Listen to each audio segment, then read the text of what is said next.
Okay, welcome in. Howdy, howdy, howdy. Thank you for the raid, Brooksy. You snake. Didn't see that coming. So yeah, patch 7 dropped. Holy crap. There is tons and tons of information that we got to go through today.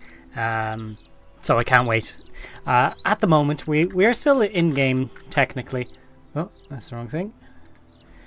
Still in-game. We're sitting over here in the attic, and we'll be dealing with that soon. Soonish. But let's see who's here. Burrows, good man himself. Burrows hates shoutouts, but so I'm not going to shout him out. But you should totally give him a watch. He's great. He's good people. Emperor, welcome in, buddy. How you doing? Hope you're having a great day. Brooksy with his rate of 5. Beautiful, beautiful. And Retro Stew, welcome in. Jill, welcome in. How's it? Glad I didn't start a new playthrough. Well, guess what? I saw the update for the game. I saw it was 10 gigs, and I'm like, oh no, it's patch day. I was hoping to get finished before the patch. Barrel through about 6 hours tonight. Barrel through some hours tomorrow and see could we actually finish it. But the patch dropped today, so we have to go with 10 gigs for the initial patch. But because the patch itself is downloading all the stuff for Mod Manager, oh, Thank you for the raid. Or sorry, thank you for the follow. Also, I'm getting double alerts. I need to turn some of these off. I was trying to fix some alerts. Why not be a carrot? How you doing, mate? How you doing? Let me see about this stupid Twitch bot. Yeah, that should have been turned off. There we go. Now all the rest are good. So where was I? Yeah, so it's 10 gigs just for the patch itself, which installs essentially the mod manager and things like that. But then it also has to you need about 107-ish gigs free for the actual patch to patch each of those parts, because it's patching a whole host of areas throughout the game, acts 1, 2 and 3. I've got the patch notes here, and we're going to go through as much as we can. Yeah, damn near killed myself getting through the finale a week ago. Which run was that? Because I know you tend to have multiple runs as well. So this way you get to see how it ends before patch, and now you get to reload that file today and see how it changes after. Which, by the way, we can go back to our Evil run. We can go back to our Origin run. We can check both of those to see how the patch has affected their endings as well. But let me see about popping up a web page here.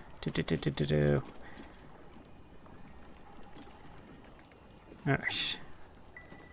And Baldur's Gate. There we go. Patch 7 is now live. Also, when you load up Baldur's Gate 3, it finally stops asking you to pre-order the game. Instead, they're doing a 40% off their merch off the Larian store. So if you want to buy some merch from Larian, there's where you should go.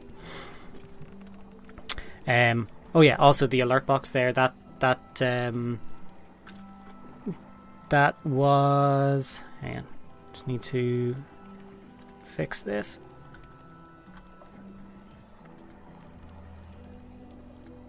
Do you remember last week we had issues with one of our alerts kept playing no matter what, no matter how many times we turned it off. It kept playing, so finally ended up, the way that I fixed it was create an entirely new alert box for Twitch and have it purely for that one thing, just so it would run. It's janky, but it works. So so the redeems actually play perfectly. Let's see. No, I don't. 3 subsequent runs to date. That was my first modded run. Yes. I haven't done multiple runs. My brain did melt. That's why I had to rein it in. I had to stop playing it so much, and it was rough. It was rough because I was trying to remember what I was doing on which save file, who I was romancing, and all this sort of stuff. It was crazy. I'm waiting on the pre-ordered vinyl soundtrack. Stu tempted me into it. Nice. Right. So, patch 7. Where are we getting started on this? Okay. I'll break through this as much as possible, as fast as I can. Hey gang, you ready to embrace evil? Do you yearn to see the consequences of unleashing your inner jerk? Well, yeah, we've definitely done that. Great, because patch 7 released on PC today, and with it comes new evil ending cinematics along with honor mode improvements. Now it's harder, and new legendary actions, split screen improvements, and new way to mod your game, and a whole bunch of gameplay improvements and bug fixes. Mac and console players, this is one of those patches that's so packed with changes and new features, including official modding for support, that's going to take a little longer to get this patch through all the necessary technical checks and requirements to get into your hands. Though later than we originally expected, patch 7 is headed to console and Mac in October. We'll keep you updated on progress. Yeah, so if there's ever any people playing on Mac for anything, if only I got a commission. True. Alas, the evil stuff is wasted on me. It's nice to see when you have a good ending. It's really, really detailed, and you see all the different characters that you've met, what happens to them. Usually when games do that and they have an evil ending, it's just, you're king of the world, and so the world fell into darkness, the end. They're never really as satisfying. So for me, I'm excited for it just because I think Larian are going to do an evil ending justice, even if I wouldn't naturally choose that on purpose. It's fine. I'm glad they're doing it. I just can't be evil. Alright. We still got a few more patches up our sleeves. So this is not the final patch, which is very important. But it is one of their last huge patches. Their future patches are going to be smaller, but they are going to keep patching. So it's going to include both crossplay and photo mode. Thank fuck. Alongside other fixes and updates, but eventually all stories must come to an end. As Sven said during last week's PAX West in Seattle, our final live panel for Baldur's Gate 3, it's time for the team to go back to our cave and hang the armour on the wall while we focus on bringing you our next project. In case you missed it, you can catch up on the panel here. So, yeah. Have a fun look back at making a Baldur's Gate 3 as well as answers to some of your most infernally burning questions. Patch 7 is certainly a big one. We've been busy tagging feedback, GameSpog, thanks to the help of mod authors who've been testing, populating the modding hub, as well as players who've been sharing their experience with Patch 7 during the closed beta. Thank you to all who have opportunity to take part. Playtest is now ended. We've taken the experience, carry learnings from the future. Okay, Patch 7 is approximately 11.6 gigabytes on PC, and will require 160 gigabytes of free space to install. The reason for that is the patch itself, like the little changes are small, but because the patch is covering such a large area, it needs to separate all of it out so they can slot it in all at once. Something like that. If you find yourself without the space to install the update, we recommend uninstalling Baldur's Gate and re-downloading the patch version. Easy peasy fix. As with any patch, some third-party mods may still be incompatible after our latest update. Good news, ours is not. We've only got one mod running, which is the Mark's Books as Read, and it still runs and still totally fine. So I'm very, very happy. Please try uninstalling your mods and confirm whether the issue persists without them installed. Yada yada yada. And thank you very much for the people who made Script Extender. It's super duper helpful. Alright, so moving on. Does corruption call your name? Holy shit, we've got Will telling his daddy what to do. So that's pretty interesting. I've seen some of the evil ending origin Astarion stuff. It's brutal. Yeah, I can't wait. It's going to be interesting. So yeah, Sword Coast is yours to command, to rule like no other. Whether you embrace absolute power, carry out your father's will. I'm going to skip over the fluff and just mention the main parts here because there's a ton to get through. You'll find patch 7 now introduces 13 new cinematics offering varying conclusions to your most evil playthroughs. If you're a streamer with boobs and nuts and balls hanging out loose, they've renamed it from show cinematic nudity to show sexual and violent cinematics. Apparently there's certain gory scenes that they actually cut out with excessive gore. So, I don't know, chucking people off a roof, or maybe when Ketherick beats the crap out of that goblin. Something like that. So, Lae'zel gets her dragon. Whether you're starting a new game or loading an old save to relive your battle, you get to see these new cinematics depending on the choices you made. Sweet. Let's see. This playthrough of Divinity brought to you by waiting for mods to adjust. Ouch. We remember clearly stating in Community Update 28 that if you're playing as the Dark Urge, a certain bard will now be able to join the party as a controllable character at camp if there's an empty slot temporarily. It would seem some of you didn't pick up what we were putting down. There are no new companions. There is only death. So they're making you kill her. Now that's evil. That's real evil. New honor mode, legendary actions.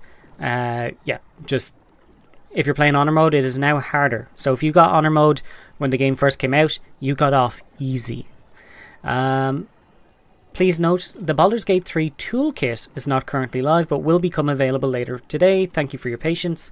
Bring another way to mod your Baldur's Gate 3 saves. With patch 7, introduce your very own in-game mod manager and modding toolkit, which can be downloaded on Steam for all players. So the in-game, we'll come back to that. The in-game mod manager, from the main menu, you click mods, and you get to choose through a list here and pick which ones you want to install, and they just work, apparently. So that's the plan. Mods that are created and uploaded via our toolkit can be browsed and installed directly from the game itself. So they've made it so if you make a mod within the game, it will actually run in the game just flat out. It's brilliant. I've already killed her twice, even though the second time I tried really, really hard not to. It's tricky. Like, some people, I think, put her in a box. Some people knock her out. A whole host of different things. But people really, really don't want to kill Alfira. Anyway. Enable or disable mods from the install tab. Really, really helpful. Manage your mods for multiplayer parties by ensuring you have the same mods installed and enabled. Super, super helpful. This is great. Baldur's Gate 3 toolkit. So this isn't live yet, but it's a separate application on the Steam store that you can download for free that allows you to create mods specifically for Baldur's Gate 3. So, bros, this is definitely going to be up your alley. Bit of coding, scripting. It will officially support some scripted mods using Osiris, our in-house scripting language. They are giving their script language to us to make whatever we want. Insane. This means mod authors will be able to reload their own scripts, handle build errors, and also carry out basic debugging, also known as don't contact us. Baldur's Gate 3 has just been given, like, once the script manager goes live, but it's just been given almost infinite life.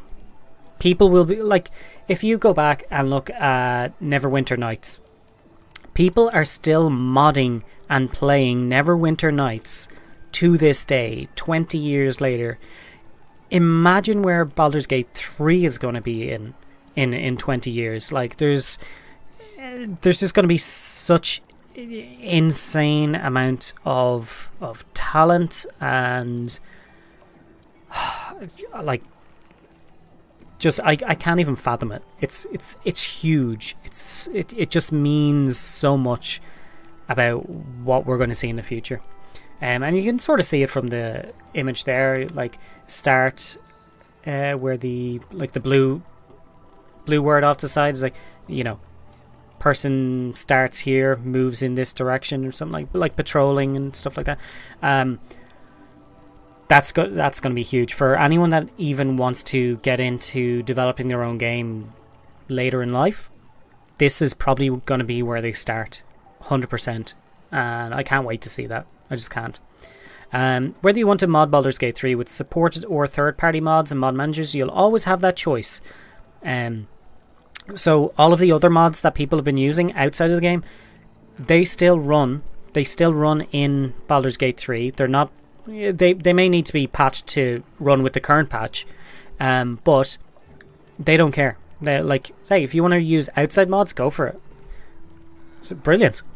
If you'd like to give our toolkit a go and try your hand at making a mod with our very own tools, head on over to Baldur's Gate 3 editor. So that's just linking to the Steam page for it. To download the toolkit, you need to make sure DLC is enabled. Yada yada yada. You know, you all know how to activate DLC. Alright. See, I non-lethally beat the crap out of her. Didn't work. Still showed up. Weird. Baldur's Gate 3 is now GTA Online. Yeah, exactly. Like, look at what people do with GTA Online as well. That's insane. Okay, To make sure tools is selected as showing. Okay. Alright, getting started with modding. I'm not going to go through that. You can read these yourself. Spoilers. Bear in mind, some of the entries below may contain spoilers. Proceed at your own risk.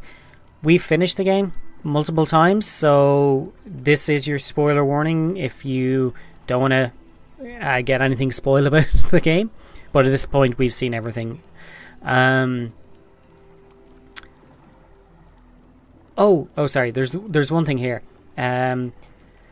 Sven mentioned during PAX, we want to spotlight your creations on our new YouTube channel, Larian Channel from Hell. If you remember, they did these what were they called, like blogs from hell or videos from hell or something like that, and they were all in the lead up to panels from hell. They were in the lead up to Baldur's Gate 3, and they were so much fun. So yeah, linking to their YouTube channel, linking to the Discord. Okay, highlights. Introduced evil endings. Added our very own mod manager, blah de blah. Revamped split screen gameplay. So when playing on split screen, the two half screen will now dynamically merge together when player characters come close to each other, and dynamically split back up when the characters move apart. This revamp comes alongside many improvements, polishes the overall split screen experience.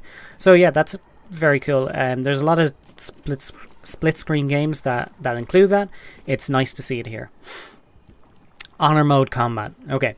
If Dror Ragzin finds himself inside the spider pit, he'll try his best to befriend the spiders residing there with a new spell called Arachnid Compulsion, so they can band together to fight the real enemy, you. Oh boy.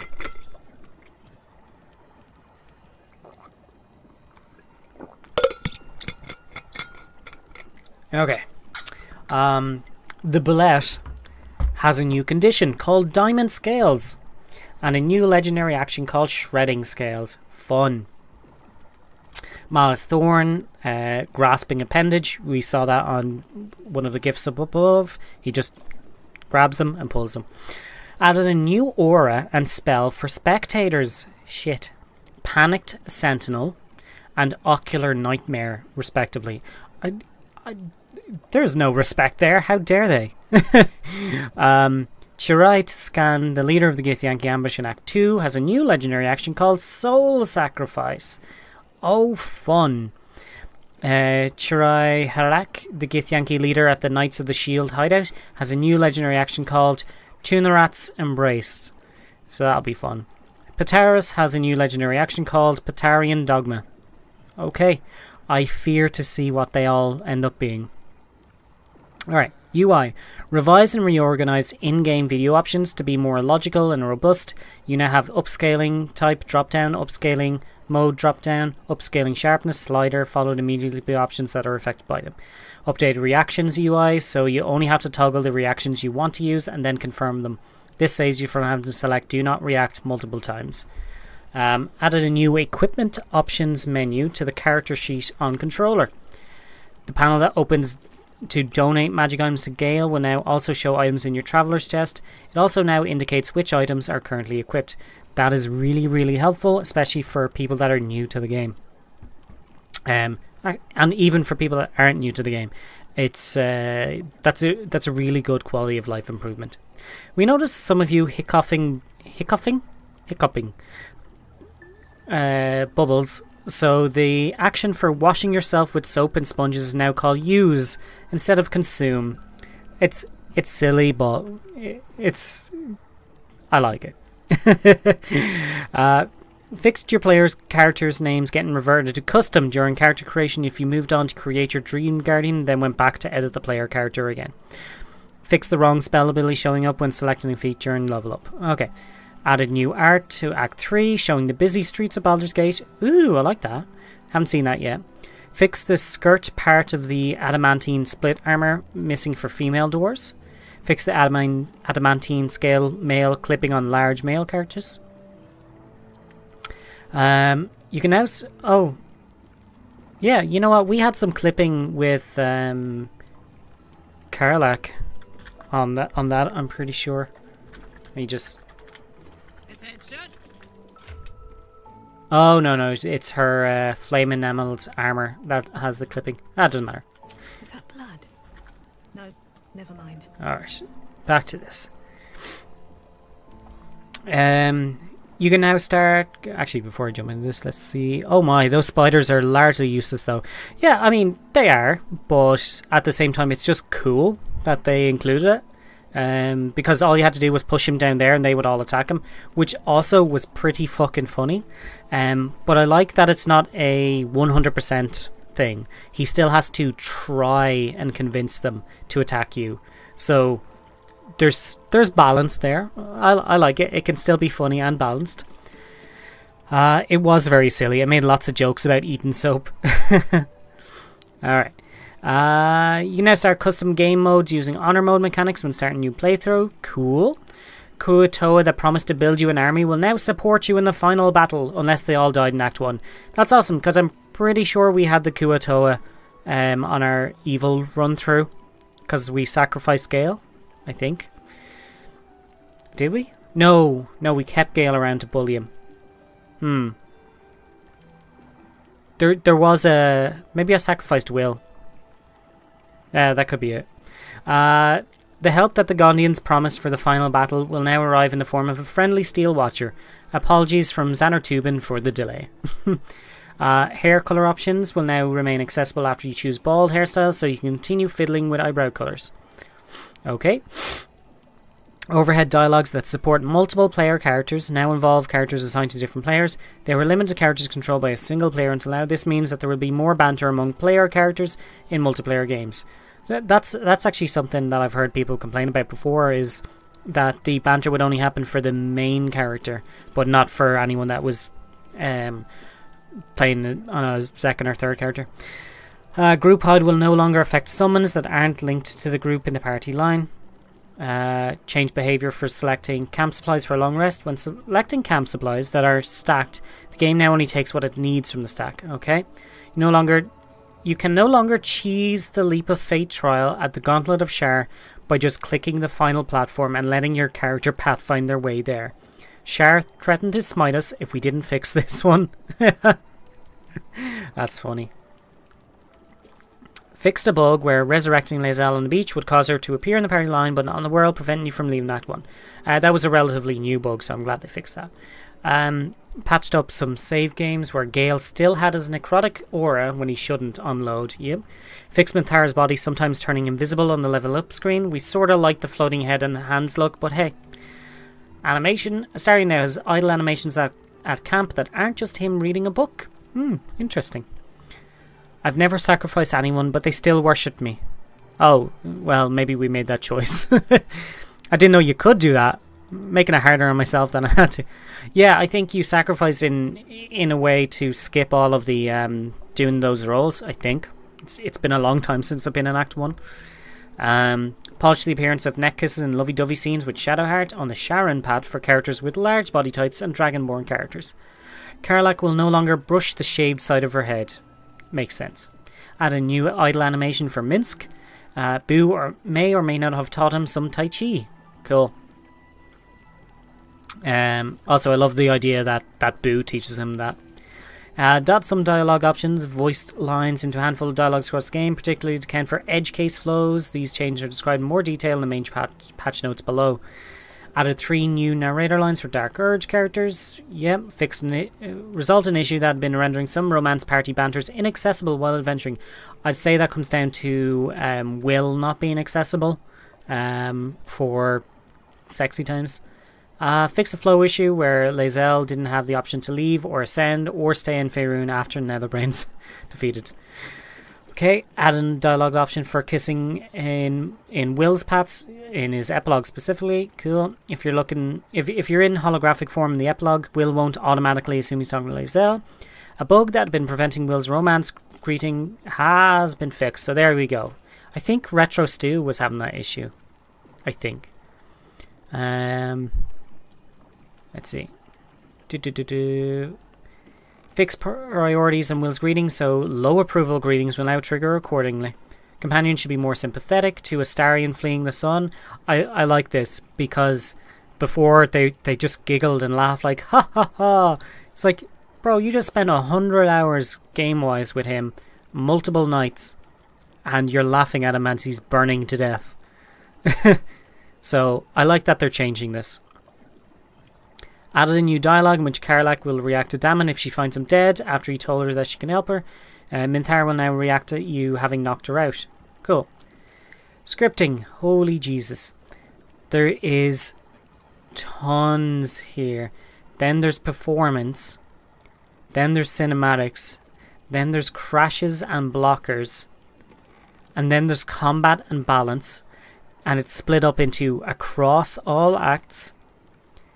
Act 1. Act 2. Act 3. Still going. Still going. Gameplay. Across all acts. Then across all acts is still going. Then Act 1. Then Act 2. Then Act 3. Still going. Flow and scripting. Across all acts they fixed all of these. Then they changed up the tutorial and Act 1. Then they changed Act 2, how that works. These are all the changes. Then finally Act 3 and Epilogue, they also include tons and tons of changes for that. Look at this. Oh, and then the journal. Then they fixed up the journal to make sure it's all in line with all of this.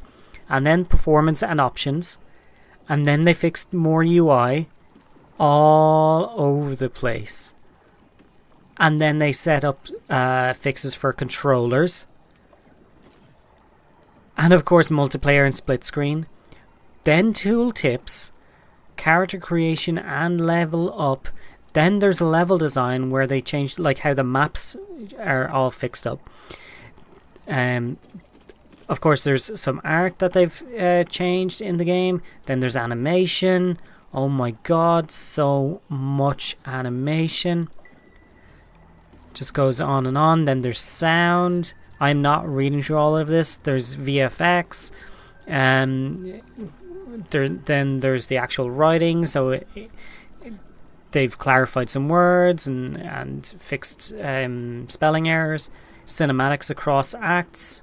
So there's more cinematics. Tutorial Act 1 cinematic. All of these different fringe cases. Oh my god. Then there's Act 2. Act 3 and the epilogue. Including all of these. Look at that. Oh my god. So, we're not going to go through every single one of those, but I just want to cover the main things. But holy crap, there is so much that we're going to have to... like, a lot of the game has changed. But we are going to actually play the game. And get right into it. So we have a few things to do. Let's see. Let's catch up and chat. Yeah, I hated the laughing at Astarion. Wow. I must look for calls for the next hour or more. Have fun with patch 7. Jill, enjoy your phone calls. I know you won't, but take care. So last place we left it, we're going to help out Lady Janeth. Well, maybe. She's dead. So we're going to see what happens to Oscar afterwards. Then I came down into the counting house. We finished off all of the docks. We still had some fog of war left over. So we've done everything in counting house except for the final room, because I didn't want people to miss out on dealing with Minsk and Boo, because I don't know what we're going to do. Other than that, we have Falogur's fireworks, because I want to jump in there and just toss some fireworks in there and watch the whole thing explode, just because it's so fun. So all that's left is finish off Janeth, finish off the counting house. I have to do all of Sorcerer's Sundries, which is relatively long, so I don't want to do it on stream. Then we have Falogur's, which is very, very short. And we have I can't think of his name, Mysticarian. We haven't done any of him yet, so we'll see what he says. He probably wants us to go get his minions. I think we'll do that this time around because we haven't done that before. And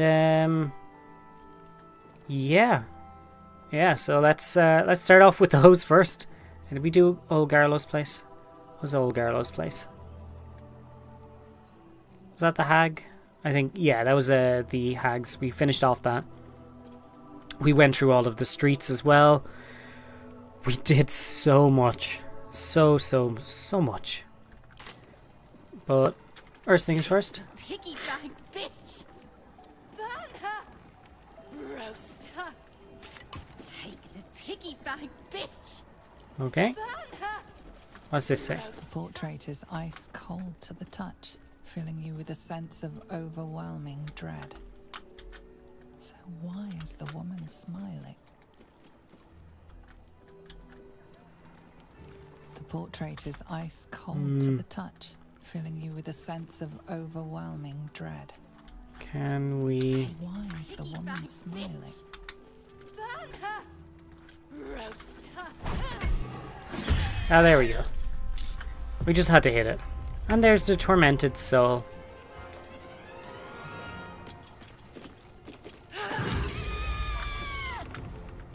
This is just one of Malice Thorn's creatures. Oh look, she's actually blue now. That's interesting. When we were checking out the ghosts the last day, they weren't blue. Is this some new art trend I've not been made aware of? So she burns. Is this still evil? Oh.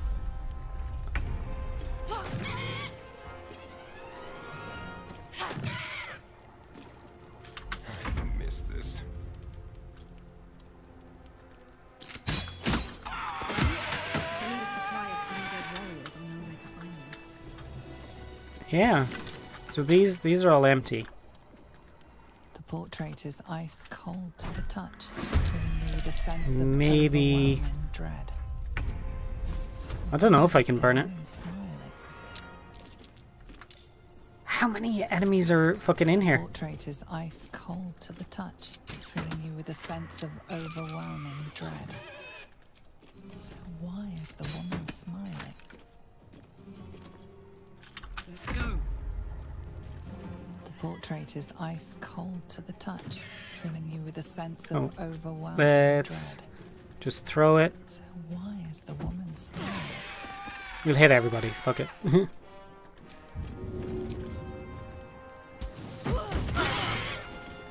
Not enough to kill them all, but... Okay, so this is a new box. We don't have to choose it again. Withering Touch. I guess it doesn't really matter.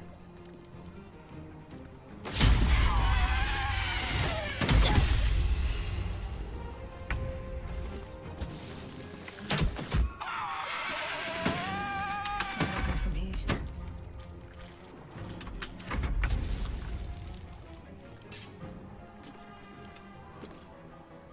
Oh, I did not want to attack her.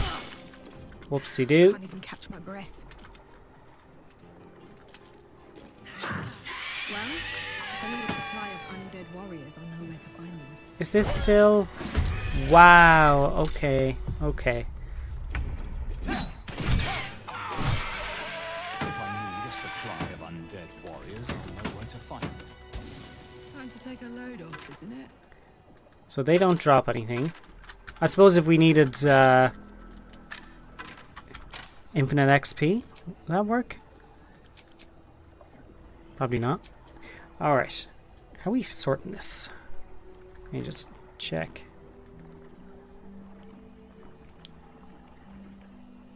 We...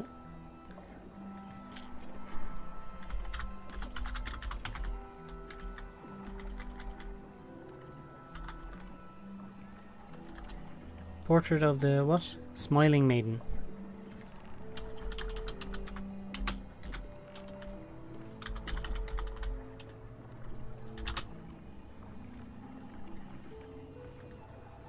Oh, it's painting of Smiling Maiden, that's why. Okay.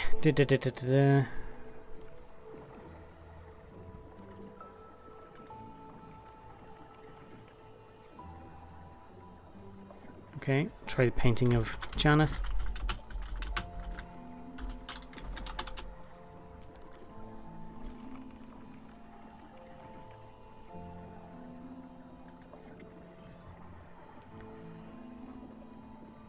Do.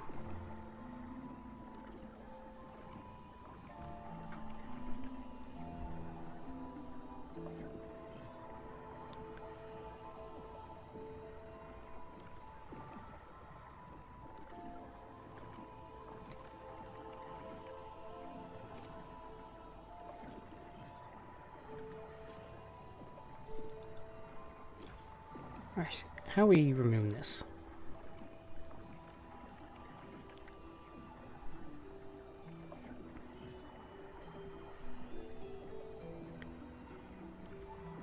Oh, we gotta go to Mr. Carrion.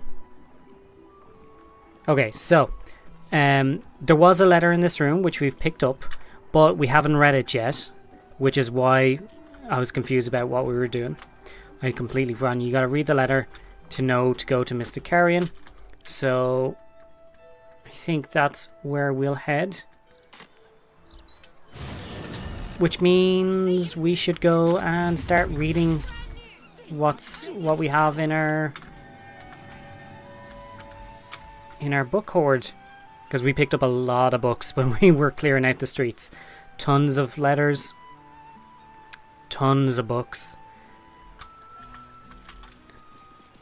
Let's just do a short rest there as well. Feel that one later. Why not? And we'll head to camp, because most of our books are left on Danton. Which, you can actually just go here and pick it up.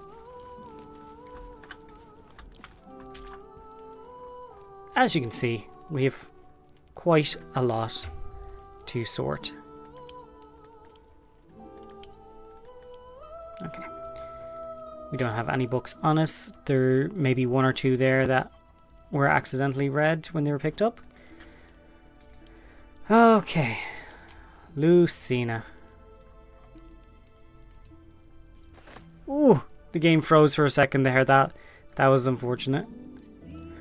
Oh, and we fixed up Core. We gave him all of the Blackguard's plate, Blackguard's gauntlets, and that's what he looks like now.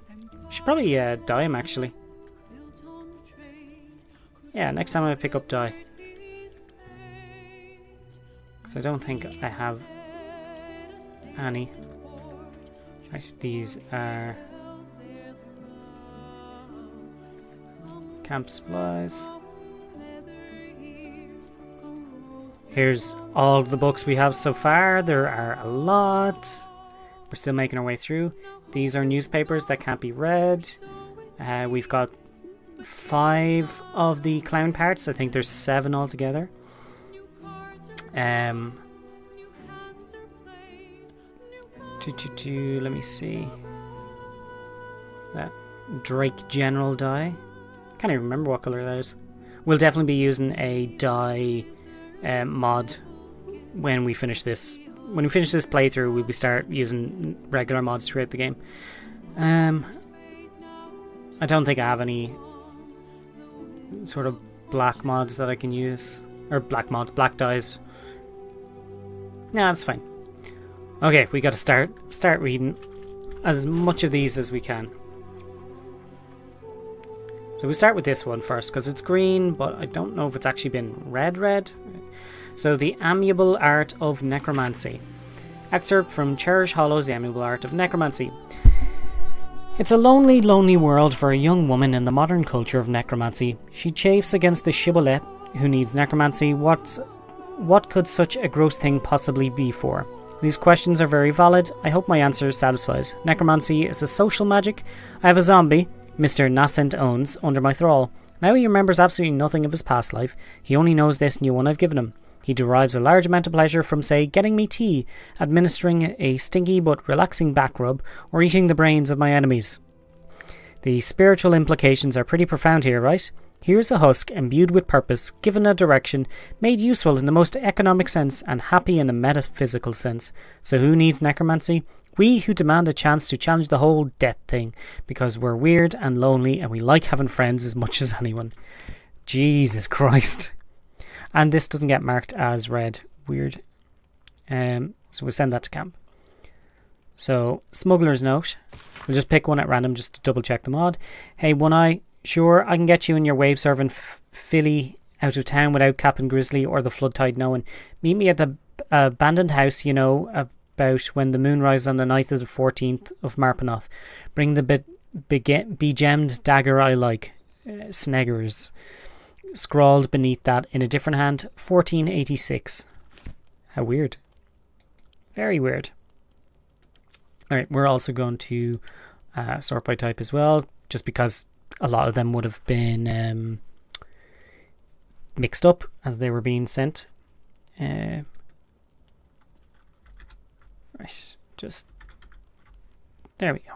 Oh, and double check on ads. Okay, no ads for a little bit. We're good.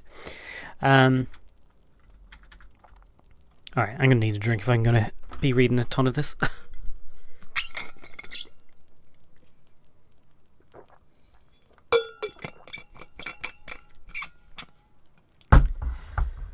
Okay.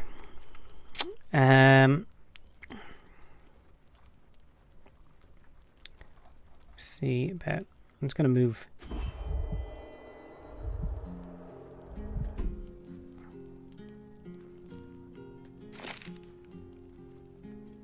Can I move those down? No. Hang on. Maybe if I do it from here. No. You know what I'll do?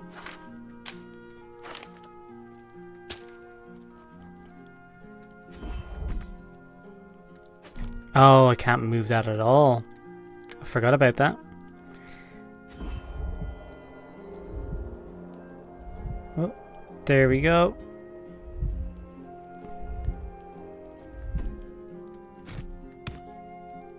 Alright, notice of condemnation. Dear Sir, as our previous correspondence have gone unanswered, a Builders Guild representative was forced to enter your property in order to inspect the premises. Your property has been found in gross violation of several safety regulations. See City Bylaws 38A and 39C for a complete list. Until steps are taken to correct this, we are condemning the property known as Old Garlow's Place, effective immediately under Bylaw 42A. Should you wish to contest this, please contact your local Builders Guild representative. Kind regards, Arden Low, Council of 4 Liaison. Greeting to this home's new occupants. To whom it may concern, we shall never meet, but I am Garlow. I have spent most of my life in the walls in which you now find yourself. I served long within this home, such that it was left to me when my master died. I devoted myself wholly to a life of service, but found, once my time had finished, that I had hardly lived for myself for a single day. That's changed now.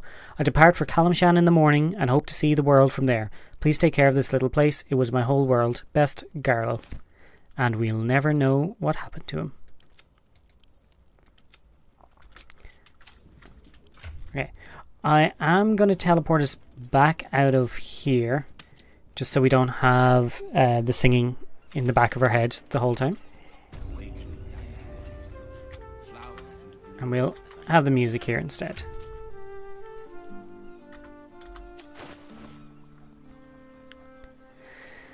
Okay, we have a fair amount to get through, but once these are read, I don't think we're going to have many notes left in the game at all. So this will most likely be one of the last kind of big sort of delves into all these books and notes that we do. A heartfelt confession. Barely legible, this letter is stained with beer among other unidentifiable substances. Dearest Shimmer, I've been sailing up and down the Sword Coast for nigh on 40 years, and I ain't never seen a beauty that done cut up my heart like you did. Now I ain't asking for an evening with a gent such as yourself. You got suitors knocking on your door day and night, I've no doubt. Folk richer and finer than myself, who could give you a life you deserve. Instead, I'm wishing, hoping and praying you could give me a favour, a lock of your hair, so that I might wear it close to my heart. I ask this knowing I've a better chance of Umberly kicking down my door and dragging me to bed than I do of getting an answer. But should you do this for me, you'd make an old sailor's heart sing.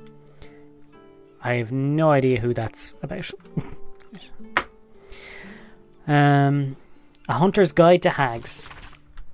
Excerpt from the legendary Dwarven Ranger Amandine Hartwood. Text in this excerpt has been underlined several times. All but the most arrogant of hags, from Knight to Boor, know that death is a possibility. As such, they won't hesitate to bend the rules of the material plane to escape death's clutches, returning stronger than ever. To do this, hags use of all things the common and humble mushroom. By imbuing these spore-producing fungi with her essence, she can endlessly revive herself. Neither blade nor bow will do these fungi lasting harm. The very twisted magic that heals the hag defends them. Instead, fire is your ally. Burn the mushrooms to ashes, and your blade will strike the hag's heart true. But a warning, Hunter, even in death a hag is dangerous. Be quick, be swift, and be deadly. So yeah, we kill the hag. Counting book 1, 2, and 3. Let's have a look at this. D.W. Martin, safe 1, thrice visited. Gorse Elgin, safe twice visited. Dareth and Balin Clone Coke, safe 3, once visited. Safe 4, empty. Harvard Willoughby, safe 5, visited 4 times. Anonymous client, thrice visited, 6. Oliver Tefoco, not visited, safe 7. Ava Morley, safe 8, visited 5 times. A reminder to guards on duty, remember the names of our vault holders. Courtesy is part of the service we provide to a better class of customers. Vault 1, Captain Grizzly. Vault 2, Aloric Withmirth. Vault 3, Alan Alith. 4, Avery Sunshell. 5, Roger Highbury. 6, Omotola. Alright. After the Interdeum. This book chronicles the methods Joaquin used to wrest control of her church from the hands of a sinister group called the League of Six-Fingered Gentlemen. Rather unsurprisingly, they were mostly financial methods, including bribery, blackmail, careful investment in certain enterprises, the withdrawal of key funds and investors from others. Equally unsurprising was the effect this had on Joaquin's enemies, who declared bankruptcy or opened their veins in their claw-footed bathtubs soon afterwards. Jesus. No fucking trigger warning there. So yeah, Joaquin's Rest is a reference to that same Joaquin. An offer. Dear Mr. Peartree, you come highly recommended by a select few, not merely for your business acumen, but also for your ambition. That is why I am writing to you a question of ambition. I have in my possession a tremendous quantity of infernal iron. Its acquisition is immaterial. What matters is this. I shall need assistance distributing the weapons forged from this exquisite iron. I shall need someone ambitious, someone with less than scrupulous connections, someone, Mr. Peartree, like yourself. That, Mr. Peartree, was the carrot. Jesus Christ. I often find it makes an excellent bedfellow to the stick. Consider your position. A less than scrupulous set of connections doesn't just make you valuable to me. It would also make you invaluable to any number of upstart city watchmen or flaming fist ready to make rank. It would be really a terrible tragedy for such bright potential to be extinguished in this way. I eagerly await your correspondence. Yours in faith, Edward Gortash. Gortash is such a bitch. Oh my god. It's like, and that was me asking nicely. What a dickhead. Right, I'm going to send those camp as they are. Okay, appointment request. To whom it may concern, I would like to request an appointment during which I can discuss my request for an appointment with Mr. Glitterbeard. Thank you, Amonday. Okay, art appraisal. By Gunnar Maud begins with this. My mother took me aside one morning and told me my father had gone crazy. I was 7 at the time. In her defence, she was pretty gentle about it. Your dad's okay, he's just gone crazy is all. When I asked her if crazy meant he'd locked himself in his study again to paint for 3 days, she told me no, he'd attacked her with a sharpened paintbrush. She said it just like that, matter of fact, no tears in sight. They'd been married 6 years, tying the knot 1 year after Mum pushed me out between her legs in a garden shed in the boonies outside Waterdeep. Jesus Christ. Art is a funny thing. Mitcher and Webson tells us in their excellent breakdown of the craft that good art replicates life, whilst great art overcomes it, or overcomes life. That morning, at 7 years old, with unlaced shoes and a friction burn on my butt from scooting too fast across the floor, I learned the truth of that, and its corollary, that while overcoming that strange thing called life, great art can gobble it up just as easily. Jesus Christ. Art show schedule. The plans for a forthcoming art show at House Janet, Strange Tides, Self-Portraits from the Sword Coast. Excellent suggestions, Nemonis. Please see my notes below for the preparations, Lady Janet. Invitees. Monsieur Ruth Lineker, +1. Lady Harriet Oberon, +1. Sir Yarrick Sashenstar, +3. He insists on bringing the triplets with him. Remind him we offer no nursemaid to attend them. Vin Val, their piece Reflections on Umberley will be on display. Ensure they are made aware of this. Monsieur Polton Carrick still hasn't delivered the still life I purchased. Remind him of this gently. Nourishments: 3 casks of wine, the best you can find. My vintner in Manorborn should have something. Wild mushroom soup, steak medallions with asparagus, golden pear pie. So yeah, she was really planning a festival. Also, I don't know why, but the when I'm thinking like 3 casks of wine and a vintner and a manor and like Manorborn, all of that just shouted to me like fucking Skyrim. I'm like, no, I don't have time for Skyrim. Too big. Baldur and the Sailor. Excerpt from Zinzefel's swashbuckling novel. Not long after he'd waylaid passage across the straits on the good ship Sephirin, Baldurin found himself beaten and strapped to an oar. Quick-thinking Baldurin spent not 2 days at that oar before he had staged a mutiny. Soon the masters found themselves rowing, and the slaves, captured sailors all, were the new crew of the ship. Modest as ever, Baldurin did not assume the role of captain. Instead, he played a lyre and entertained the crew, further attracting the attention of some extremely generous merfolk, from whom most of the crew contracted various embarrassing rashes. They had sex. Escaping the merfolk, with his skin as clear and pure as ever, Baldurin had the crew trawl the water, for he had been told by a raving but oddly coherent soothsayer that there might be treasure found there. Indeed there was, only its disturbance caused a nearby kraken with jaws like apertures to the very gates of hell. Baldurin's treasure revealed itself to contain a sword, and he took it up and leapt from the stern, disappearing down the monster's gullet, only to give it a fatal case of indigestion thereafter. Jesus Christ, this is... What's the word? Like the Mary Sue of this swashbuckling novel. Fucking hell. And everything worked out because he was the main character. Banished. On behalf of Captain Clawridge, ye blackguard and mutineer, ye dribbleless drag what deserves a hauling o'er keel and broken kiln. Ye are hereby banished from our ship. Don't come back or we'll have your knackers on the chopping block and make no mistake. Alright, barely legible letter. Dear Miss Adrielle, Cled found a place. A nice old man called Mr. Garlow used to live here, but his neighbour says he doesn't live here anymore. Cled thinks it's perfect. We can hide from the hag, or fight, or whatever you think's a good idea. Cled knows you'll have a good plan. Cled'll wait at old Garlow's place for you. Bye, Cled. I can't remember. Was Cled the hobgoblin? I think it was. Basics of Beginner's Dwarvish. Ooh. Ford. It is with great pride I, Horatius Dract, lifelong scholar of the Dwarvish culture, bring you this annotated and updated version of my classic manual. It has taken years of study and immersion to bring this comprehensive guide to Dethic to your sitting rooms. And to Dethic... Okay, yeah. It is not a responsibility I take lightly. I'd refer you to my wife Geirda for evidence of my dedication, but she'd fob both of us off with a pragmatic shrug. She often says my pursuit of Dethic is a waste of time, for nearly all dwarves speak the common tongue, and outsiders will never get the inflections right anyway. I offer this humble tome as a tool to get you as far as Annie can toward that elusive goal. With great reverence, I give you Basics of Beginner's Dwarvish in its 7th edition. 7th edition, Jesus Christ. That's a lot.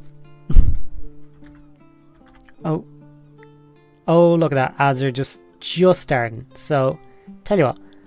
Let's run those ads. And I'm just going to take a quick be right back myself. And then we'll continue on with more of the reading to get through of it as much as we can. See you in a minute.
Okay, so I know the ads are still going on, but we want to try and get through as much of this as we can. So, continuing on. Beating the house, divination, and gambling. Do the dice never seem to roll in your favour? Do you always pull the wrong card at the wrong moment? Does the good lady luck simply never smile on you? Some of us feel cursed by horrible luck, but there are simple, easy steps you can take to turn your luck around. Practice these basic spells and just see how much your fate can change. This guide is for those who feel like they are cursed by terrible luck. For literal curses, please seek the aid of a respected cleric. I like that. They're covering their own ass, so they don't have to actually deal with people coming back to them. Foresight. Although a little difficult for beginners, Foresight can be the perfect spell to help any gambler.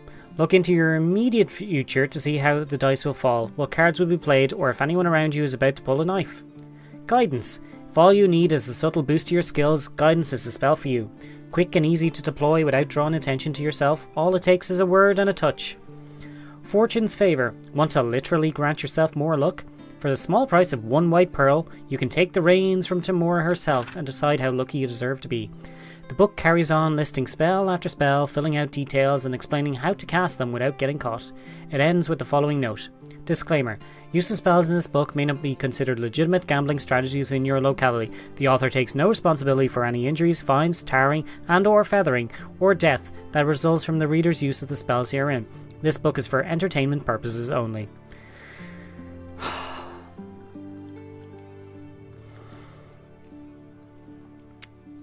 It's hilarious to me. Like, this is so fourth wall breaking with the just the pure unadulterated fucking capitalism right here. It's great. Big delivery. Mankey. Glitterbeard says we have a really, really heavy chest coming in today on the back docks. Make sure you got full 6 cash cards ready to help carry it inside when it arrives. Oh, and Old Glitter says make sure they're fully armoured up. I don't know why. Take care of this, alright? I'll be out the rest of the day. Carrots. I think that's a reference to... If it's not the cursed ship down here, it's most likely the this ship up the very top that gives you all of those extra astral tadpoles. One or the other. Business proposal. Guildmaster, it's been an honour to provide you with the finest deal this side of the inner sea over the past 10 years.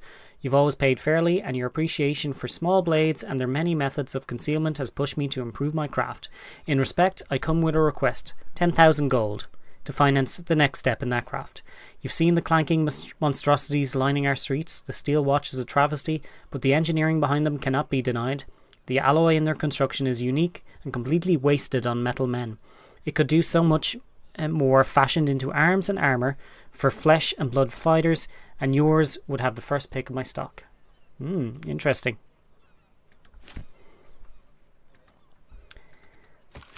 That one didn't have a... There, campaign report. Field report indicating the status of the guild's war against upstart new rival the Stone Lord. Oscar Fetcher Hollorn, unknown. Fetcher's brats taken into the guild hall. Goblin Benny, driven to ground, workshop in Bloomridge destroyed. Sewer keepers, slain, hideout burned, body of Kingpin Genemine Kopali not recovered.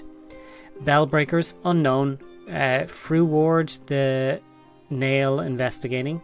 Children of Whore, pursued Stone Lord alone, dozens of bent iron coins, crew's holy symbol, and found bloodying a fountain in Steeps. Jesus Christ, he took them all out. Cleaning staff note. For the direct notice of cleaning staff, no more water is to be used to clean the floor in the front of the main vault. Use prestidigitation if you must clean there. We can't afford any more lightning mishaps with wet pressure plates. There will be no more warnings, only dismissals. Bloris Meadhoney, head banker. Clerk's letter. Oh, so we broke into the bank.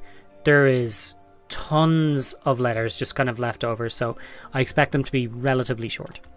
Report issued from the counting house where the writer appears to work as a lowly clerk. Head banker Glitterbeard is brutal, conniving, and entirely envious of the guildmaster's station. But I think this is perhaps just his genuine personality rather than any indication of true descent. He will remain loyal. P.S. I believe he is aware that he is being watched, and, well, he is being watched, and also that is the entire point. Concerning my debt. Sir Uktar, with the greatest respect, it is impossible for me to continue making repayments at the rate you require. No matter how many thugs you send around to the bakery, our terms were set well before the city's lockdown, when I could still move materials freely between districts. To settle matters this Tende, your representative agreed to take the payment in the form of Kalamshan knots. Look for the half-orc with the sticky fingers. Contractor's record. A quickly scrawled invoice of work completed. Record of work, 29 Tarkash, 1492. Completed installation, sliding door, concealed to cubby in atelier. Initial quote 500 gold. Final invoice 575 gold. Additional cost, structural reinforcements after door installation, making it more secret per the client's request. So I'm pretty sure that's up in Lady Janice's place, the hidden part of the attic for him. Counting House accounts number 47. At first glance, this appears to be a standard log of Counting House accounts. However, a poorly concealed correction reveals that money is being diverted. The logs have been signed off by Glitterbear, the head banker. Glitterbear. Was it always Glitterbear? No, Glitterbeard, which means this is a typo. Counting House, Family Vaults List. Reminder from the head banker for any new hires, memorize the names of our legacy vault holders. These clients are not to be interfered with. They come and go as they please. Counting House, Family Vaults, head of household has the key. So I'll just read these. 1. Leroican, 2. Janeth, 3. Sar, 4. Grey, 5. Ravengard, 6. Gortash, 7. Keen, 8. Devere, 9. Glitterbeard. How interesting. Counting House Vault Rules. Customer rules. Do not approach any vault but your own. Make sure of the number before attempting opening. Do not ask a cash guard for help with locks, doors, or carrying valuables. They are here only to observe and to maintain security. No tipping. The following temporary note is attached to the sign. Warning, wet floor. Unsafe to use devices powered by bottled lightning. Crumpled letter. Henk, troop rehearsal is next 10 day. Don't be late or you're out. Agamid. Detailed ledger. Eliasis, a summary of local business matters. Net positive, Steel Watch Foundry, source Gortash. Net positive, Baldur's Mouth, source Gortash. Increased interest in current affairs due to the March of the Absolute.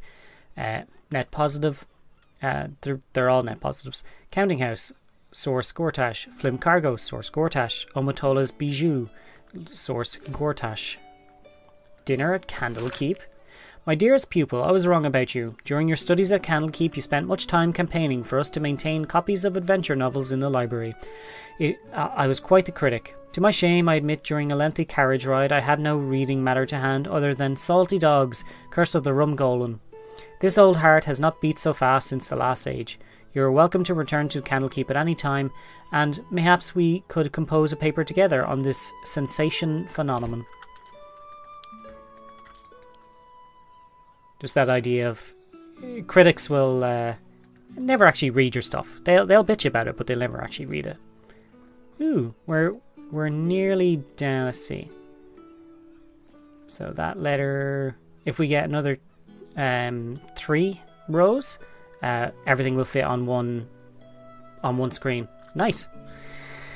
Okay. Dismissal of staff. At Lady Jan's request, all domestic staff are to leave the premises and consider themselves on temporary leave until recalled. No imputation of malfeasance should be inferred from this. In light of recent events, Our Lady simply wants a little time to herself. During this leave, staff will be paid half wages and are free to seek other temporary employment. Chamberlain Mercer. Enhanced Weapons Sales Ledger. This ledger records acquisitions and sales in Gortash's infernal weapons trade, infernal iron acquired from diabolical sources, use thereof in forging enhanced arms and armour, and sales and distribution through Gortash's network, and to other wholesalers such as the Zentrum and the Knights of the Shield. The final entry is as follows. Note for Lord Gortash, the Knights organisation appears to be collapsing, and sales to them are in steep decline. However, this is more than made up for by shipments to our new contacts in Alm. The Athkatla receipts next month should make everyone happy. Pear tree. Selling us out. Eviction notice. I have had it. Snowstorms inside the house, blood weeping from the windows, and now Mr. Wimbley's cat is vomiting up frogs. The poor man had a bloody heart attack from the shock. I know you lot are trying to fight back against hags or whatever, and that's great, honestly, but I can't risk the neighbourhood just because you were stupid enough to piss off a hag. Keep your rent. I want you all out by tomorrow. Jesus. Hey, mysterious poet. Hey, how you doing? I forgot to do a shout out for Brooksy. Apologies, Brooksy. We got a raid from Brooksy earlier. Check them out. They're awesome. And Poet, welcome in. What were you playing? Oh, you were playing the casting of Frank Stone as well. Nice. I was watching somebody else play that just the other day. It's interesting. It's like the Dark Pictures anthology, those type of make your choice games. But how are you doing? I'm going to spy now. We'll play tonight this game for a second time in my life. No worries, we are mostly doing reading. We are very close to the end of the game anyway, so there will only be spoilers for you. We're just reading on through books and stuff that we picked up. Eyes and Ears report. Boss, been watching over the Harper's house like you asked. They're definitely a soft bunch. Took me for an orphan more than once and invited me in for supper.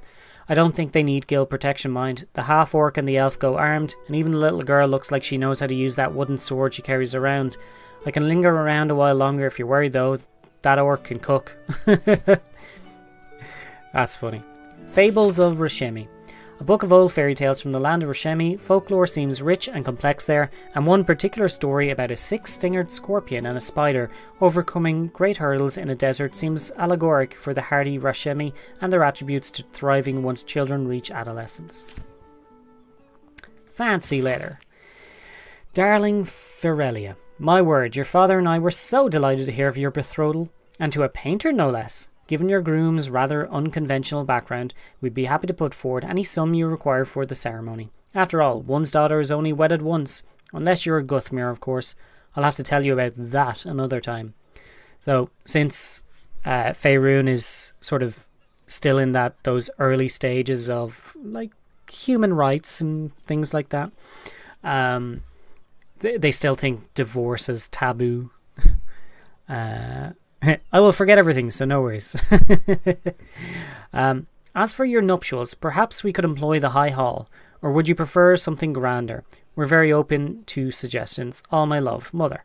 P.S. I tried reaching out to that talented husband-to-be of yours. Please forgive me, I meant you no embarrassment, but he is yet to respond. It would perhaps behove him to draft a reply soon. Alright, file under Diabolist. Kingpins. Take note of the Diabolist Helsik at the Devil's Fee, a person valuable to know if you need information on infernal matters. For example, when blackmailing a target with a fear of devils and the diabolic, the rumour is that this Diabolist has even opened a transplanar portal to the Hells for Gortash back in his organised crime days. Useful knowledge if you want to terrorise someone by threatening to send them to Avernus. Final delivery. Oliver Tifoco, the Beehive. We regret to report that we're suspending deliveries of food and dry goods until shipments can once more freely enter the city.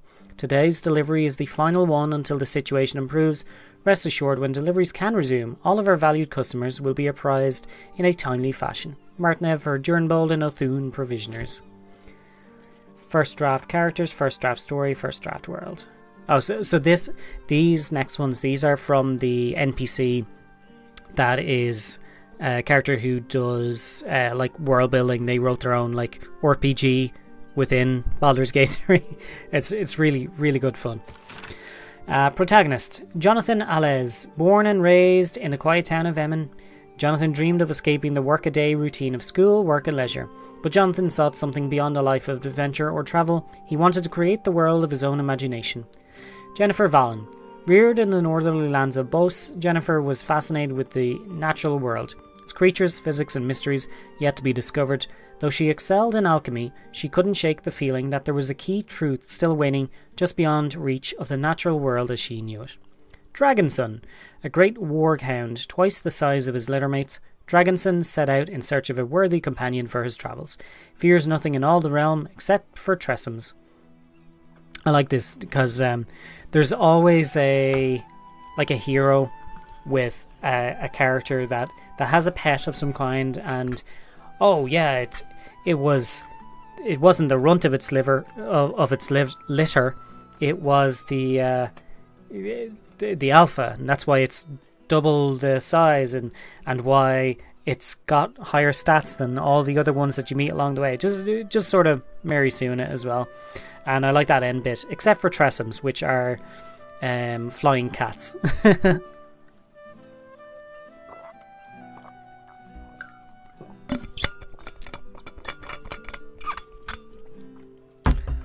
Alright. First draft, the story. Plot. Ours is a coming-of-age story. Our protagonist creates the magical world in which he is cast and is heralded as a god, a hero, the greatest of the great. The cliché. Jonathan is tasked then not to ascend to heroics but to descend back into the chaos and disappointment of the real world with his senses intact. For indeed, what happens if you reach paradise at the end of adolescence? Is it worthwhile to stay in the spires of imagination, or is there true heroism in returning to the complicated world, the real world, leaving fantasy behind? Boo. Screw that. The world. The story begins on a road outside Emmen where Jonathan is practicing his magic needed to manifest his imaginary world, Hibbermore, into existence. It's a standard dirt footpath amid rolling green hills. Little is described in specific of the world in which our protagonists first reside. This is intentional. I wish our readers to fill in the normal world according to their own standards and tropes, such that this story feels as universal as possible. Hibbermore is a land of frosted peaks, ice-glass lakes and cozy villages nestled at the foot of the great mountains.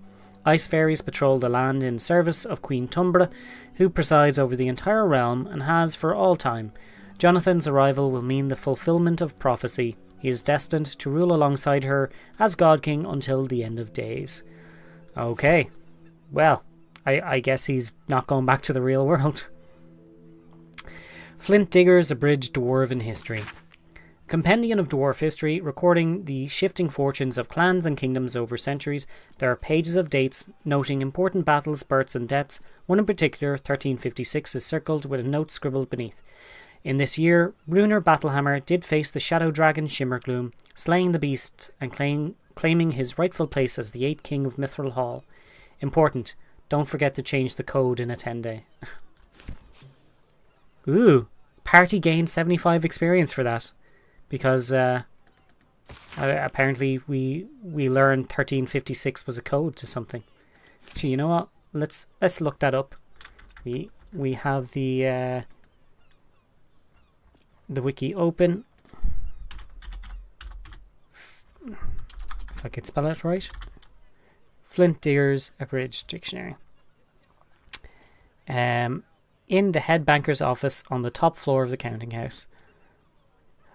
Oh, okay. 1356. That is the when you go down into the vault and you're dealing with there's these different pressure pads on the ground. If you step on the wrong ones, you're supposed to get electrocuted, I think. But 1356, 1, 3, 5, 6. Those are the steps that you step on, the plates that you step on. So that's pretty cool. I was always wondering where it was that you figured that one out. Flowery Shite. Gannet, I've just had the worst night of my life. Yes, worse than that time with the bear and Chult. I'm in Calamshan and I decided to hit up that bar everyone goes on about, the Copper Tap. You know, the one that makes its own award-winning brews? Well, I tried one. Tasted like flowers, had a wank on my tongue. I've knocked back 10 pints of ale since and I can still bloody taste it. Have a couple of barrels of your swill ready next time I dock. I think that piss you call booze is the only thing that'll get this shite off my tongue. PJ Stumps. I guess he didn't like, what do they call them? IPAs? For the eyes of Lady Janeth only. The occasional smear of oil paint splotches this hastily quilled letter. My dearest Lady Janeth, I write to inform you of my progress on your portrait, and my struggles therein. You see, while my skill at capturing countenance is considered far superior to the other brush folk of this good city, it is lacking in one particular aspect. My memory of your form is far inferior to the purest beauty I beheld when you first sat with me. How can I finish a masterpiece without confidence in my grasp of its subject? I beg of you, sit for me again. Allow me to finish this portrait in the proper fashion with its ravishing subject firmly grasped within my gaze. Yours, Oscar Fevers. So that's how he got her to fucking stick with him. Pop the question. From Zolaric's counting house to Defoco. Oliver at the Beehive, we regret to inform you that we cannot send the contents of a safe deposit box to a client's home. As it is a bank policy that clients collect such contents personally, the counting house cannot be liable for street shipment of valuables. Please visit at our office where we can securely serve all your financial needs. Regards, Clerk Zolaric's the counting house. Garlow's retirement plan. List of things to do. Climb a tree. Have a truly exceptional sandwich. Spend a whole day reading. Visit Waterdeep. Get a massage. Swim in the Chianti. Buy a new coat. Get a cat. I like that. So he was a slave for years. His masters died and he decided, you know what? I'm going to go see the world in a very small fashion. Hag research notes. Seemingly random collection of book titles, ingredients and combinations. Fastidious Fungi by J.L. Carnes, pure speculation despite the title. The Power of Words, Surviving the Fae by Annabel Lighthammer, chapters 418 to 425, Hag encounters. Good details on hag gestation and reproduction cycles. The Anatomy of Hag by Knuckles Gallo, chapter 18, Dragon Egg Mushroom plus Autumn Crocus equals non-reactive. Elmoran Wings and Whisperlight Venom, potential but too unstable. Crawler Mucus and Fibber's Trumpet plus Mellowweed, useless. Helm Embossed Journal. This journal is written in an elegant hand, on each page a gauntlet with a staring eye is carefully drawn. I came to this city to find others like me who'd fallen prey to a hag's wicked ways. I found precious few brave enough to speak out, but those that did made my soul sing. Together we formed a small but courageous band. How proud I was to lead them, a cleric of Helm, a protector of many. I was a fool. A hag dogs our steps, and I lack the power to even keep her hex doll at bay. Worse, it is my friends who suffer for my pride.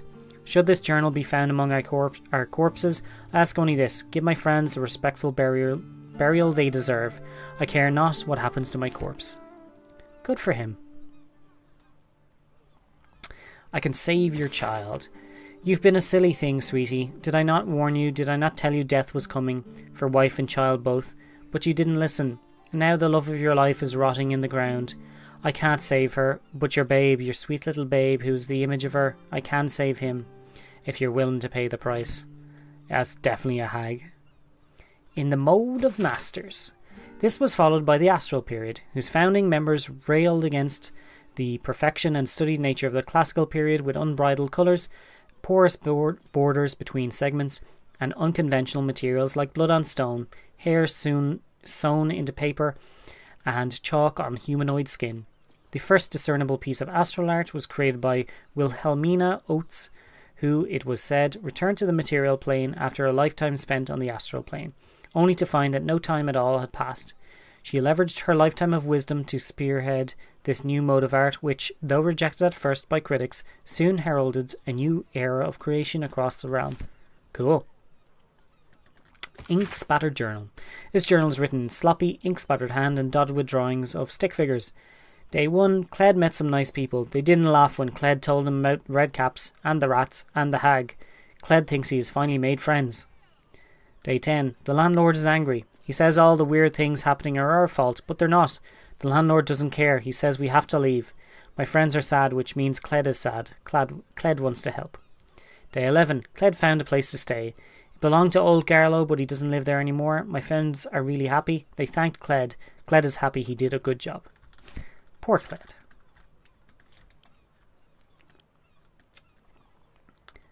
Okay, so we now finally have all of the last of the letters inside one window. This is... this should move along fast.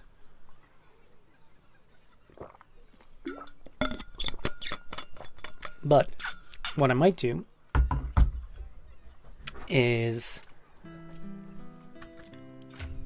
take a break from the reading. Oh, my head is a bit spinny. Take a break from the reading, get in, do this thing for Mystic Carrion, and then... Oh, actually, we need to find Oscar Fevers' letter. Inklings, invoice, it's a deal.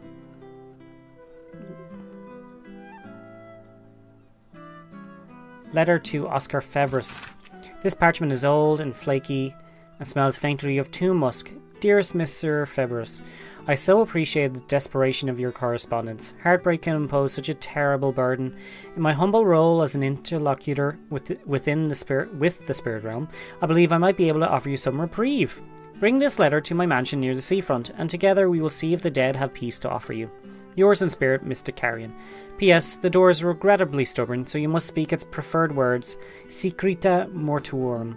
I may even consider a discounted rate, if you're willing to recommend my services to Lady Janet's well-coined kinfolk. Cool. There we go. Send to camp. So let's see now. Set into the mansion's there we go. Exterior, you see the faintest outline of a door. An entrance designed to provide the utmost discretion. The door pulses with a heavy, melancholic magic. Whatever lies behind it concerns the living and the dead. You sense it waits for the right words. And we have those words. To open. Secreta mortuorum. It has no choice but to let you inside. Oh yes. Now, before we go looting in here, we're going to at least talk to Mystic Carrion. And if he's friends with us, then we'll do his quest. If he attacks us... Do not have an appointment. Then, well... Yet you know. Seek an audience with Mystic Carrion. Mystic Carrion! Yes. You were drawn to me. A wanderer, bearing the scent of death. You are familiar with the necromancy of Thay. We are. I have heard the spirits whisper its name. Few books have the power to send a shiver through the living and the dead. Tell me, what did you make of its contents? I loved it, especially the part about the unicorns. No, I haven't finished it. Somehow I cannot decipher the final pages. So? Then the book's protections must be broken before its true nature can be understood. But wait. My spirits stir. Our conversation appears to have disturbed them. Uh-oh. They have a message for you. A most valuable one. You little shit. I can summon them forth if you are willing to offer them suitable recompense. Do I? I don't know if I have the gold on me. Shit. Let's do quick save here. If not everyone is in the conversation, I could probably hop out. Okay.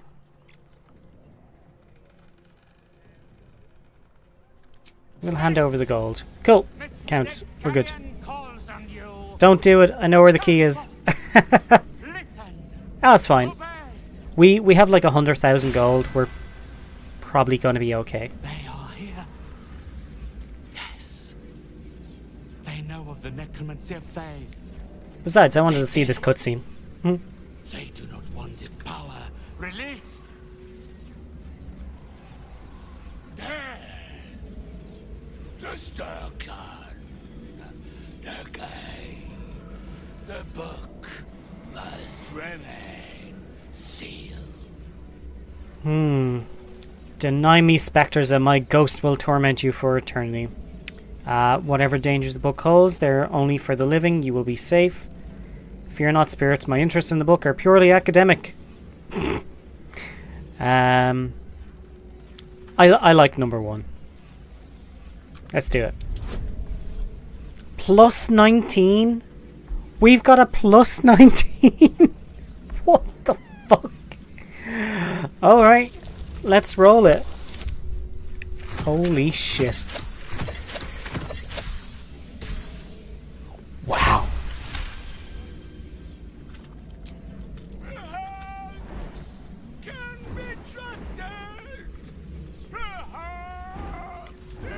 In our deception. Our deception was plus 19.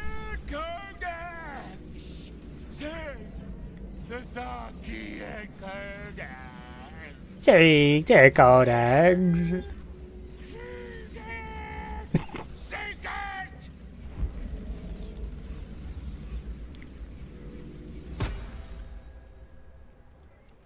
Well, okay then. It seems that if you want to unlock the mysteries of the necromancy, you must find the Tharkiet Codex. A simple ask for such a potent prize. And reading 2 books sounds complicated to me. With the courage to stare into death's darkest corners, but not the intelligence to understand it. It does not matter. The magic at work here does not require your comprehension, only your participation. Oh, we'll be getting that book, don't you There is worry. a place. Sorcerer's Sundries. It is the closest to a necromantic emporium this city has to offer. If a copy of the Tharkiet Codex has entered this city, it will rest on their shelves. Be warned. The necromancy of Thay is not a book for idle study. I share my spirit's concerns about your aptitude for such knowledge, alas. And further education on the subject would cost far more than you are able to pay. Now, unless you have any further business with me, I think this consultation has reached its end. What about Oscar? The painter. Yes, I remember. He wanted I had that to in contact the Charisma tormented last run, to be fair. spirit. Yeah, I had that. I was gave cheating him though, to be exactly fair, what he so well done. desired. And for a pittance, given the complexity of his request, He doesn't know how much gold we his have. inability to follow simple instructions is hardly my fault. If he wanted his safety guaranteed, that would have cost him extra.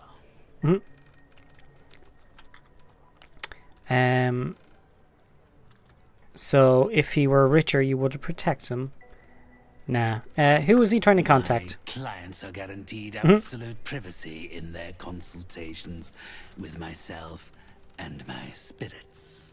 I assume you came to me seeking an exorcism?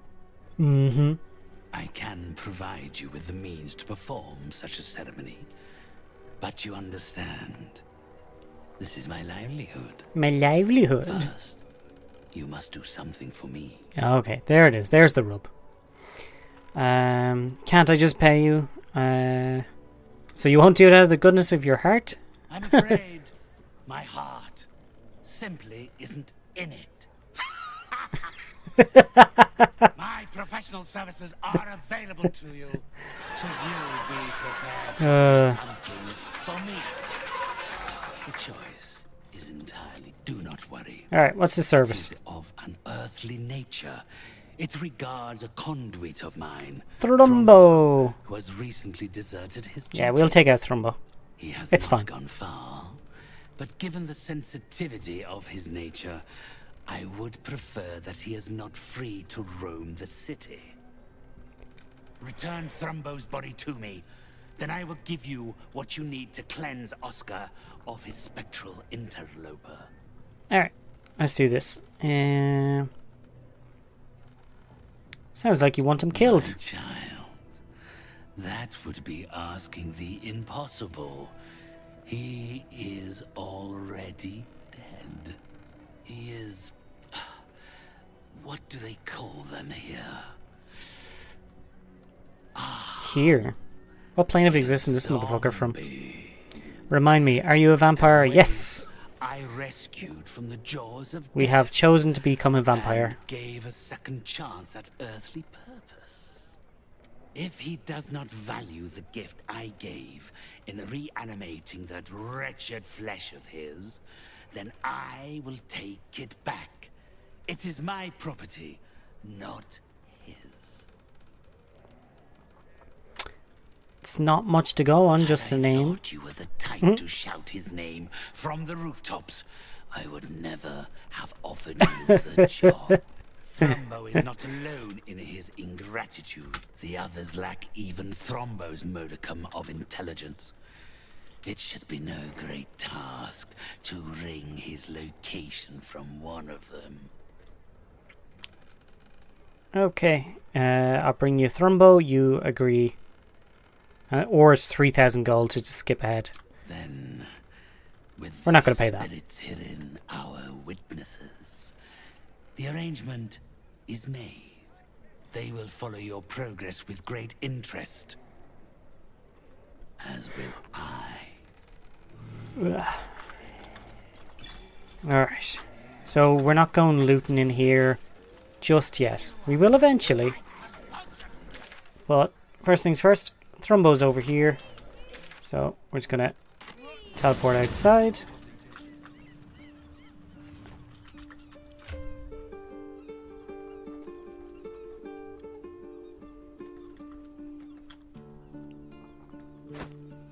We'll give the letters over here. We need a few more.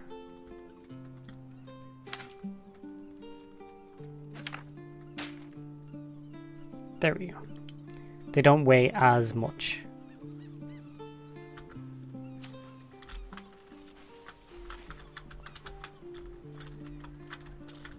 Alright, Thrumbo.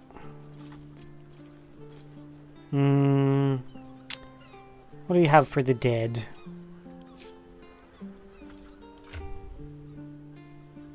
Oh, actually, we picked up some other things as well. So scrolls. Edgy. I don't think we have anything for the undead, do we? Dragon, monstrosity. Ah, we do.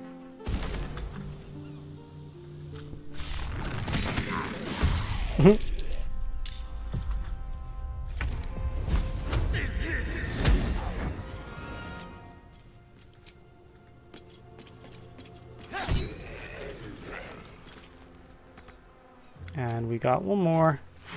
1 hit point. Just because he was a zombie. There we go. There's his heart. His heart's not in it. Funny fucker. And we just teleport back up there.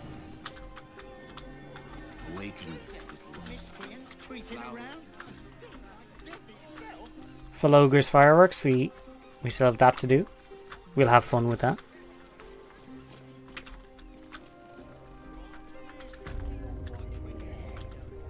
I should speak up.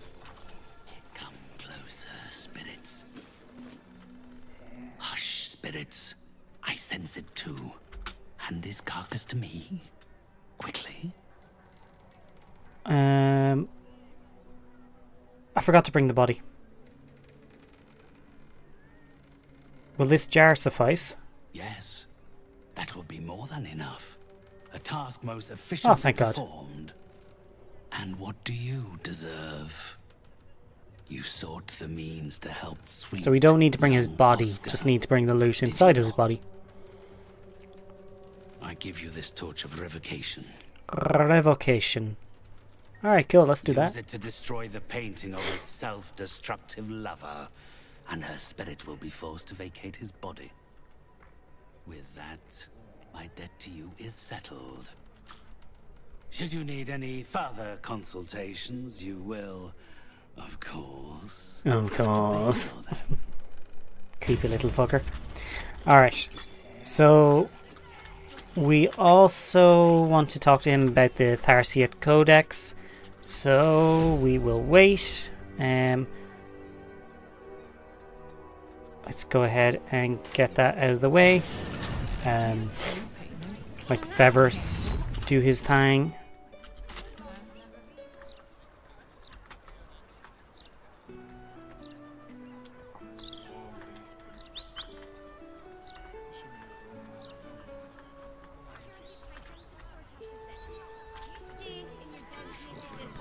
Alright, let's see. Stillwood, remind me, your vampire. No spell rot for you. Oh yeah, don't like that spell rot.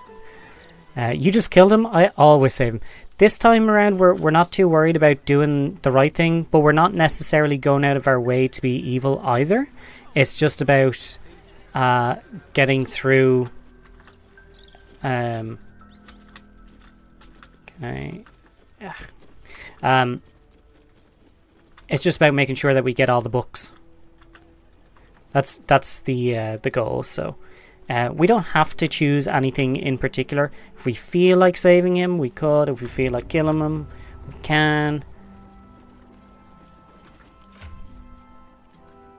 Okay, those were arrows, scrolls, camp supplies. Jesus, there isn't much.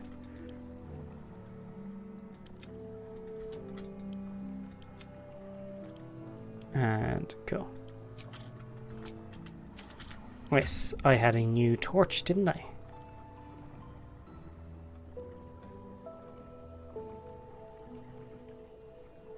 There it is, the Torch of Revocation. Okay, let's just... Oh, very nice. Different from a regular torch, huh? Oh, that's nice. That's a nice torch. We'll sell our basic torch. Shouldn't have made me your enemy. Hey, we burnt it. Oscar. Where is he? Where is he? Oh. Using the proper means. Oh, she's not happy. Ah, that doesn't work.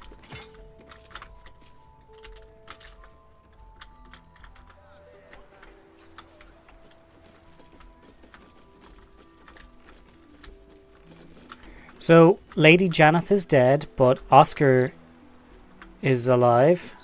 So we're going to find out what the hell is going on here. Also, it's after flooding now. Who are you? Get out! Get out! Ooh, ghost. Please, Carrie, my darling, listen to me. You brought me here. You did this. Do not interfere. He's coming home with me. She's angry looking. I rather like interfering. It's kind of my Then thing. You're as bad as him. He called me here. Trapped me. Pathetic little childish boy. I only wished to explain myself to make you see how... No! Enough of your whining. Enough! Selfish, arrogant bastard of an artist. I wanted to be left in peace. What happened to How you? does that help me? Or is it just to help him? Why does everything always have to revolve around Oscar Beverus? Oh, my sweet Carrie. What did I do to you? Save your tears for the ethereal plane. Touch him on will break you. Kerry Oscar spoke of was kind of gentle. You know what? Will we leave Oscar to his fate?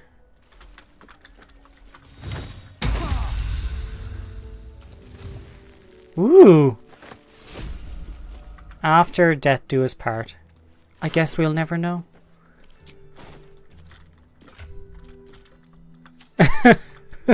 Well, okay. And the ring we got. Jesus Christ. Here it is. When the wearer is downed, they rise once more with half their hit points restored, but are gripped by shadow possession. Ooh. Possessed by frenzied shadows, and will attack the nearest creature. Its weapon attacks deal additional necrotic damage. That's fucking cool. That's real fucking cool. You know what? We can lose the poisoner's ring. And I'm going to wear that. And then Astarion. He doesn't need the stealth +2 or the sleight of hand +2 anymore. So we'll lose that. And we'll give him till death do us part.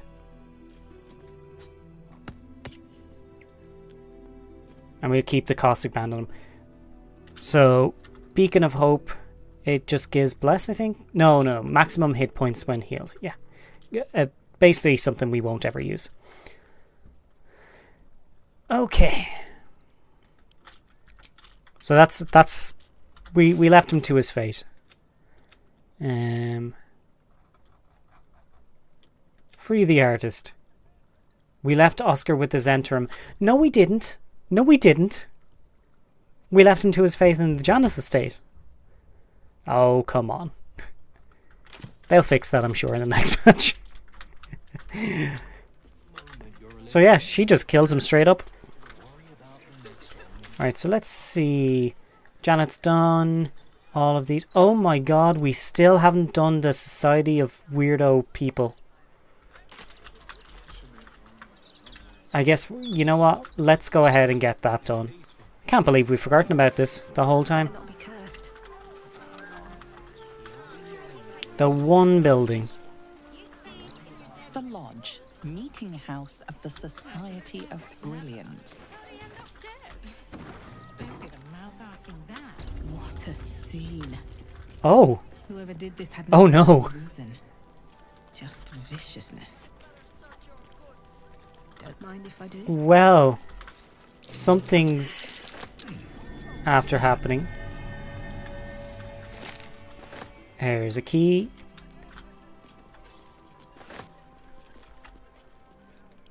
There we go. Stack of books. Stack of books.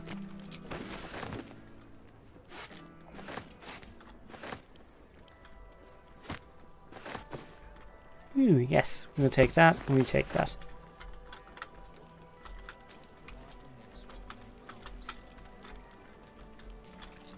Well, these got obliterated, whatever killed them. No, I'm aware. I've seen the book-related carnage. Wow! I stopped rescuing him. Douchebag. Yeah, Oscar is a douchebag. Always was. Petarian Code. Very nice. We'll take that. Quarterstaff +2. We'll sell it. And that's a book. So we'll take that too. Silver plate. Silver plates we don't need. Tongue of Madness. Rogue's Morsel. I hate the maps because they don't really show anything. And there's so many of them. They're all over the place.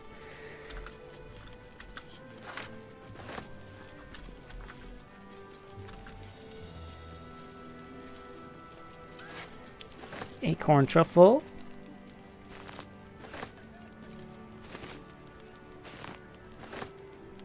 And up the stairs we go. Poor Amelium. Ooh, that's new. Might explain why Amelium wasn't there where he shouldn't have been. Yeah, it might.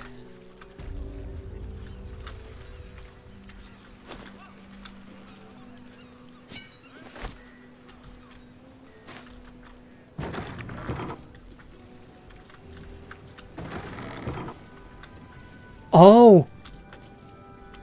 Oh, is that... Wait, was that always there? I'm going to come back to that. Can't actually remember. Imagine if the reason he's not here is because the Emperor is after recruiting him.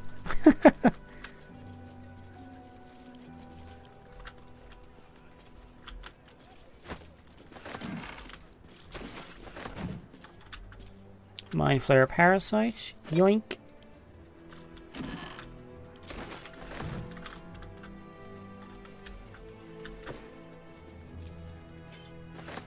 Broken Parasite Jar. Ooh, sell it for 100 gold. You know what? I'll take it anyway. Because it looks like we can do something with it. Because it's orange. Very strange.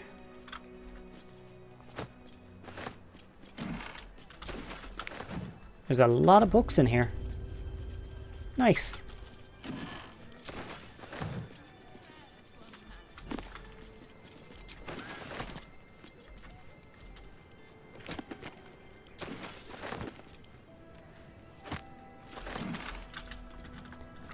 Now there was no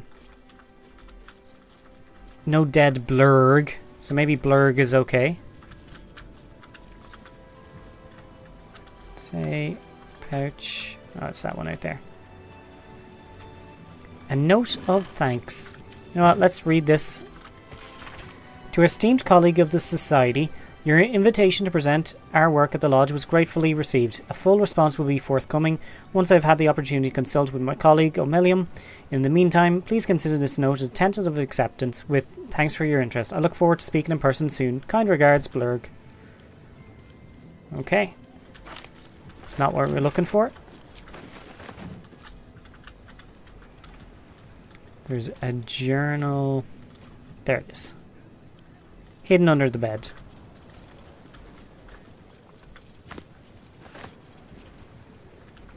You're all gonna stand right in my way, aren't you?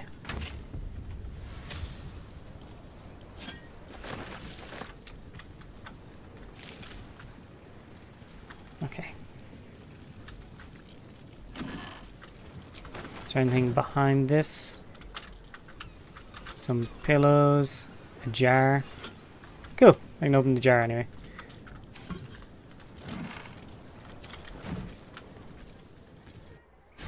Where is this going? Who are you? Oh! Oh! The difference between right and wrong. The Githyanki egg. A Githyanki youth. Yeah. And a familiar one at that. Can it be that this is the one who hatched Yep. from the egg you took from the crash?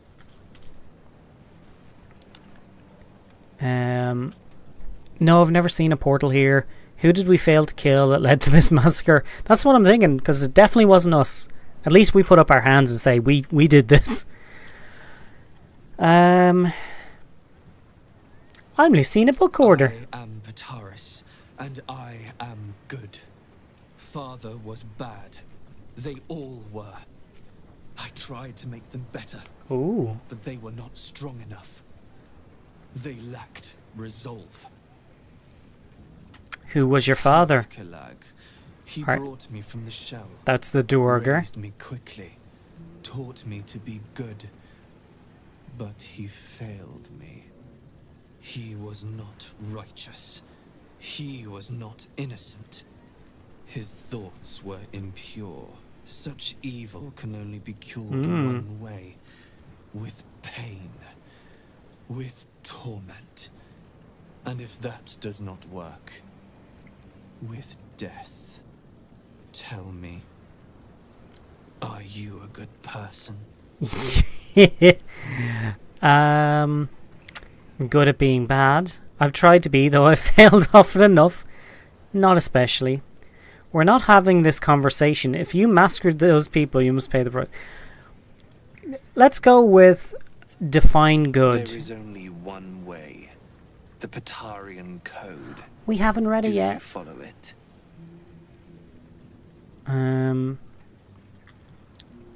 What's the It is Patarian honor. code? Justice, the true form of goodness we all must live by, decreed by Bahamut. We should have read that book before we got in here. You are not capable of following its teachings. I know what you did to me. I see the memory of it. Right there in your head. You stole me from my people. Gave me to that woman. Unhatched. Defenseless.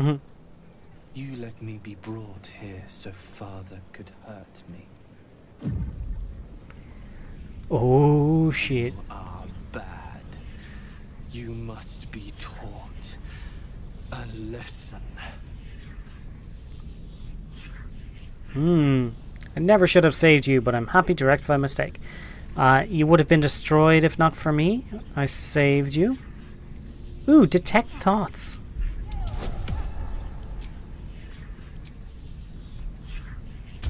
Seven to 10. Okay, we're good. We're good. So they've not made it here yet. How odd. Oh, I've never seen him. He did finally hatch in Lae'zel's care this last run, but she only told me about him at the epilogue party. Yeah, yeah. You were given to me. I did not steal you. I did the right thing. I followed the code. He deserved it. They all deserved it. All right. I should feel better now. Why don't I feel better? Ooh. Ooh. We've got choices. I'm going to do a quick save here. What do we want to do? I'm going to see this. Let him do it. I want to see what happens, and then we'll reload while we run some ads. Can be changed. Your mind, evil rides within it. You cannot be cured. You must be destroyed. Who? Also, where are we? In the sewers? No, just in a small area. Alright, well, we're not going to kill him. We're going to reload. We're going to run those ads. And then, yeah, we'll get back to it. I'm actually going to get up and stretch.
Alright.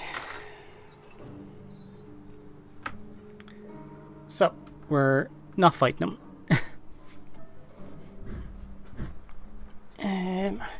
You feel strange, don't you?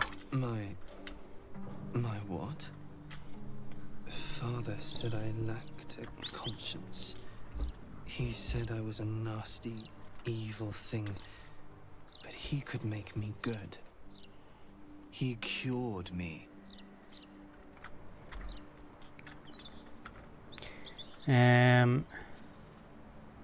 Good people offer forgiveness. cured, you still look like Githyanki. He lied to you. No one's born evil.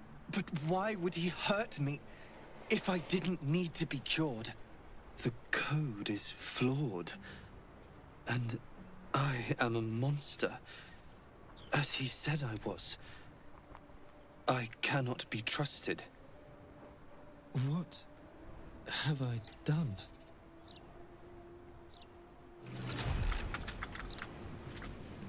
Swift as my feet can carry me. Lady Esther. Oh yeah, that's the one we sold the egg to. And here he is on his own, just hanging out. Let's have a read of the Patarian code here quickly. Fucking one of these.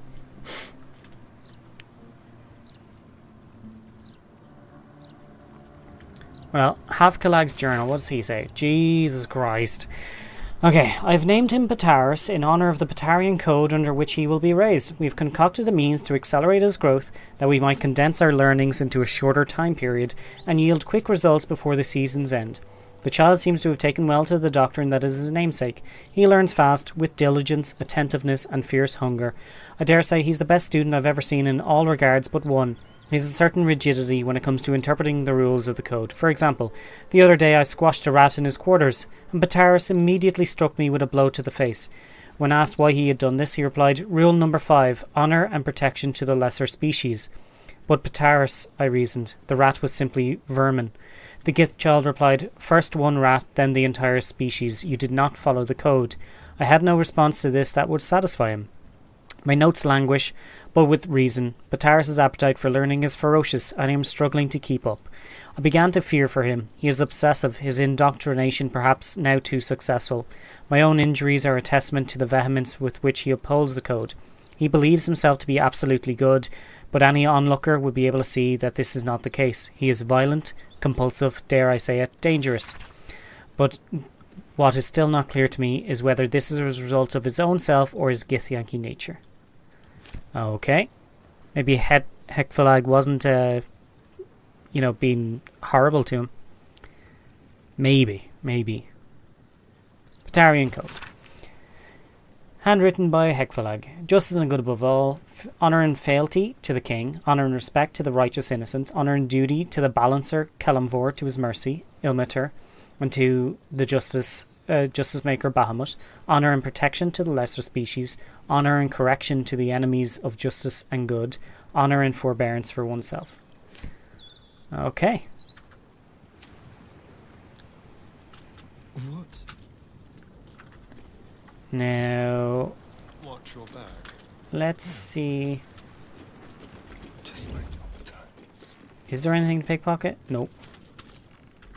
No one back home will ever believe this. Okay, we've got some stuff. We'll take that. Add that to wares. Don't need plate armor. We'll take that.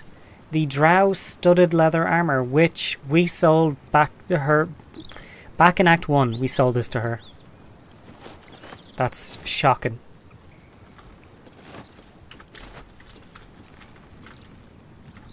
Alright, let's go around the room and start looting. See if there's any books. Now, that armor can go over here.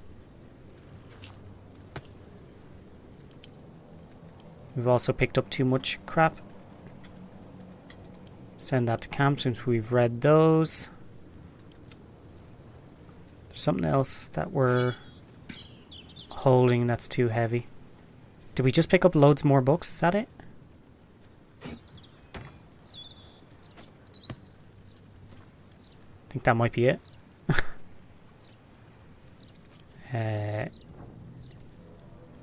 Give that to Astarion.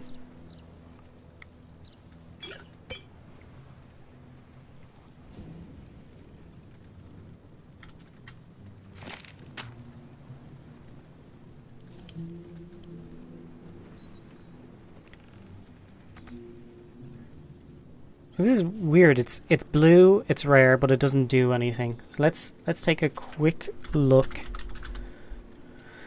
Broken parasite jar. There it is. Nothing. Does nothing. Alright. We'll just go ahead and sell it then. Alright.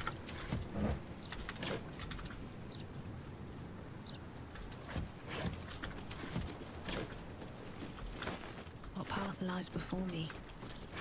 I had completely forgotten that we had sold on that egg.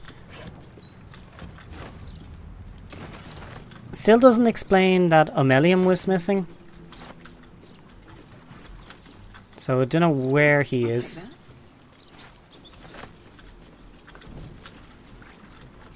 And shells. Nope. Nothing there. Fish! I guess this guy's been living on fish the whole time.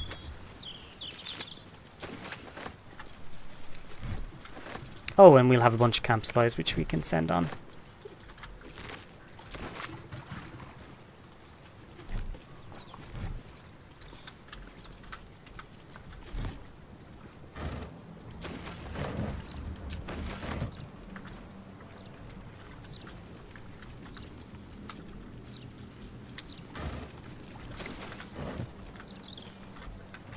There's really not a lot down here.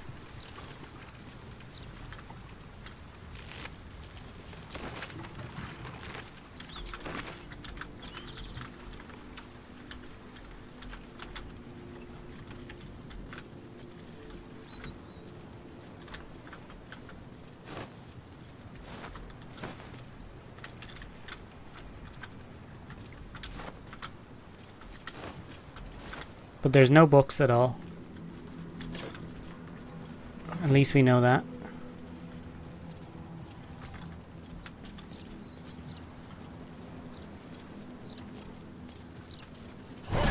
Just smash that crate just because it's in the way.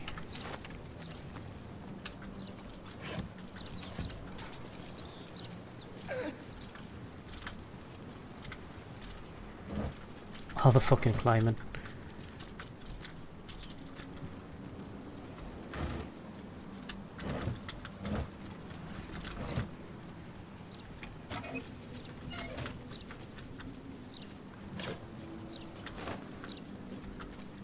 Oh, come on. For the Lady of Loss, she does not like losing. What does that say? Only a matter of time until Shara took vengeance.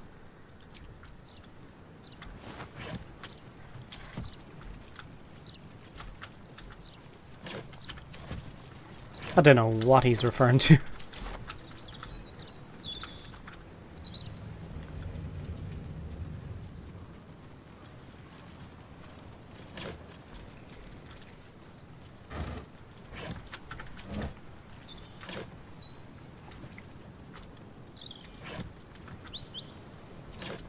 Ah, there is nothing.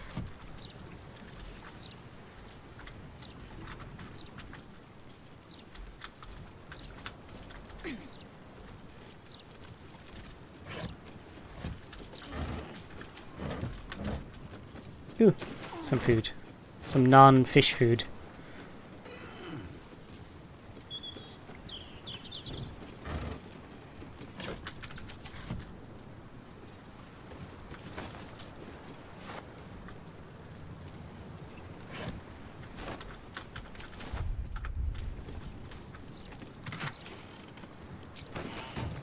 One spell.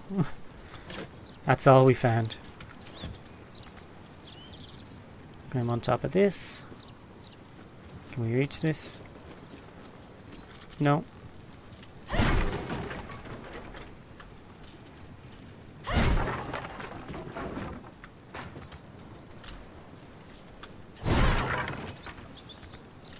Alright, we'll have to smash him, since we can't actually interact with him.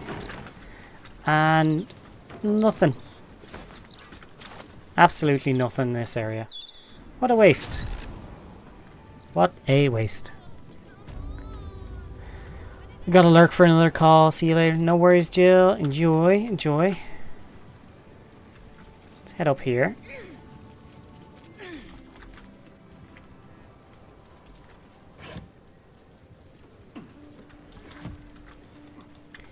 You'd think there'd be more books up here.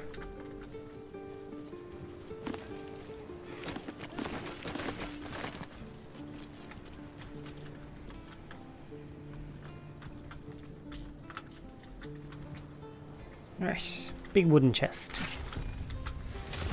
And nothing else there except for this painting, if you remember. Ta-da! It's a teleporter. Which gives us a load of gold ingots and shit.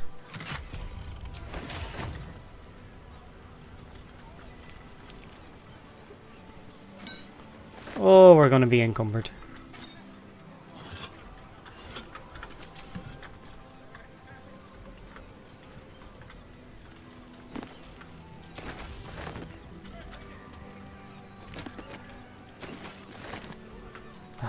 The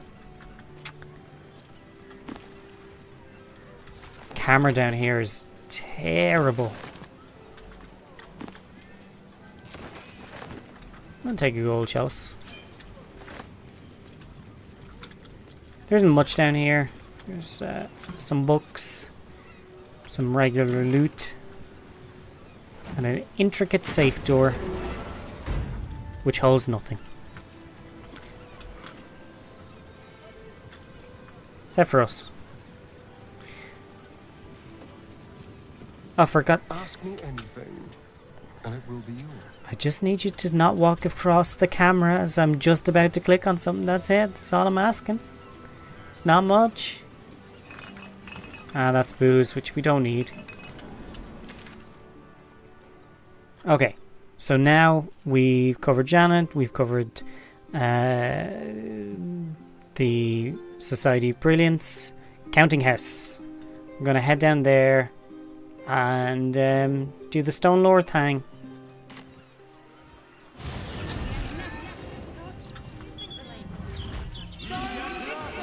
Oh, they're still knocked out. I had to knock them out to steal from them.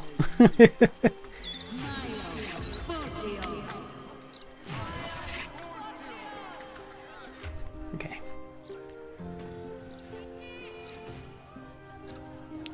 So, throw those in there. Add to wares. We'll add those to wares as well. Come out of our inventory. Go to camp supplies. Camp supplies.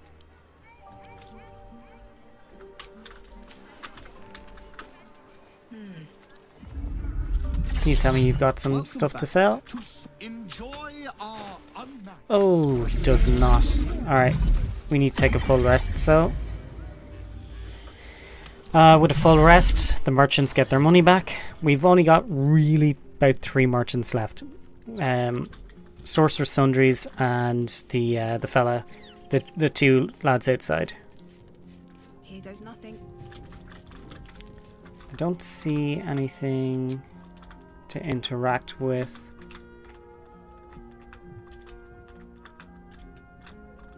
No. Okay, we're fine. We can head to bed.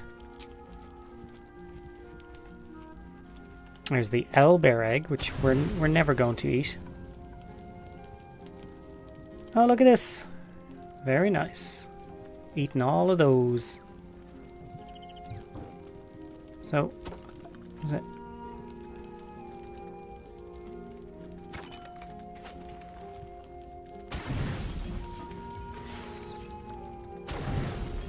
So they've sort of changed how the food works. How is this worth 3?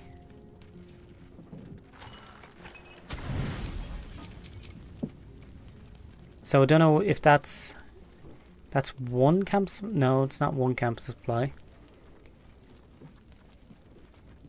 And we're going to be left with 0 after we eat it. I don't know how this works. I don't know what the numbers mean. But they've changed it anyway. Let's just... So if we click off that, look. It doesn't seem to matter that we've chosen these. I think we're better off just choosing for ourselves. And then we need a 6. That we can do. 3 and a 3. There we go. Full rest.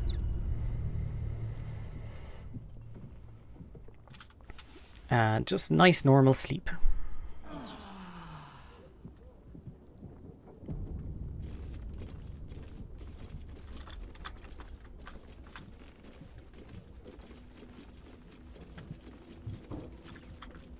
Oh, my character's still full. Jesus Christ.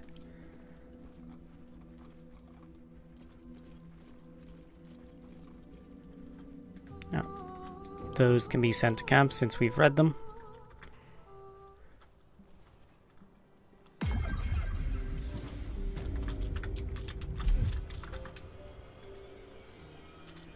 Welcome back to feast your eyes. Alright, so where's insufficient gold? Son of a bitch. Okay. Oh, it's probably this 960. Jesus. Don't need that or that. 1,000 for the drow-studded leather armor. Holy crap. Wasn't expecting that. Oh, 2,000 for the diamonds. Yeah, that'll do it, alright. That'll fucking do it.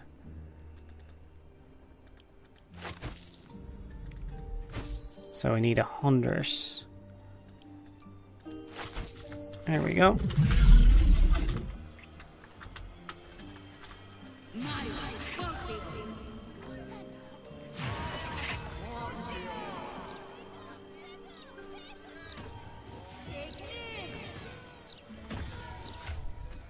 Oh, nice and full. Why is that? I sold a bunch of stuff. Oh, the gold. The gold is slowing me down. Most of my wares can take an eye right out. Alright. She almost hates us. Sell wares? Yeah, insufficient gold. That's fair enough. I expected that. 2,500 for 9 black diamonds on their own. Jesus. Not that we ever need them for anything else. Alright. We sell both of those.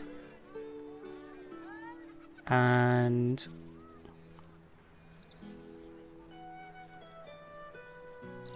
do we have anything else to sell? 40. Oh my god. 1 point off selling for 100. We'll sell that for 70. Yeah, that'll do.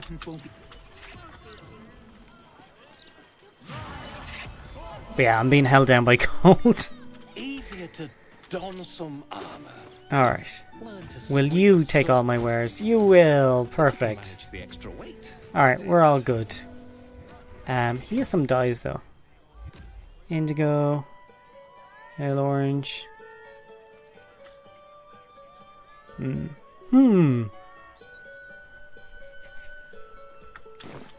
The way I see it. Alright. I'm just going to check the dye guy. I'm just curious about something. Can't even browse while he's a client. Why did you stop?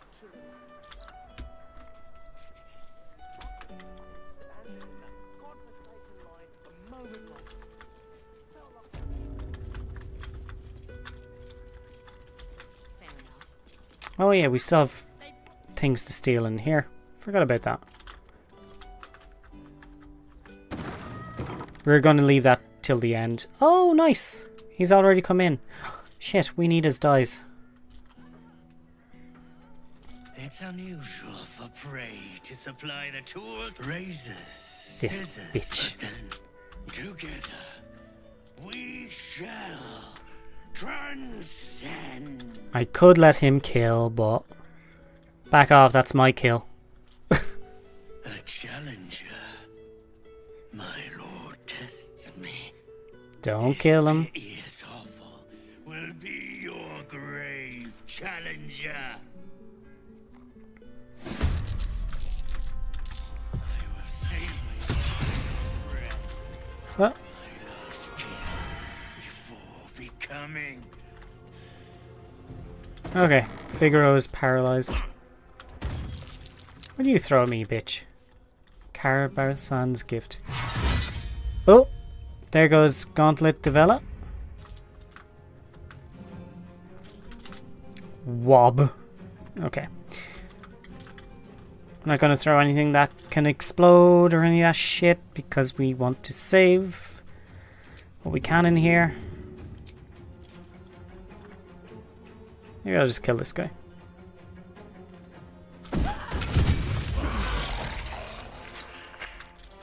Alright, he's a doppelganger. He's dead.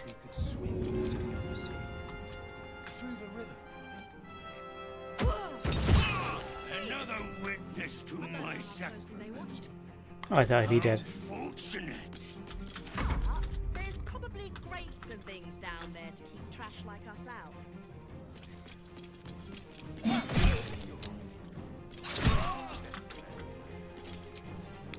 I can get the kill on this guy here. Oh, 2 hit points, you cheeky fucker. Survival is all that matters. Once on him, twice on him.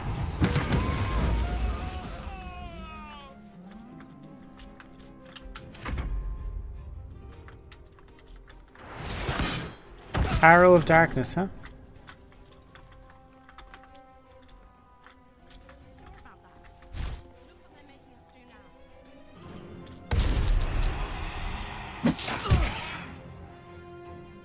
Don't kill him. Good. Blinded. Bitch.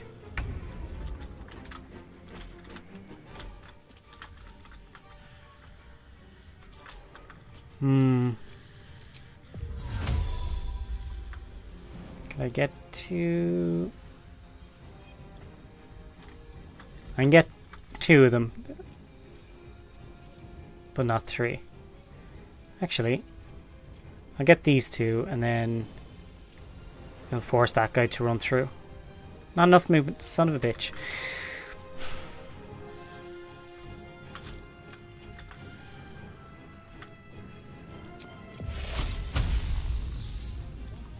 Higher movement speed because of encumbered. Oh my god. Alright. Send... we'll just give it to Karlach for now.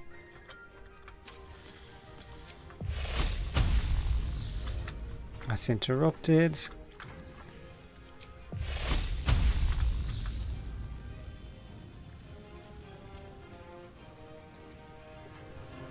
Fine, we're just gonna hit him.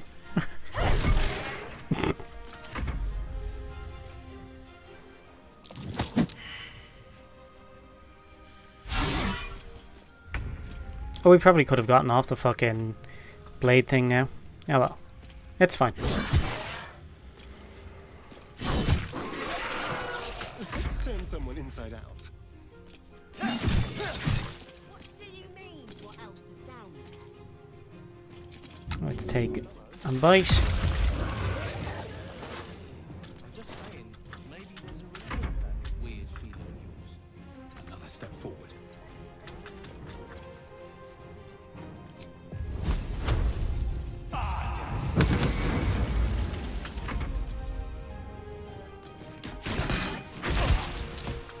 Acid. How dare you.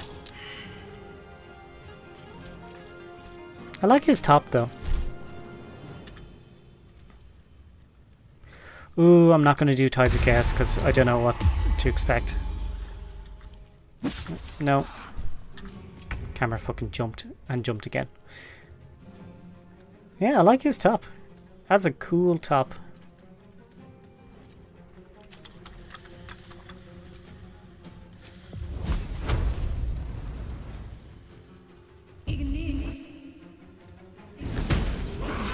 Ooh! Fucking 43. Nice. Take a bite out of him.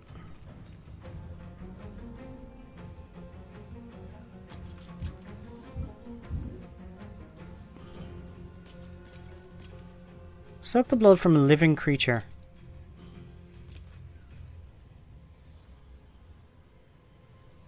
That's weird. We didn't get it from the doppelgangers. Still breathing, despite everything. And since doppelgangers are monstrosities, we have a slaying thing for them. Aberration. Dragon. Here we go. Construct. Monstrosity. Well, that was pointless.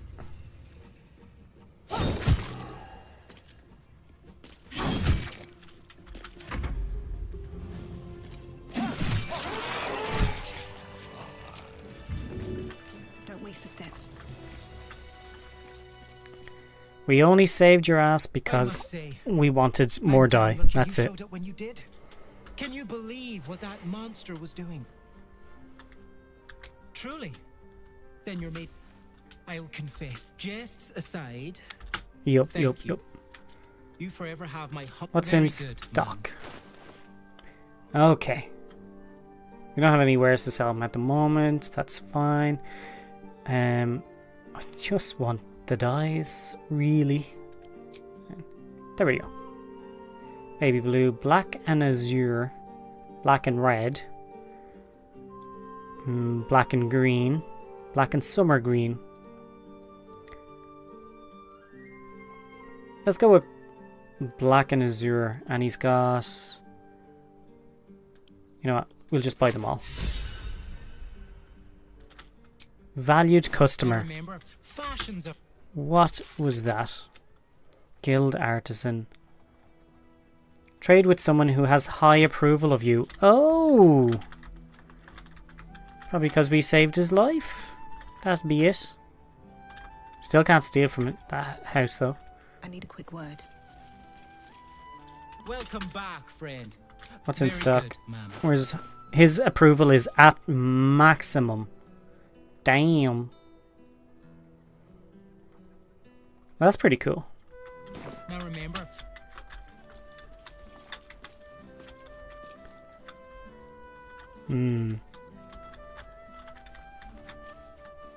Should be able to open up these fellas. Yep. There's some stuff here. Short bow, arrow of piercing.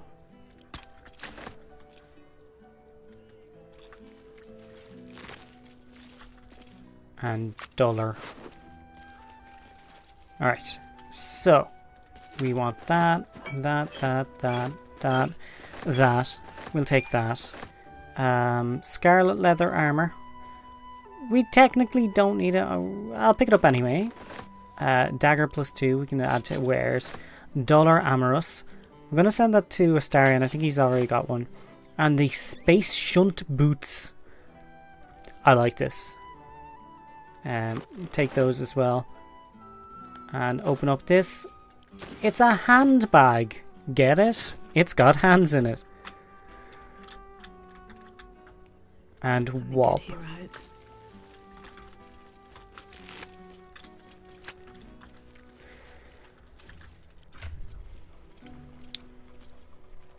Okay, so the hands, bring them there, sort these by type, yes, by type. Grease bottle can go to Karlak, that can go to Karlak. Let's have a quick nosy. Amulet of Baal, we obviously were holding on to because we need it. She can hold on to that. We'll just show you what the Scarlet armor looks like. It's really, really nice. It's a nice set of armor. It looks almost brighter when we wear it as opposed to when your man wears it. But it's also trash, so we don't need it. Featherfall, we just in case. Dimension door, how many times can you use that though? That's the question. Space shunt.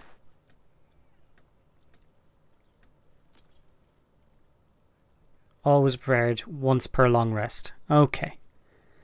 Whereas this gives us brutal leap, which honestly we don't really use all that much.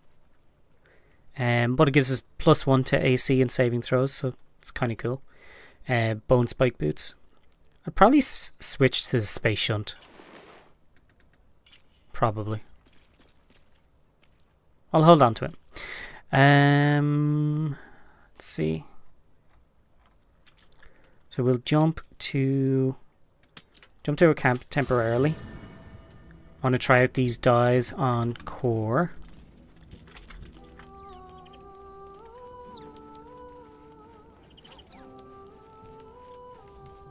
This vessel is... Be the best way to do that. Open up.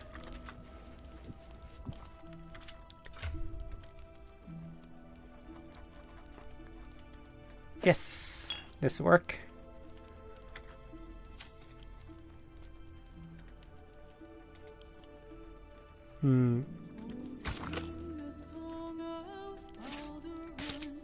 Object is too far.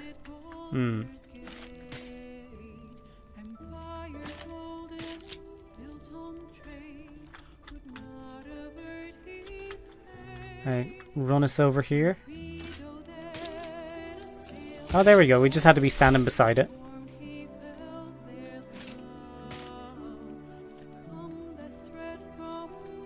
Black and Azure. It didn't really work.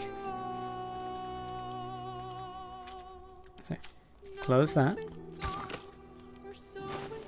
Ugh. Close that. Oh yeah, so it's making it fucking silvery. Okay.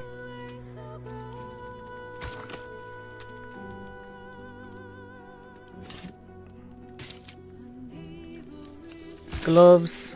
Gloves are now whitish as well. And you can't really see his boots from here. But it got rid of the pink on it. Nice. We got 3 left. We'll throw in his shield. Nothing? No, didn't really do anything. We'll try his sword. Didn't work. Yeah, it didn't work on his sword either.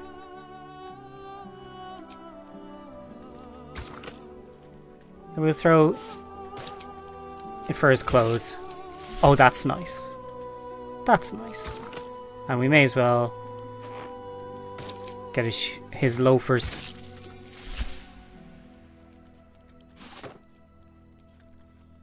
And then there he is with his He-Man underpants. Perfect.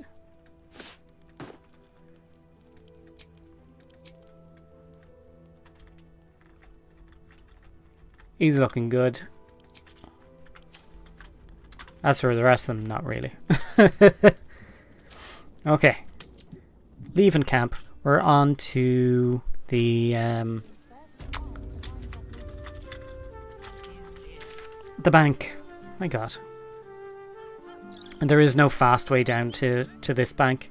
To the counting house. So we just gotta run.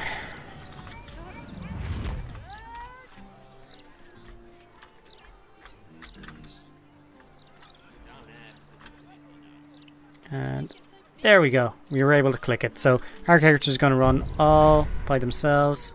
What's cooking? We have something here. Gain expertise in persuasion, deception, and intimidation. Yeah, sure. You know what? Never a dull moment. The rest of our characters didn't bother to run with us. That's weird. How much farther can I go?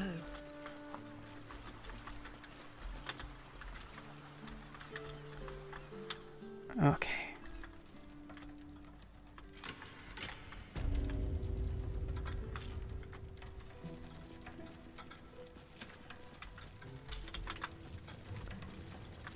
Down, down, down we go. We turned off the traps so we don't have to disarm them. I'll give it a shot. Killed all the guards because we didn't really have a choice. They were all over the place, no matter where we went. We checked everything here. Now we've looted all of these areas. All of them. this is where you found the book on Brunel Battlehammer. 1356 59 59. Pretty sure. And here we go. The final area. It's still moving. What's still Your moving? fussing. Hmm. Nine Fingers had this one made especially. Oh, the chest. That's Barely right. Slow it down. But the stories. Stories. Tall tales and big names, lad. Don't let them fool you. Elminster the Archmage. Mhm. Drist the Drow Just. Heroes have power, aye, but not half so much as we do. A little coin into the right purse. A soft word in the right ear. It's not glory. I always like this guy's performance. It's gold. See? Now.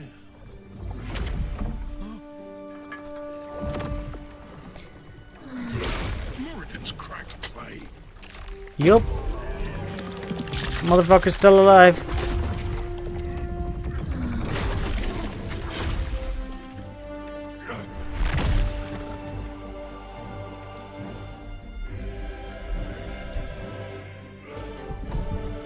And just having him included in the game. There's no gold in here. And he ruins it. If there is one thing Minsk hates more than beasts with bad breath,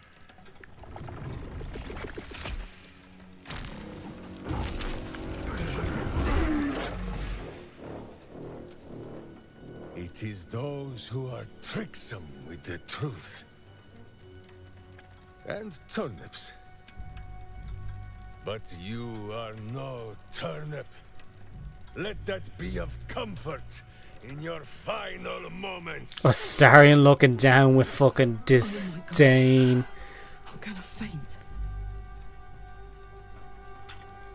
Do nothing. Enough play, Stone Lord. Wait a minute, you're not Jaheira. Jaheira's dead. Nine Fingers set a poor trap, little banker. Let the Absolute's faithful show you how it is done. Now Ballists. Stone Lord, we have the gold, and the Absolute has need of it elsewhere.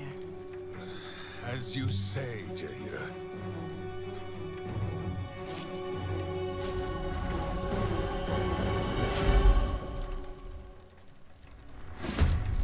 Well, so he's down the tunnels. We've already opened that gate, so we're able to get back to him easy if we need to. And we've dealt with all of the other guys in there, so the only one we'd have to fight is him. So that'll be interesting once we get down there. But first, let me see. Cannot harm because of sanctuary. Bullshit. Bullshit. There's the dead mimic.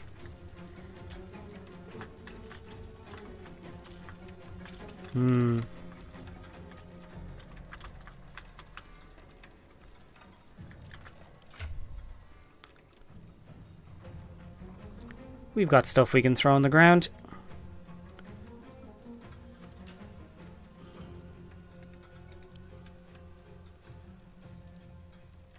Oh, we can only drink. Oh! An acquired taste. I did not mean to drink that. Gains bite until next long rest. We already have bite.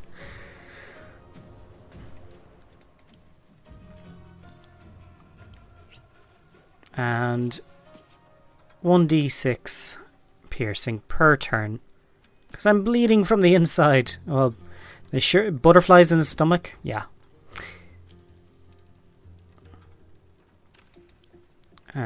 Can't do anything with that. Throw some fire.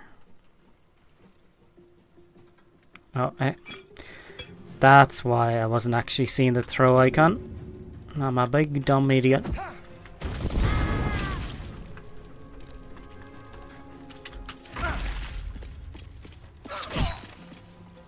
Well, he's lost his sanctuary.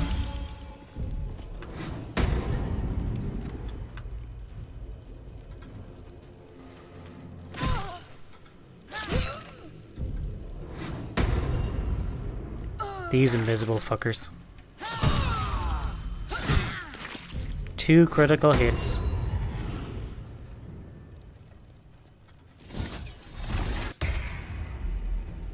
And then stunned. Fucking hell. Yeah, they ain't surviving.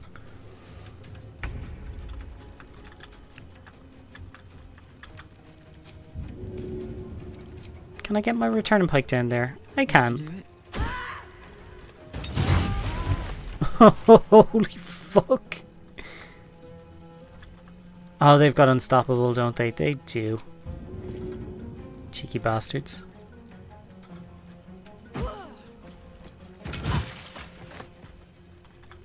There we go. That's a lot more damage.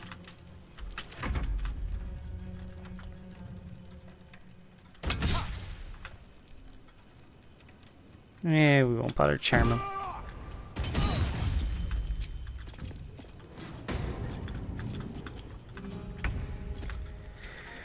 Alright.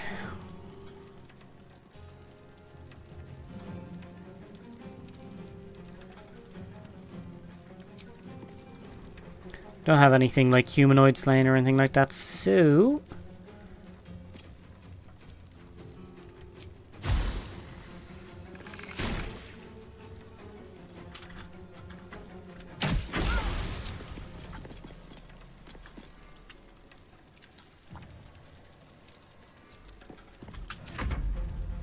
Let's see what they get up to.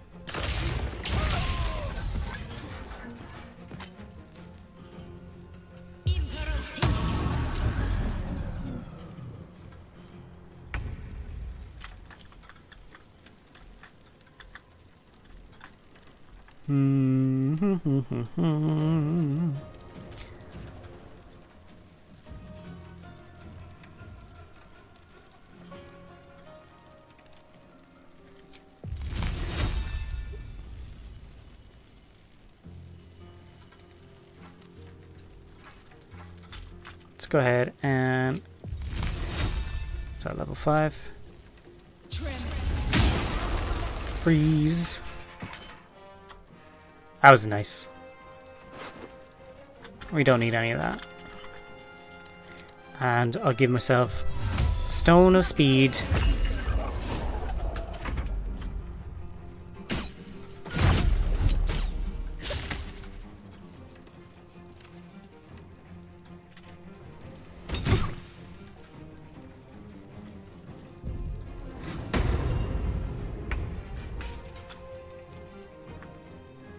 Alright, we're definitely killing this fucker. Didn't need that. Okay. There's nothing up here, so we can start moving.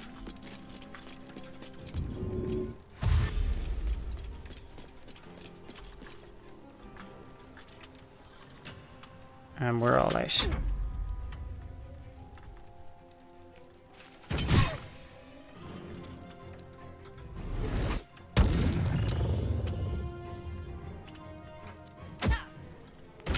Bitch throwing out their fucking daggers at me. They must have like 4, 5, 6 daggers or something like that. I'm crazy.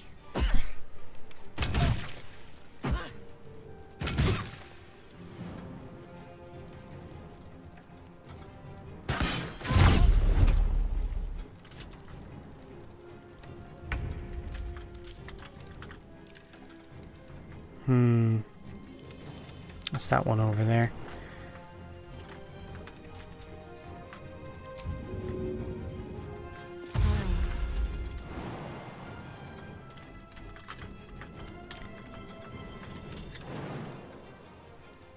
Go on. Hey, I made the jump.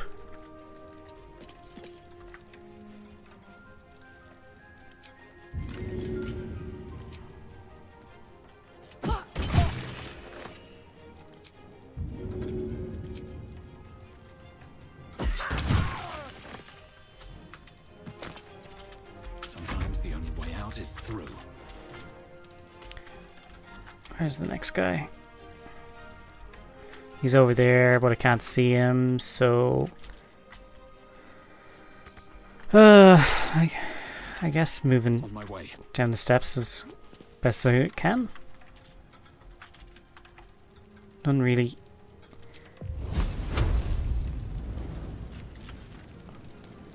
Shame they're not just in this area.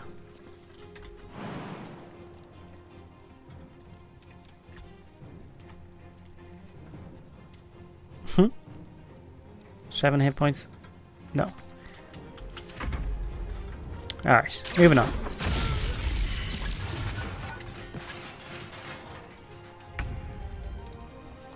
Let me just see what was destroyed there. Failed saving throw. Shocked to death. Okay, just the torches. This fucker's down here somewhere. There he is.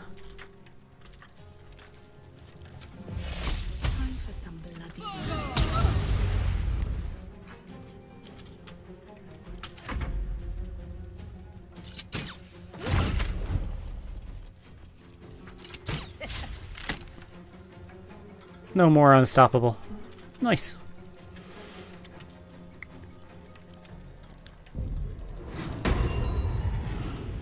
Oh, you cheeky fucker.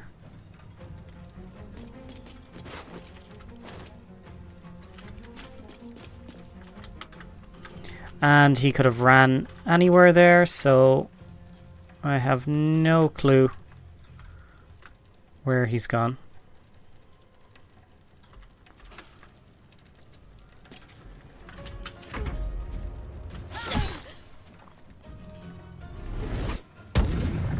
Charmed, what are you going to do now?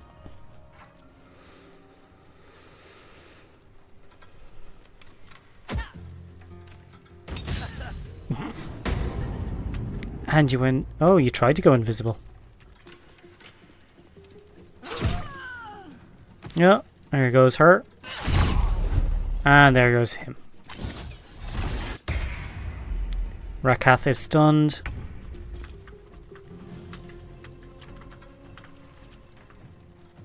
I'm gonna have to get to him. Moving. Oh, don't tell me we're just shy of it. Oh no, we're good. We're good. He fucking got his unstoppable back. Arsehole.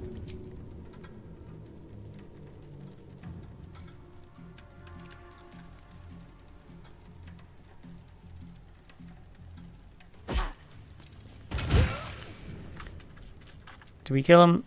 Nope. I wonder if this is worth the cost.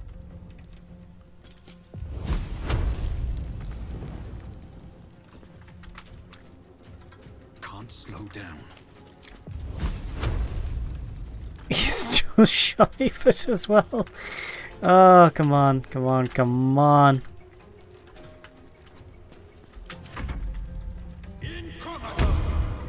Blur. I guess that'll be helpful.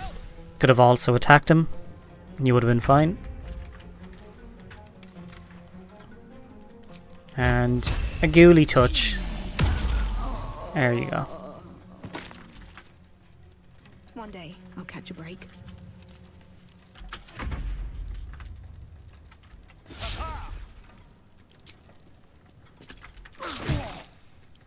Yep.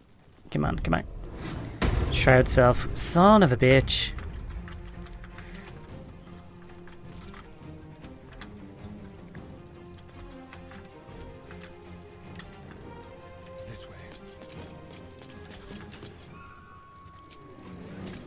There we go. That's the end of him. Let's cover fire, baby. Okay. All we're waiting on now is the invisible guy. The invisible cunt.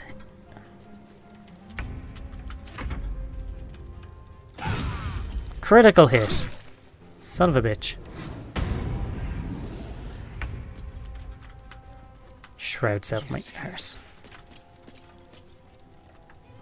He's right in front of me, but I cannot hit him. Some blood. covered. Never a dull moment. Okay. Acid splash. Ooh. You're fucked now. Should mind my step.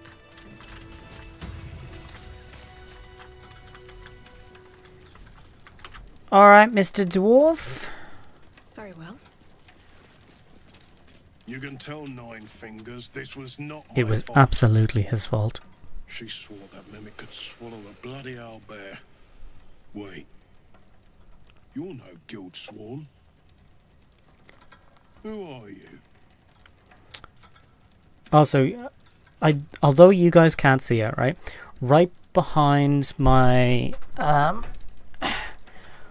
right behind our little box down here that says our name and stuff, there's the options for like trading and dialogue, and the one for community polling is actually cut off about 3/4 of the way for whatever reason. So I don't know if that's something that they'll fix, but it's pretty funny. Security consultant, your vaults leave a little to be desired. Missing your motley, Jester. We softened our defences to lure that bastard in.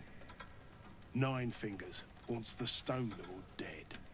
With what he cleared from our vaults, he's got enough gold to make himself a lord in truth. Alright. And what's the cult want with money? Anyone told me? Nine Fingers sent word the Stone Lord was going to try his luck on our vaults. So she told me to cooperate. Lure him in. Yes, sir, Stone Lord, sir. Shall we open the account in your name or the Absolute's? He's a funny Just fucker. step this way to your special deposit box. Don't mind the teeth. No one mentioned he might have some old crone dropping in as backup. As chairman of the Fellowship of Financiers, I can assure you we'd reward you well for the return of the... Not for Okay. us, you understand. For the common man. For the common Baldurian. Who knows what he's planning to do with it? How much was taken? All of it? Every penny of civilian lodgings, anyway. I mean, not like we'd lead him into the private vaults, but still. Lord Baldurian's waking up poor tomorrow. What he can do with that kind of coin Should we be friends? doesn't bear thinking about. He's just one guy down in a vault. Yeah. Say I find the money. Your fellow folk, or maybe just good sense. In our Okay. hands, Right, keeps let's us move it along, move it Feel along. free to poke around this place and it'll help you pick up. Okay. So. Hey, Kosek, welcome in. How you doing, buddy? Let's do a shout out. There you go. Last playing some music.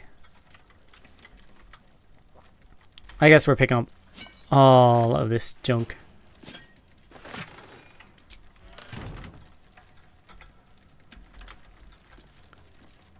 Empty crates. Shame. Ooh, there's a ladder there. Something good here, I hope.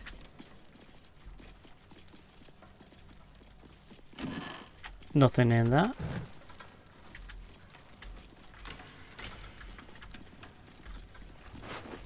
Okay. Another ladder. We don't need the little daggers.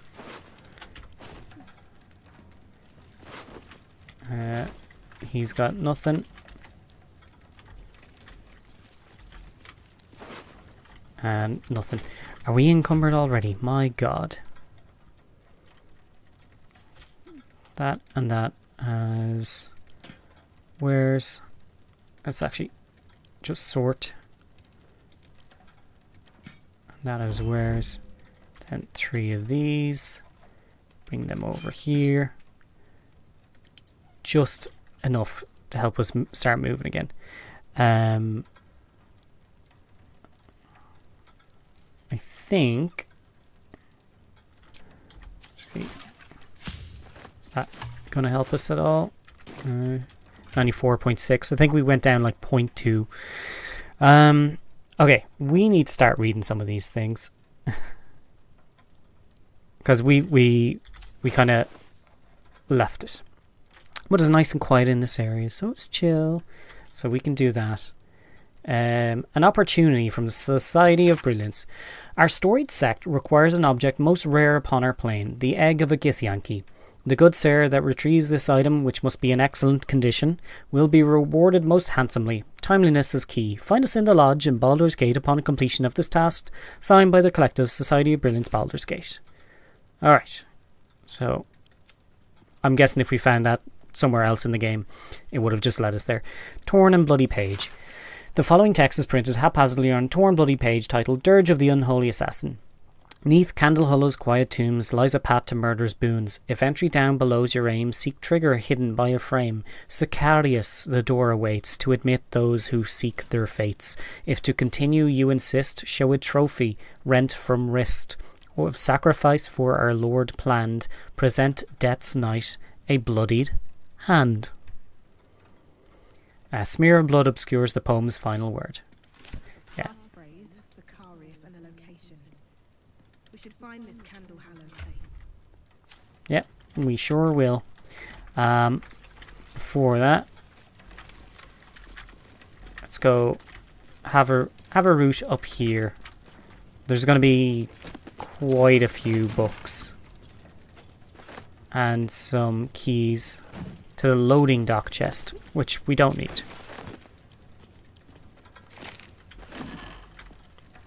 More keys.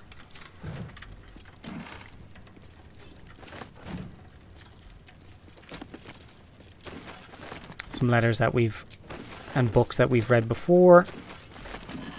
We'll go through the lot.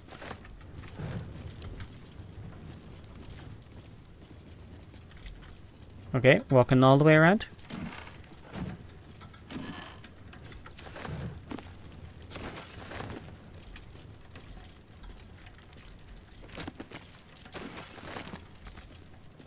Can't reach this desk. Come on, let's go. That's a very, very strange. Well, Smash that. No, that doesn't help either. It's a weird bug desk. Can't do nothing with it. And there isn't much here that we can interact with. what's in here? Not much. One day I'll catch a break.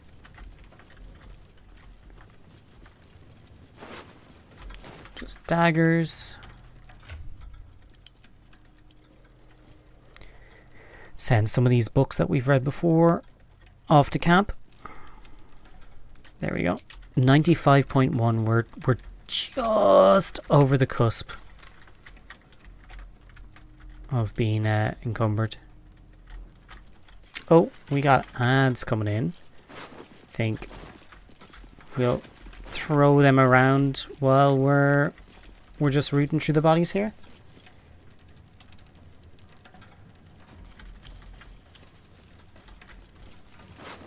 There we go. Oh, did we 95.1? Oh, we're actually not encumbered. Nice.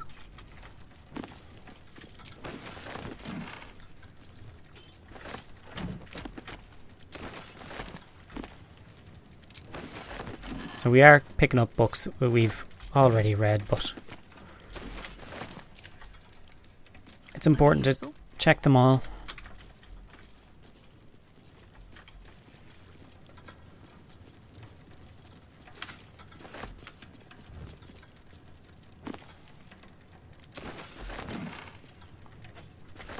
Anything of use?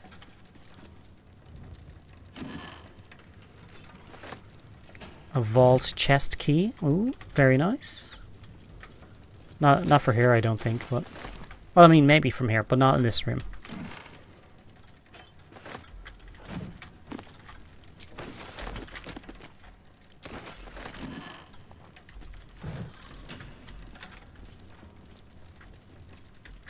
Last book. Cool. Sort by type. Scroll down to the ones we've already read. Sent to camp. Cool. So what are we up to? 95.2. Hey, we can move. Perfect. So there's some extra chests down here. That's number 4. That's 4, 5, 6.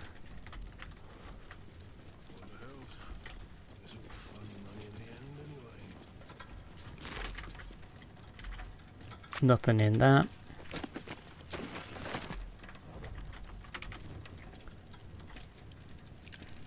We'll go through these books. That's number 8. That's number 7. So Here we go. we do 1, 2, 3, 4, 5, 6, 7, 8. So we'll be starting from this side. But we gotta read through some of these things. We'll do a short rest.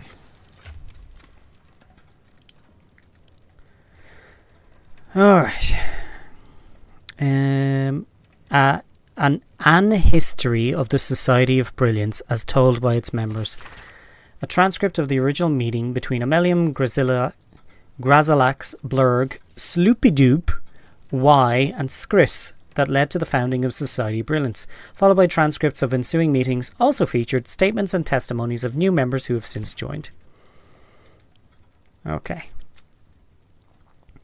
The Demonic Crisis. Why are they in quotation marks? An heavily footnoted tome about the invasion of the Underdark by demon lords in the late 1480s Dior and the ensuing purge of madness from the subterranean realm. The Lost Tomb of Caim, a book of research notes concerning the lost tomb of the half-elf sorcerer Brysis of Caim, the halfling Fargus Rumblefoot, and various attempts to locate the true tomb throughout the Society's history. Well, that's interesting, because that sort of leads you, like, if the Society of Brilliance is elsewhere in Faerun, if they do more story content, that right there, those are leads that you could absolutely start with a new group. You could throw in Society of Brilliance, which honestly I think I kind of wanna because they're fucking weird. But the Tomb of Brysis of Caim, I like that. I like that a lot. The Pilgrimage to Gravenhollow. A personal account of the pilgrimage to Gravenhollow undertaken by members of the Society of Brilliance in the early 1490s Dior, as told by the troglodyte Skris, including the story of Gazrim's Ring, dedicated to the families of the members who ventured bravely in pursuit of knowledge and never returned, published in the original Undercommon, later translated to Common. Silly. The Velkinvelv Pursuit. A detailed history of the Velkinvelv Pursuit, led by the Drow priestess Elvira of Loth. Okay, so those are the end of the Society of Brilliance books. They're actually pretty fun. A Murderous Masterpiece. Penultimate report. It's an honour and a privilege to watch this brother in Baal in action. The setup for his final qualifying murder is brilliant and meticulous. After its inevitable culmination, I'll be thrilled to join at the murder tribunal in acclaiming Dollar as an unholy assassin. Shalargouge. Oh yeah. So Dollar Amorous. They're actually both the same. You land a critical hit, additional 7 damage, yep, and weapon enchantment +2. So we don't need 2 of them.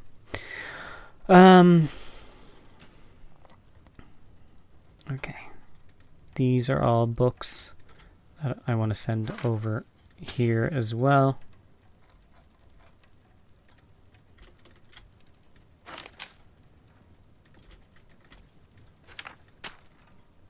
And we sort them now.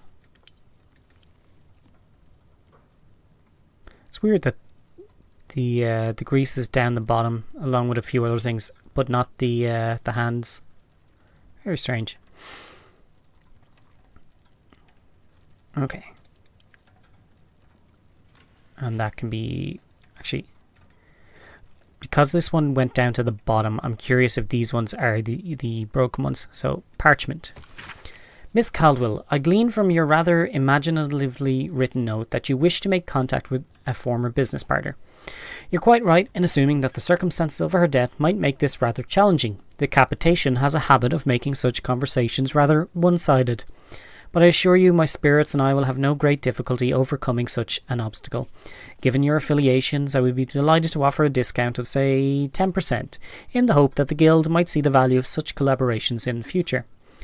I'll be expecting you at my mansion near the seafront, and of course, my discretion is assured. Yours in spirit, Mr. Carrion. P.S. I'm sure one of your ilk will be familiar with the security measures I am required to take. Secreta moratorum will grant you passage. Is that different? No, it's not. It's not. It's the same. Baldur's Mouse 1492, issue 97. Fist search for any leads on Etvard Needle killing. Constellation astrologers warn of Orot's bared fangs. Sylvanas sanctuary keepers implore residents to stop adopting owlbear cubs because they are cute. Seriously, those beaks are built for rending, and that's just what they'll do. Cold Brains. Interview with serial killer expert Ned Cousage. Needle on Needle, our late editor in his own words. Oh man. So Edward Needle, the guy that writes Baldur's Gate, the editor-in-chief, he's dead. We kill him because he's a bitch. And he even had a... what would you call it? An article written about himself. So that's pretty funny. Smug motherfucker. 97 is the same. Constellations. Needle and Needle. And... yeah, they're all the same. Bank pass. And we can't use the bank pass. It just lets us into the bank. So, send to camp. Perfect. And we get to read the rest here. Now, the last time we were looking at it, we had just barely covering the screen. So, before it, they all fit on the inventories here. But now, we're just one line over. So, we're going to get started. A study of ores. A curiously passionate collection of research notes about ores. Of most surprise to me is the above-grounder's enthusiasm for gold and silver. Such metals have neither the practical benefits of mithril nor the astonishing properties of Hizakur, and yet they are coveted as if they were the output of Moradin's own forge. Either the above-grounders are deluded, or they're onto something. Only one way to find out. I've acquired some samples for testing. For now, these are stored in a private room, but should they prove to be as valuable as the denizens of the world above would have us think, I suppose I shall have to transfer them to an even more secure location. That's brilliant. I love that idea that doors are like, no, this metal is shit. Like, why would they want this? Unless, wait, humans are devious. They probably have a plan. That's just funny. A study of spores and their supraterranean effects. Okay. The notes are lengthy, verbose, and densely packed. It has been 4 days since the subject last ingested anything other than spores. They decline even water. It's my belief that in spite of my best efforts, the subject has ceased to respond to stimuli. The subject does not appear to be in any pain. The only symptoms I might describe point more towards ecstasy. The eyes are glazed as before, and now accompanied by a soft smile, at the corner of which a steady trickle of spittle may be observed. A sight that is most unnerving to behold. I believe the subject is now suffering from a form of intoxication, and one that they will have to be weaned from safely, and over a period of time, so as not to cause long-lasting harm. I wonder if that's Blurg's notes. Cautionary note. Please do not move the painting from the attic. Whoever previously did so, your actions trapped the professor in the hidden room, an experience he is not keen to repeat. Correspondence from Lady Esther. Dear Master Havkalag, I trust this letter finds you in the best of health and spirits. Allow me to introduce myself. I am Lady Esther, a fervent explorer of the world's mysteries and dedicated enthusiast of the Sword Coast wonders. The purpose of my correspondence today is to share with you a most thrilling discovery, namely that I have located an active Githyanki creche right here in Faerun. Exciting news, I'm sure you will agree. However, the path to this discovery was arduous indeed, and I find that I am rather depleted both in moral reserve and supplies. I'm sure that someone in your esteemed position is quite familiar with the difficulty involved in infiltrating such a place, and I humbly beseech you to send forth an advance of coin that I may complete your most noble mission. I eagerly await your response, and hope that you will honour my humble request in the service of your seminal work. Yours faithfully, Lady Esther. Gimme money. Dead or alive. Glitterbeard. This feels like the right time to tell you that I'm well aware of the accounting irregularities in your most recent guild tithes, but don't worry, you have a chance to make up for it. Get this right, and you will have the honour of being the one guild outfit to survive a raid by the Stone Lord. Get it wrong, then you had best make sure he kills you. 9 fingers. And ask Glitterbeard over there.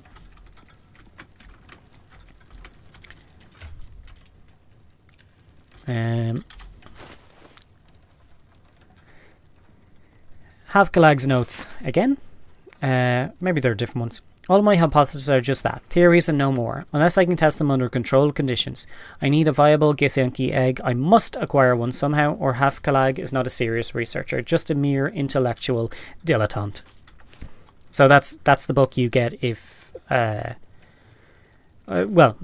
that's the book he has on him anyway. Regardless of whether you bring them the egg. Inklings. This novel is bookmarked on a page lined with markings. Its reader seems to have underscored certain parts for emphasis. After all, there's no point in denying the undeniable, which until that moment I had obscured with the million minor tasks by which I measured my life. Yes, the polishing, the scrubbing, the pouring of wine and tea and deference into my master's cup. Jeez, I could do with a cup of tea now, I tell you. Ugh. All of it had surrounded and obscured the essential truth of my life. Like a phalanx now fallen, I had wasted my years, one by one, and now there were hardly any left to me at all. I mean, that's something to keep in mind, everybody. You know, don't waste life. Have no regrets. Do things that make you happy. That, you know, don't hurt other people, obviously. Instructions for receipt of chest. Okay. The note is written on fine paper, with delicate calligraphy declaring it from the office of Raketh Glitterbeard, head banker, although the body of the letter itself is in a thick, heavy hand.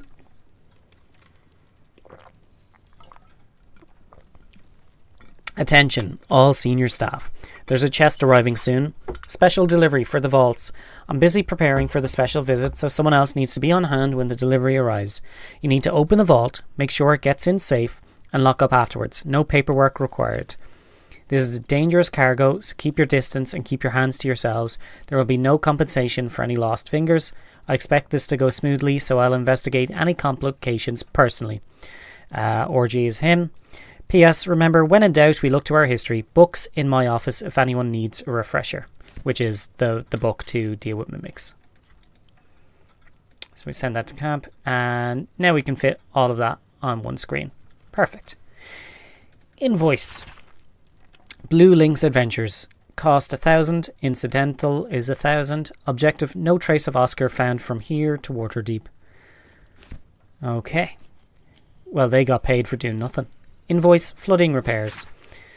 Pinned to an invoice for a hefty sum billed to the counting house is the following note. A reminder: our repairs in the vault level encompass the mechanical systems only. We've drained the seawater from all levels and resealed the walls, but reactivation of any magical defences will need to be carried out by a certified member of the Gondian Guild. I would not recommend carrying out such repairs until the source of the harbour disturbances is identified and dealt with, even if the counting house cannot afford multiple visits from great guns artificers. It's a deal.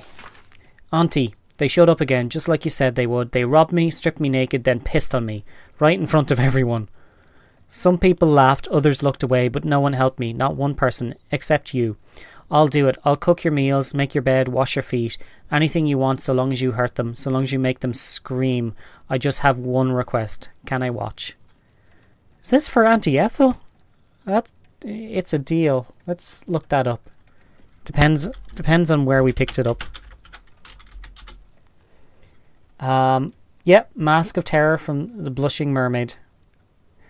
So yeah, they wanted to so let's see. Robbed, stripped naked, pissed on. right in front of everybody else. Yeah, and they wanted to watch them suffer. Okay. Keeping of the vaults.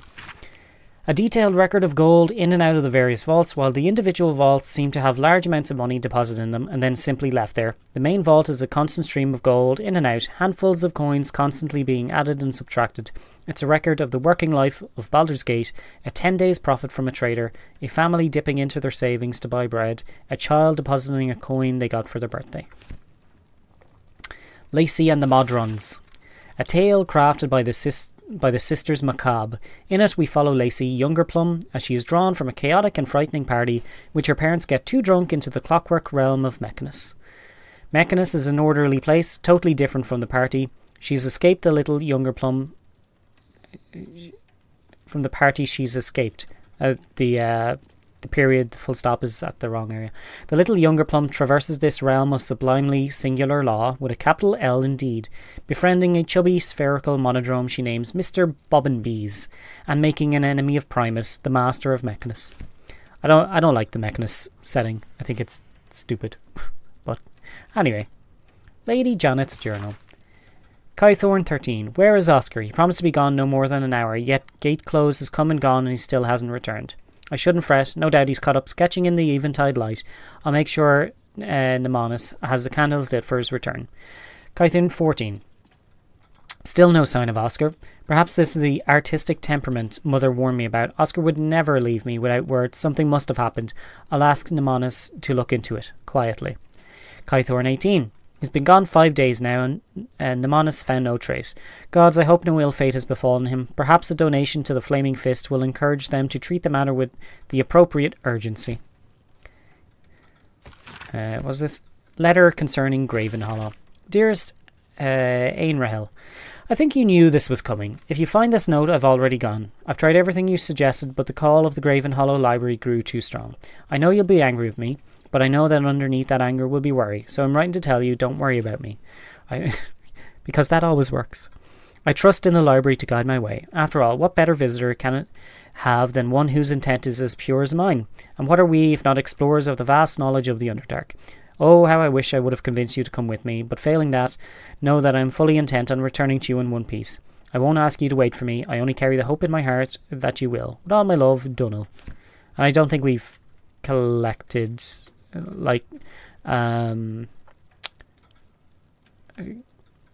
don't think we found a body or anything like that with that name. So wonder if it's a reference to something else. Society of Brilliance. Okay. Letter from the Apothecary. Master of the Guild, it will not have escaped your notice that I have doubled my last batch. Consider this my parting token, free of charge, as I regretfully inform you that I will be leaving your employ. When you have long appreciated the craft of alchemy without moral compunctions, and it appears our Archduke-to-be feels much the same. He's an old acquaintance and has offered me an opportunity I simply cannot refuse. It's my understanding that the market pressures have caused your own operations to shrink considerably in recent times, so let us call this serendipity and part amicably yours, the Apothecary. Huh, I wonder who that guy was. Letter from Lady Janeth. Glitterbeard, you will recall that I deposited a rather important ring in your vault for safekeeping. I may have been premature in locking it away and have decided I would rather keep it close. I'll be along tomorrow to retrieve it. Please have all the necessary arrangements made. Yours, Ferelia Janeth. I can't remember if we've actually picked up that ring or not. We might have. Letter from Morgan. Dearest Nancy, are you sure you can't come? I know how important the shop is, but book club meetings aren't the same without you, especially when the books are as salacious as this month's pick. We'll be in Bloomeridge Park, usual time, usual spot, Morgan. P.S. Capley will be there, and I know you wouldn't miss a chance to spend time with her. I think that's the dog. Letter from Mother. My darling daughter, I hope life as a newlywed is all you hoped it would be. Life in the upper city is as pleasant as ever. The flowers in the garden are blooming beautifully, though not a patch on your bouquet. I do hope you'll visit soon. It's been far too long. Come any time and stay as long as you wish. With much love, as always, Mother. Could have been to Lady Janeth. Letter from Seelai. Father, I've heard about a risk of shortages in the city. I know you're absolutely unforgivable when it comes to shopping for yourself, so I've sent some victuals that could see you through a whole season if you pace yourself. Do it for me, I love you very much, and we'll be home for a long visit before you know it, God's willing. All my love, Seelai. P.S. Will you tell Cathora I say hello? I've already sent Uli your love 1,000 times over. And I have no idea who those people are. Letter from the Dockers Guild. Letter from the chairwoman of the Dockers Guild. 9 fingers. From my esteemed organisation to yours, the Fist and their Steel Watch still insist on searching every shipment that comes in. Trading vessels are trying their luck further up the coast, which means less work for my membership. If there aren't any shipments for your people to protect, then there aren't any protection fees for my people to pay. That would be a sad day for commerce, don't you think? Ooh, the Dockers Guild fucking holding it to 9 fingers. That's dicey. Lyrical draft. My heart's an empty vase looking for roses, looking for poses and pansies a little colour. Brighten up my world, won't you brighten up my world? Won't you let your little petals fall in my clear glass heart? I don't know. Beauty and the Beast? What? Management warning. Shimmer, you're on your last damn chance. I'm your manager, not your bloody understudy. I had to throw a wig on the other day and shake my arse like an eel in a frenzy. Well, no more. We can't keep hoping the crowd is too drunk to notice my chest hair. From now on, you're showing up sober and early, and I've catched so much as a whiff of drink on you. You're out in your arse, and Hank the Wobbler's taking your spot. Sober, Shimmer. I mean it this time. Alright. Let's send those to camp. Okay, we're getting through. Just doing out sort there. A few more and we'll be able to start opening up these vaults. Mantras and meditations of the Sun Soul. I am the embodiment of radiant light, shining forth with the power of the sun. I walk the path of the Sun Soul, radiating love and compassion to all beings. Are these sun monks? Ugh. Ugh. I honour the sun as a symbol of life and creation, embracing its energy as my own. With each breath I draw on the sun's energy, renewing my strength and resolve. My inner fire burns bright, empowering me to overcome any obstacle. I embrace the brilliance of the sun, letting its rays guide my actions and decisions. Through selflessness and service, I bring the light of the sun to those in need. I am a vessel of divine radiance, channeling the sun's energy for the betterment of all. Okay, sure, buddy. Sure thing, pal. Manuscript. Actually, that would be easier to see up there. Masters of the Painterly Arts. Catalogue of great painters, historical and contemporary. The spine is bent in a particular spot and the book opens on the following page. Oscar Fevris. Fevris may be the best known for the calibre of his clientele, but should really be commended for his attention to detail. Each portrait, illustrating the oft-elusive Baldurian patriarchs, is rendered with exquisite accuracy. The most minute of details from the curl of a smirk to the eye's knowing glints are present in his work. Though he has garnered the reputation of a flighty dilettante, he is a young master worthy of watching, to be sure. So, Oscar is talented. He's just a dick nugget, you know, and that everyone hates.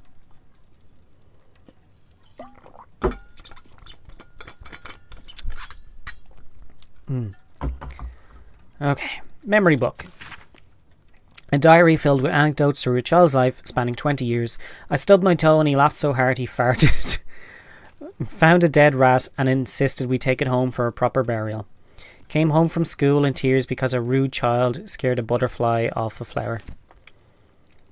More food, please. I dined in your fine establishment the other day and I just wanted to say incredible. Top notch nosh. Why on earth do you only open in the evenings? Is your chef a vampire or something? If so, get the lad or lass some curtains for the kitchen and have them serve up more grub. I would gladly stop by every day for lunch if your kitchen would only be open. What is that from? More food, please.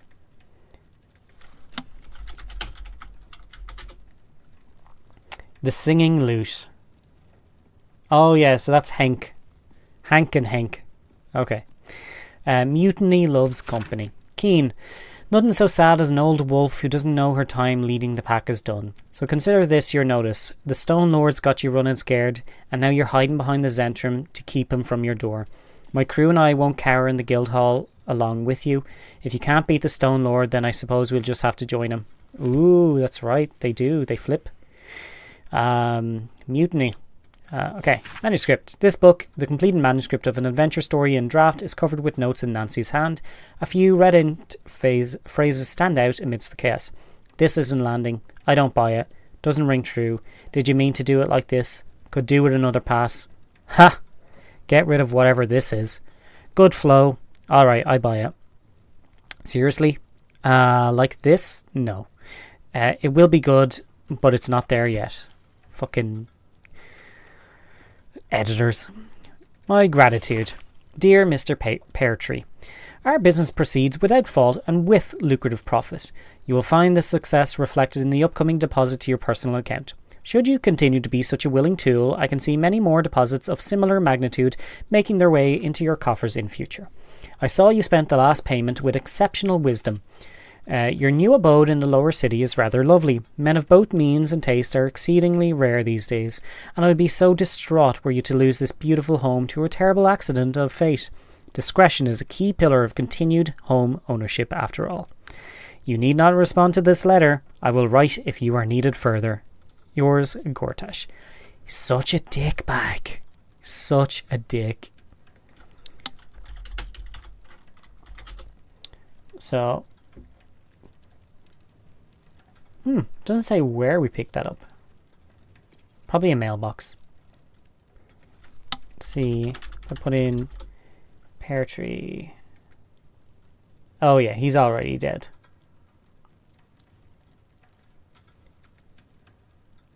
Oh wait, hang on. Let's see. Frank Pear Tree's he's working in the Baldur's Gate barracks. Oh, he's one of the kills for Dollar, the guy, the Crimson Assassin. That's why.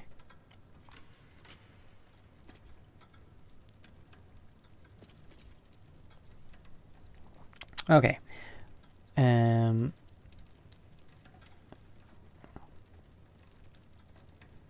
see.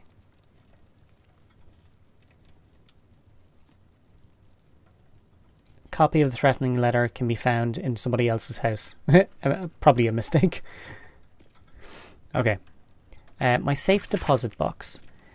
Stop banging on my door after midnight. You blasted near scared my pug out of its wrinkles. Look, I already sent you the key to my safe deposit box at the counting house. That's all I've got. Take it and leave me alone. You can't get blood from a mouldy spud, alright? Just ask Nine Figures. I'm sure she'll say it's fine. X Scuttermore. Scuttermore. Jesus Christ, if that was my name, I'd change it. Nail. Status report. A letter signed by one Fruard the Nail, who appears to address the recipient with a mix of deference and familiarity. Boss, the Bellbreakers are gone. The belfry they were nesting in was nearly torn clear off the temple down in Heapside. Definitely the Stone Lord. Investigating another line on weapons and warriors to wield them. We won't have you leaning on the Zentrum any longer than you need to. Fruard the Whale. The Nail. Okay. If we send these to camp, we're nearly done. We just need to get underneath our underneath some of our weight limit here. Neatly written note. Pristine note jotted on House Janeth parchment. While I understand the depths your melancholy, I implore you, milady, give at least a glancing appearance for the staff. It would do so much to improve morale and quell the well-intentioned wonderings among the help. I would never indulge in such rumour-mongering myself, of course, but there's only so much assurance I can give my colleagues when even I know not how you are. Please, milady, please. Your ever-loyal butler, Nemonis. Alright. Night shift report. Last night went alright, I guess, but I had a bad feeling about it at the time and I still do. There were some odd shadows lurking about. Never saw one in the light clear like, but what I did see through the gloom looked like it was changing shape. And no, I didn't drink nothing. Keep an eye out tonight, Bug Stillwater. So, this is probably a fist, and he was probably seeing the doppelgangers changing. No one will publish me. I feel that. My friend, tragedy has struck. Remember the invitation you wrangled for me to visit Volo's salon? The moment I saw him, I couldn't help but fall to my knees, speechless before such a great man. As I babbled like a fool, all of his writerly friends poked jibes at me until I felt forced to flee for shame. Now all of the literary gate is mocking me. Before I've even published a single story, I fear no one shall ever publish me now, whatever shall I do? Note, my darling, Auntie has sent you a little present, a hex doll, just for you. Use it to scare those idiots off, or butcher them, I don't care. Just find that book, or I'll rip out your lungs and feed them to your brothers. Lots of love, Auntie. Okay, so that's... so that was probably on the red cap, trying to force away the hag people, so she wouldn't have to deal with them. Note from Kingpin Rilsa. Boss, better you hear from me first. I broke peace with the Pashas last night. Their headman appeared in my court, talking about how your day was done. He kept saying he knows how you think, how you haven't gotten the taste for this fight with the Stone Lord. I've enclosed his finger, sorry for the mess, but he knows your mind a little better this morning. Little Callum-shan stands with you still, all of it. Rilsa Rail. Okay, so they've after breaking peace in order... basically one of the Pasha's headmen appeared, and they're like, alright, fuck these guys, because they were bad-mouthing the guild. Well, peace between evil characters didn't really last that long. Offering my services. Faded print on the reverse side of the sheet indicate this parchment's original purpose, Nortal's hostel, house rules. To whom it may concern, my name is Tobiah Narth. I'm a steerswoman lately of Elturel, where I piloted every class of vessel through the port without a single incident noted in the harbour master's log over 22 years. I did not come to this city for charity. I came for refuge and honest work. But the authorities have made it clear they have no interest in that. They have seized my coin and grant me a 10-day to secure consistent employment. So I offer my services to you. I can keep a ship still and silent in choppy waters, pilot through dark of night or heavy storm, and I have of late developed a healthy respect for my clientele's privacy. I will take your members where they need to go. What they do there is entirely their own business. Should that business frustrate the city authorities, I consider that an added bonus. Yours, Tobiah. I like that. Alright, so we're going to send these to camp. We're still a little bit over encumbered, but we've gone through a bunch of our notes. We've only got a few left. I'm going to go ahead and open up some of these. I think I have the key for most... Oh, okay. I have the key for most of them, so we'll just take that as is. Astarion is going to have to lockpick this one. Ooh, a 30. We actually failed. We'll try again. We have so many thieves' tools, it does not matter. 19, 36, perfect. What do you think you're... Go on. Bloody difference does it make? These belong in a museum. Must be on my way. Alright. My god. Okay, this is number 4.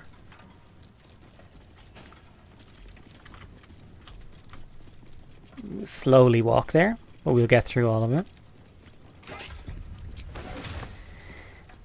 Number 5.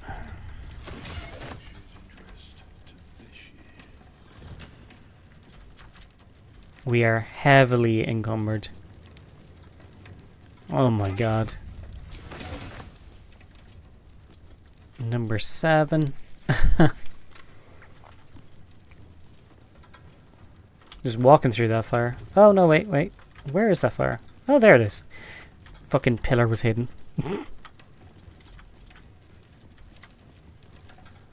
There's a dragon with coin.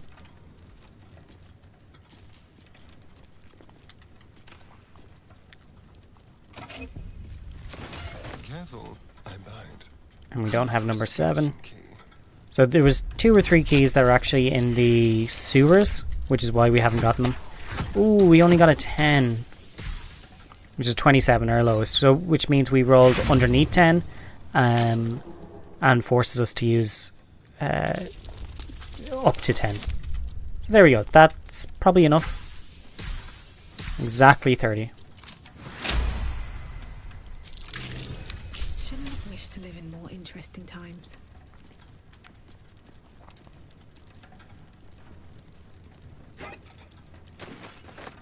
Oh, what's this heavy chest, which we can't pick up? That's a bunch of child's toys. We definitely don't need that. And there's one more safe all the way at the back here.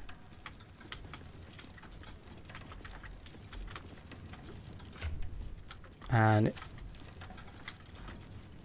it's gonna just take us a minute. So we may as well read while we're here. And then we'll sort through all of these. 120 is our maximum. Request for further consultation. Dear Mr. Carrion, I did exactly as you asked. I wore garlic mittens overnight, doused my floor with honey, and set alight a candle infused with malefic mead, and all I got was a raging headache and a stomach ache, not a single whisper of a word from my departed wife. Did I do something wrong? I'll stop by again. Perhaps you might instruct me with your wisdom once more. KC. And fortunately, our character stopped moving for that, for some reason. There we go.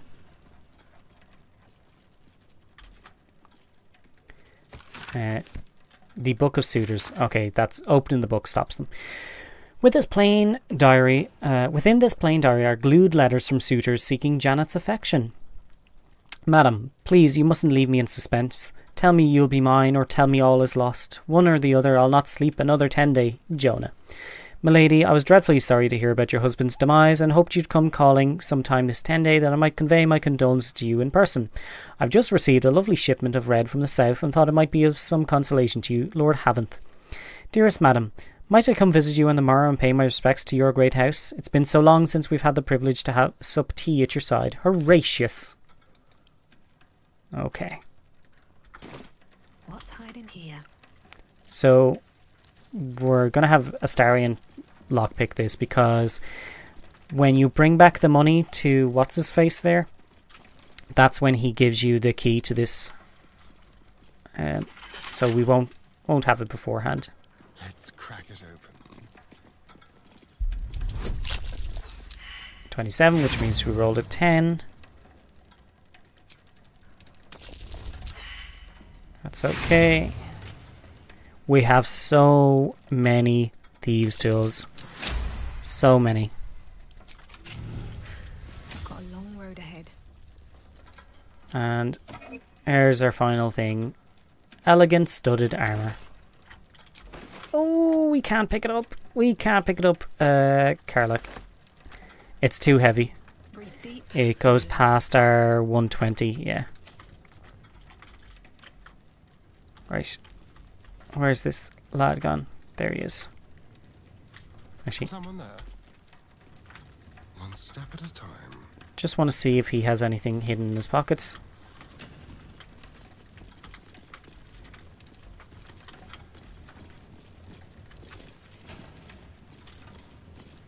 Time for discriminate though. How could shift next year's interest Nope. to this year? Well, he has the key, but No time to rest. What a charmer. What to do? no. Never wanted the easy path. Alright. Let's sort through some of these items here. Go ahead and sort by type.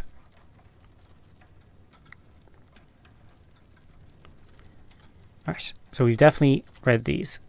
Then go to camp. Those three things are add to wares. Which means they can go over here. Can't even put in my inventory, Jesus.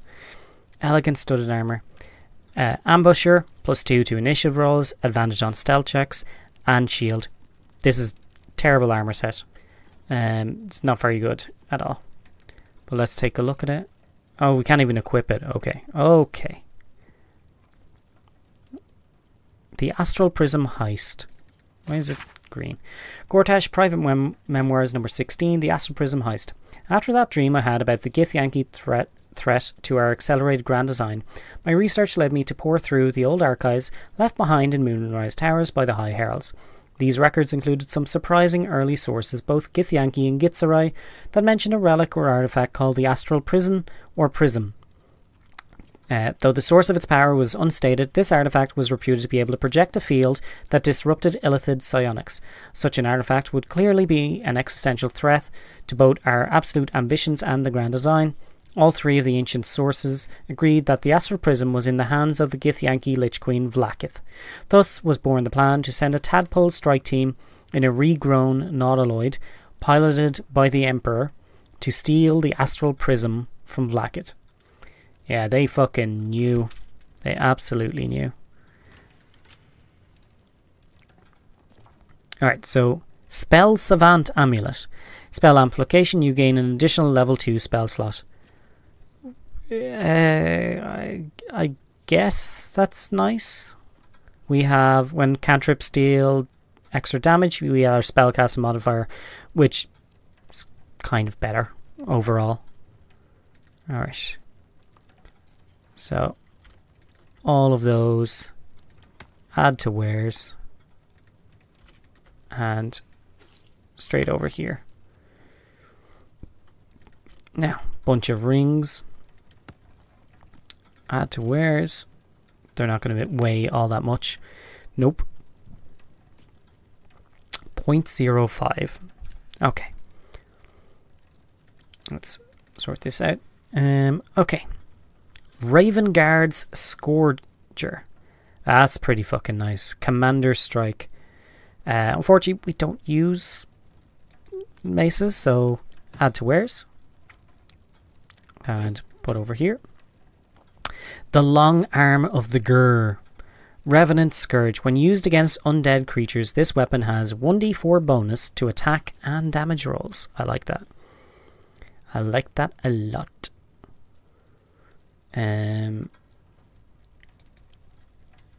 But it is a heavy crossbow, and none of us are using heavy crossbows.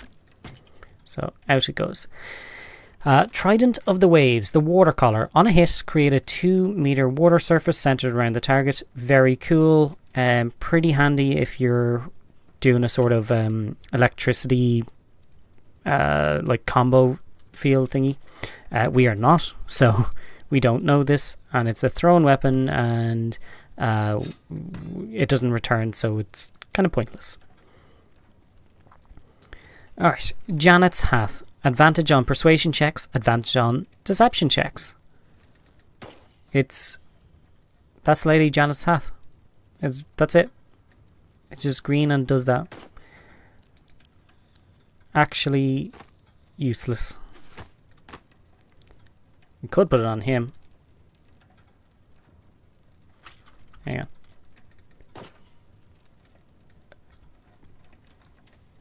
It's a different green as well. That's ridiculous. So the Helmet of Grit, when the wearer is 50% or less, they have an additional bonus action, is really, really cool. And Dex saving throws +1. I think I'm going to leave him with that hat. I think it's so dumb. It's perfect. Alright, the Nymph Cloak. Dominate person. I don't think there's anyone here. Actually, Danton doesn't have a cape, so we put it on him. Yeah, we don't need that. Featherfall, let's keep in Dimension Door just in case. Knock Knuckle Gloves. These are pretty cool. Just in case we wanted to lock a door. Unlock an object that is held shut by a mundane lock. It's interesting. We'll throw it in on him, and he can hold on to it. I think that's it. We're back to having space again. There's one more thing. This elegant studded armor. What does it look like? It's like leather armor +3. It's shite. About on Astarion. How's that looking? Drops our AC by 3. And it suits him, but we leave him with the armor of agility. And shield is just whatever. I think this would be pretty good for Gale, maybe. And it's light armor, but it's fancy looking. So maybe. Now, Looking ahead. we're still lightly encumbered. We're all done down here, though. I could go for a good meal. What's this? No. Splicer Beast, no. Dominance. Black Hole. Charm, no. Cold of the Week, yes. Actually, I should have chosen that one first. It's perfect. Perfect for Carla, because she's constantly hitting things. Real fucking hard as well. So, we'll head back up to Central Wall. Done everything in that room. Yeah. We finished everything except for the dye place. We want to clear that out still. And Falogur's fireworks. Oh, and well, Phil Graves mentioned, but it's Mystic Carrion. So it means we gotta go do Sorcerer's Sundries. I've not been looking forward to this. I was hoping to have this one done before we got playing today, but we got everything else done. So all that's really left is the sewers, Orin, and end of the game. There's just one more thing here.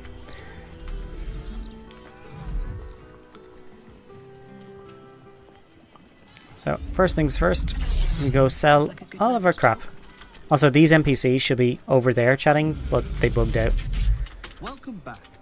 You're sure to Okay, sell all wares. Yeah, didn't think you'd have enough gold. 2,000. Oh shit. Right, we need to take a long rest. Get our gold. Get the merchants to get their gold back.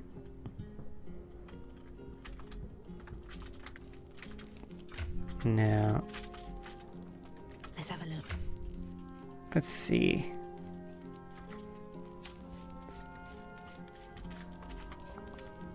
Let's move over here for a second. Danton, he does not have a cape. But now he does. It's not a great cape, but it's a cape.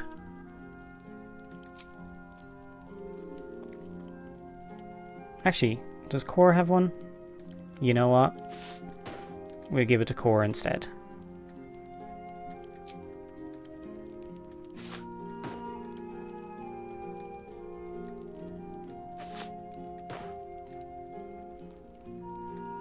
Oh, we could have given the dye black and azure on his cape as well. Oh well. He still looks good enough.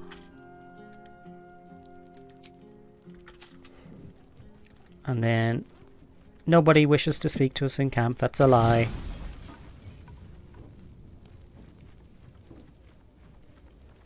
Okay, so it's using 15 out of 15 garlic. I think I'm understanding this now. It's using 5 out of our 7...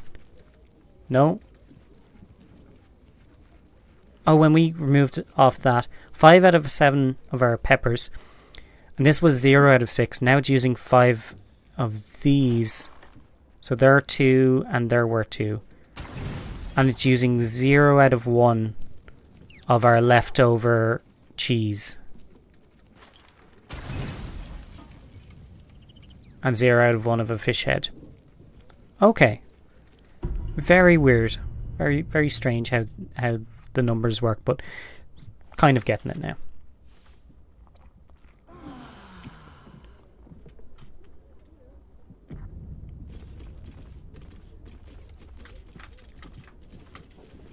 Let's see.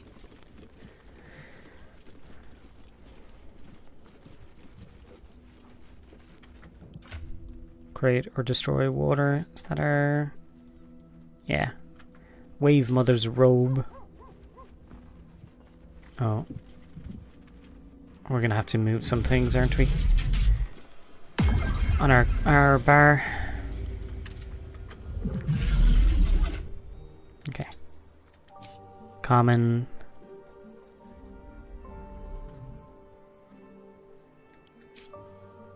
Maybe not.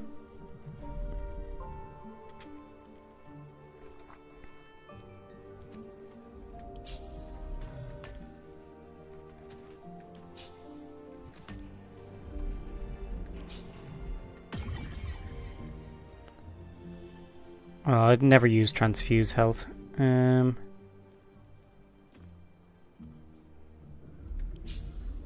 Sure, we just put that there. And we lock that again and just double check. Yep, that's all fine. Okay. Welcome back. Trade. What will it be? Sell. Insufficient gold. Fair enough. Okay. 2,000 just for that armor alone. God damn.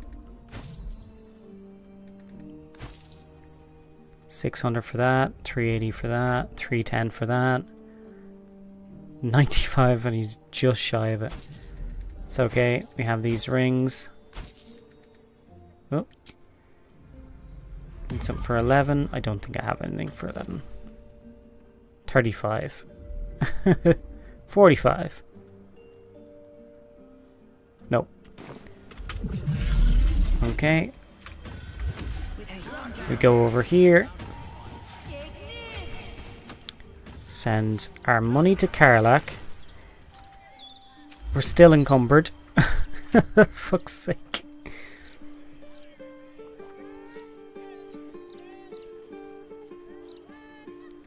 Did we... camp supplies. Nope, we don't have any camp supplies filling up our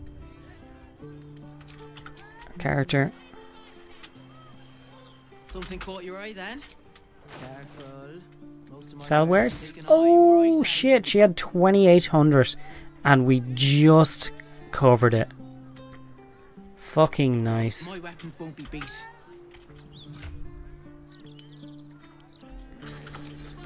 Alright. So this is going to be another place that's going to have a lot of books. I think it's going to be better if we wait. If we wait until we've gone through it and then kill everyone on the ground floor afterwards, just so we can get those books. I want to have a word. Rohan. Welcome back. Night song. Provision of information that please. Yes. Thank you.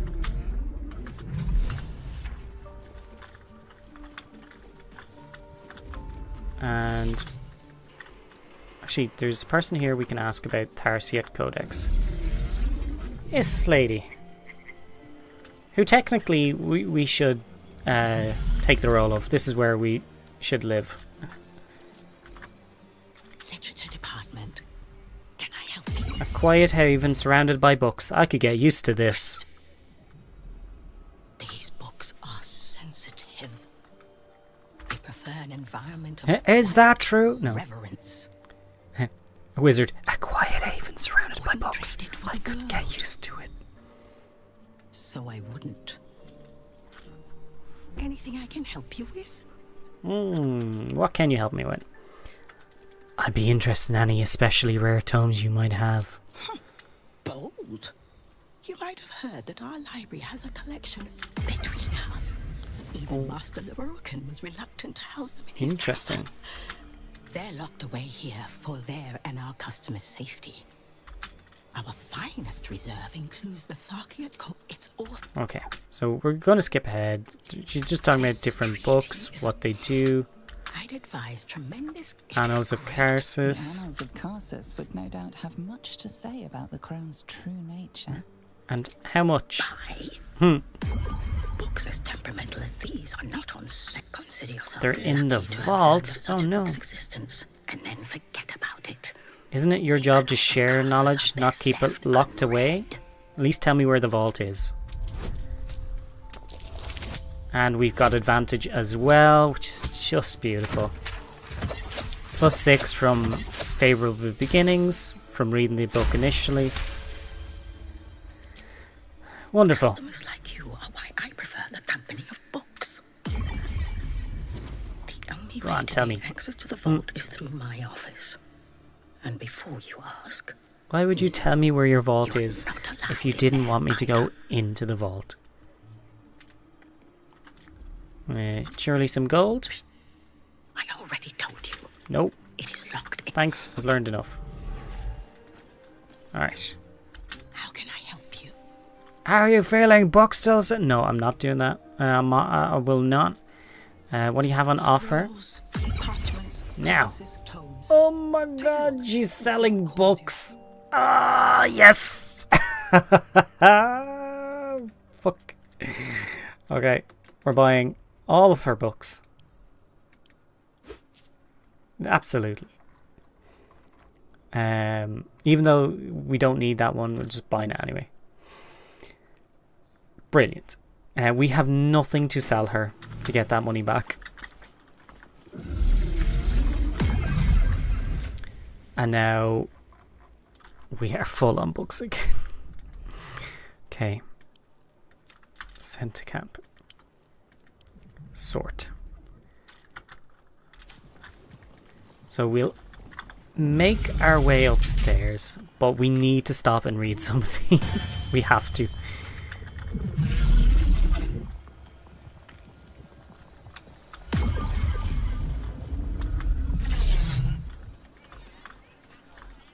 So one of these leads into the tower, one of them doesn't. Welcome. If you have information about... You recognize this image. Let your... Okay. The Night Song is an immortal being, the child of a deity. What? The Night Song is a priceless ruby. Okay, so it's the first one then. Child of a deity. Yep. So let's go ahead and make a save here because it's actually been a while. Also, you'll notice that there's a little symbol when you do save the game, or when you're loading the game from the main menu. You see this third-party mods enabled symbol. It's nothing to freak out about. It literally just means you have mods that are not part of the in-game mod manager. That's it. So totally fine. And I just realized that this sort of looks like a mouth, two googly eyes, and the bookcase at the bottom looking like a mouth going what? So we're gonna leave that there, and we got to start reading some of these. Once we get through them, we won't have to read many books, much more after this, after today. A Father's Diary. This is a worn and much handled journal in which Ulder Ravengard recorded his favourite memories of his beloved son Will. A typical entry follows. 15 Flame Rule. Spent the afternoon with Will on the docks down by the Water Queen's house. Relaxing on the planks through the harbour fog, swallowed the sun as usual. Though the harbour fog swallowed the sun as usual. Will asked if the temple wave servants were real mermaids, and I told him they certainly looked the part. But real mermaids could breathe underwater, and rarely showed their faces above it. Then I'm going to swim down and catch one, he shouted, and dove off the end of the dock. He kept trying to hold his breath and stay under the surface, but eventually he got exhausted, and I had to haul him out. Minus his new shoes, alas. But I'll never forget his smile as he said, "I saw one, father, I saw a mermaid, a real mermaid." Then his eyes grew misty, and he added, "She was beautiful." Fucking Will. Jesus Christ. ABC, The Liches and Me. T is for Tarul Var, the wizard red of Thay.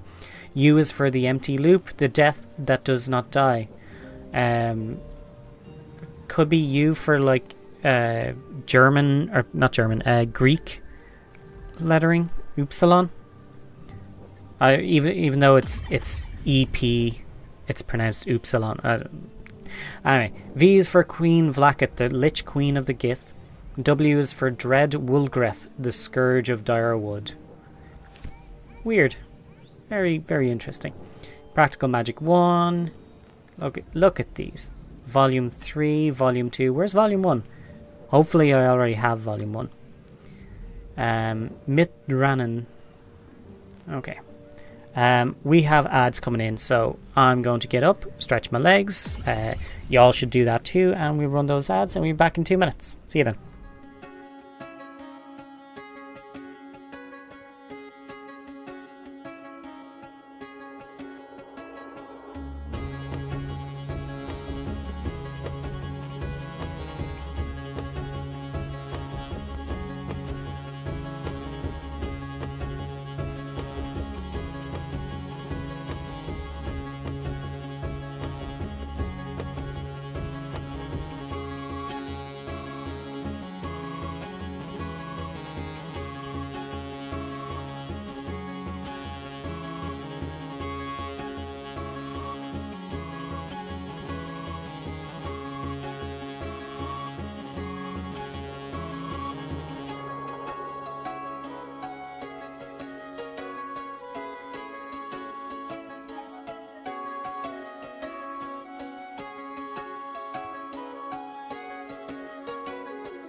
Okay, we're back. I had to grab some food. I was starving. So. We might get into the fight while I'm eating. and then we'll read the books after.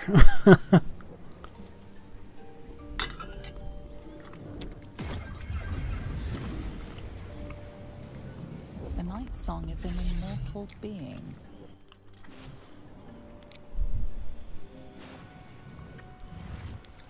So we're definitely going to kill Razmith or Lorokin because he's a douche nugget.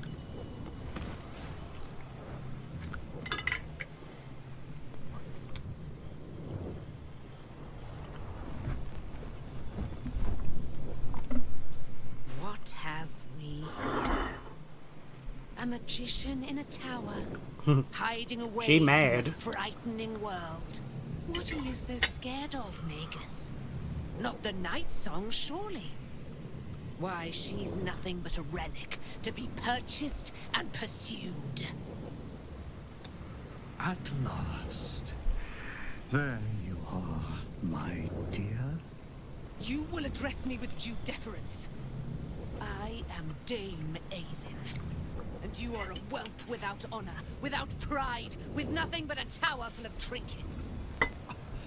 My apologies, Dame Aelin. I meant no disrespect. Such a dick. Perhaps we could start over. I am Lorokin. I am most pleased to make your acquaintance. And that of your fine companion, who perhaps heard I was looking for you.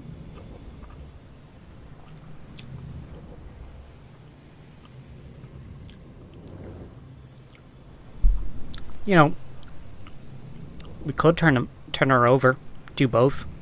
We'd still fight him anyway, because she's useless in the fight. Yeah, let's do that. Dame Aelin, I have discovered a device that would allow your immortality to be shared. It would cause you no harm, no pain of any kind. You serve your mother Seluna, I believe. She who has blessed our realm with so many gifts. Honor her by sharing yours. You do not seek to share my gifts. You seek to poach them. You dare to threaten me with the same magic that held me in torment for 100 years. I had hoped to appeal to your better nature. Perhaps I overestimated you. No bother. I have an arsenal of implements capable of convincing you to see reason.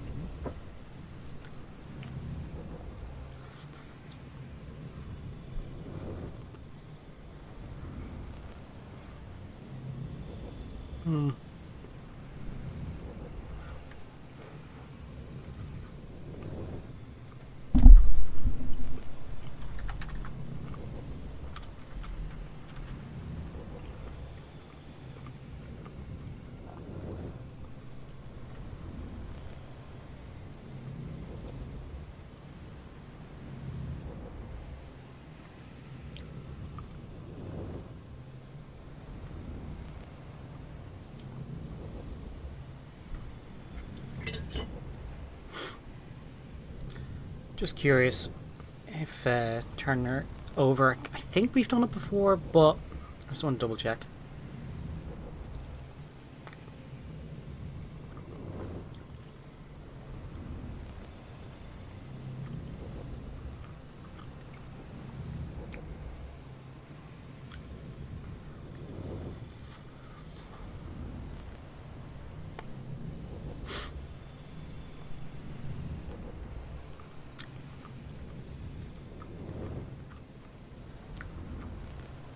Okay, so if you turn her over, she gets trapped in another bubble. You go back and tell Isabel she will rush to the tower. When you come back to the tower, she'll be dead. Right in front of Aelin, and Aelin will be like, I'm going to kill you, I'm going to kill your descendants the second I get out of here. Wow, that is rough.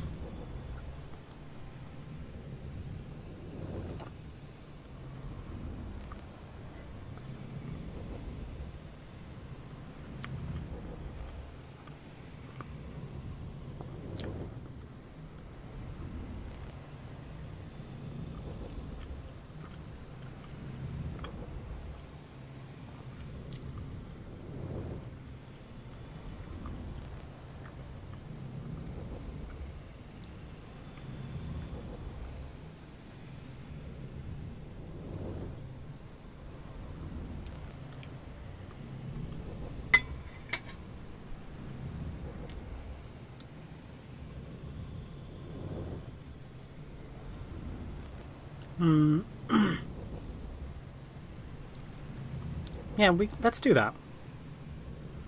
Let's screw her over. And you shall Why not? have it. This, I promise you. Traitor! I will bring this tower to the ground before I'll hear another word! This will be the last time you betray my majesty. Today I will end your life. End it for once and for all. Oh, is she mad? Like I said, we can probably still turn on, what's his face?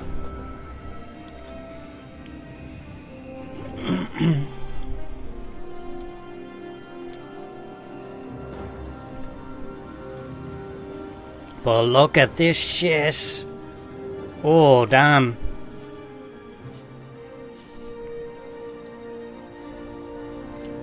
This must be the only time you see these. Fucking hell. Aelin,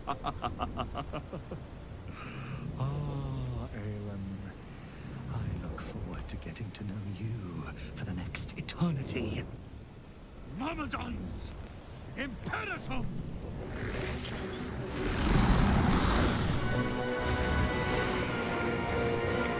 I hate fighting those things, though. Very cool scene. Very fucking cool scene. He's a dick, but that's cool.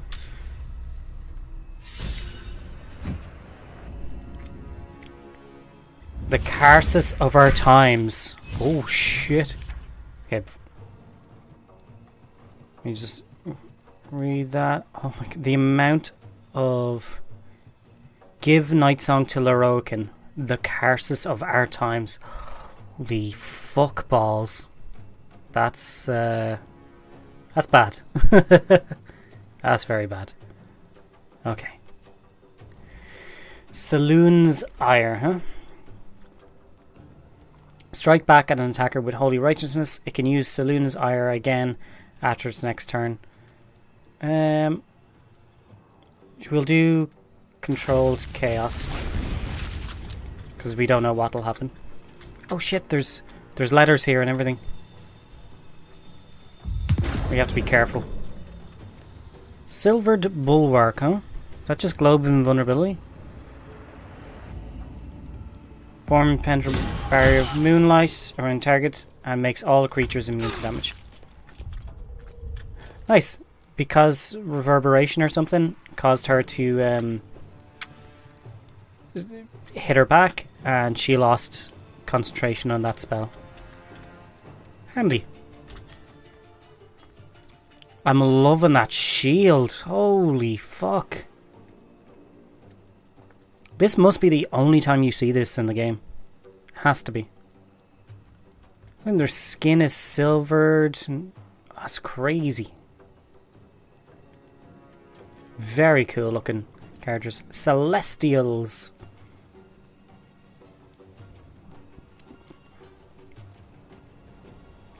As a reaction, the sliver can deal up to 144 radiant damage to an attacker. It can use Saloon's Ire again after its next turn. What the fuck? Entity grants Brand of the Silver Light to all allies and Lunar Radiance to all foes. So let's just take a look. Allies, weapon attacks deal an additional 5 to 40 fucking radiant damage. And affected entity has -2 attack rolls. It also sheds bright light in your... Okay. Oh man. Now's not the time. Okay. So that one there.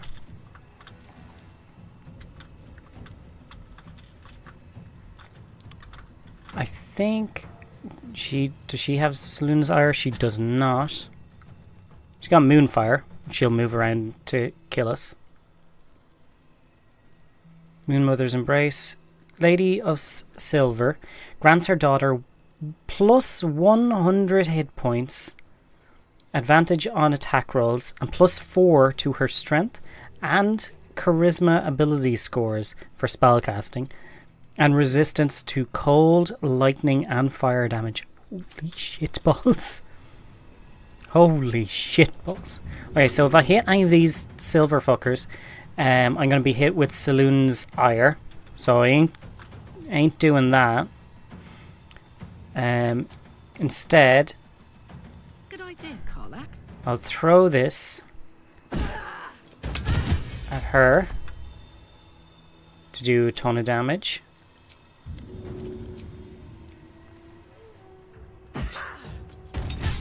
Oh, critical miss. Bullshit. Bullshit. And then we'll heal. Ooh. Push her out of the way. Ouch! I didn't know that would actually fucking count. And we steal that. So it won't accidentally get all burnt up. Don't know what that pouch is for. Wonder what's in it. And I'm just going to move Karlak out of the way just a little bit. Just to see. I think it might be a good idea to split my characters up. Okay, Silver Bulwark. Wasted their turn. Ouch! Saloon's ire. She's lost it. Oh, no, she granted it.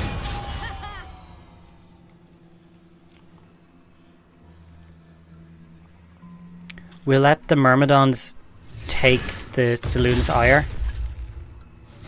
And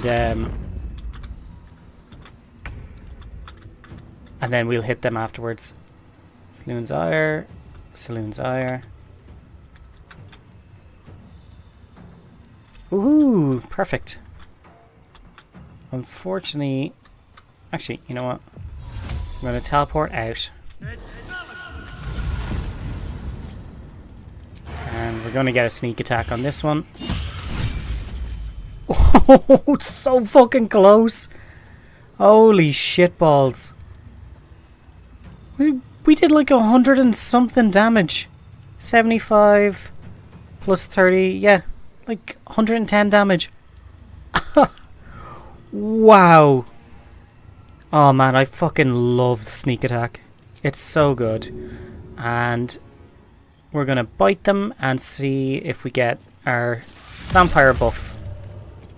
We didn't. And they're still on 8 health. Shame. Lunar Radiance, -2 to attack rolls. Okay.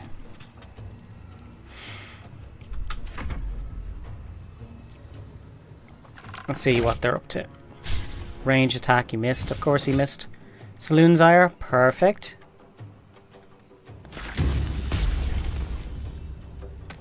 Okay, so that killed Crank. But he's got no ire now, so we should be able to do a lot of damage.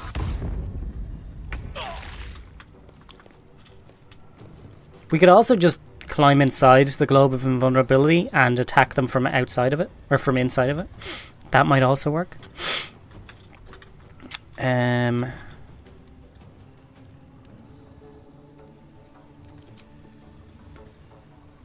1%? Are you kidding me? Jesus. 6%? What the fuck? Radiant damage even work? Acid. 80%. There we go. That pouch can't be destroyed. Perfect. Saved. Bullshit. Bullshit. And let's see. Anything I can do? No.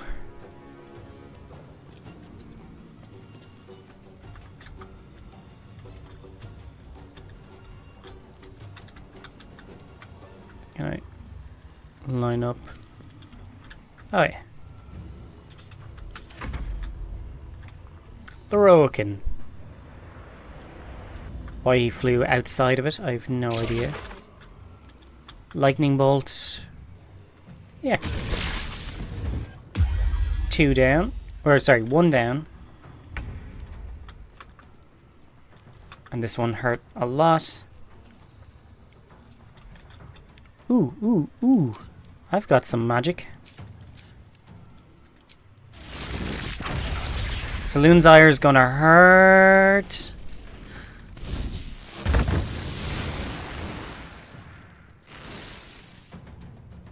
Oh, thank God. We actually didn't activate Saloon's ire because we hit someone else first and it actually bounced over to them. So the hit came from a spell effect but not directly attacking them. So we're okay on that. Gonna move out here. Still not far enough. We'll get an opportunity attack if we try to move again. Muck to metal. That's pretty cool. Transmuted into steel. Fucking hell.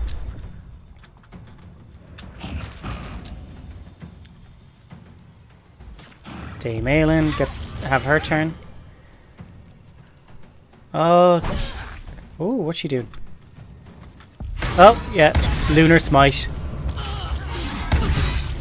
Holy shitballs.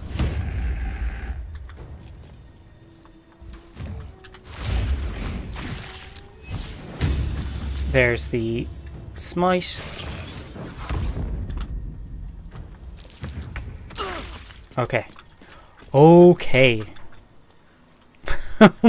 Fuck me.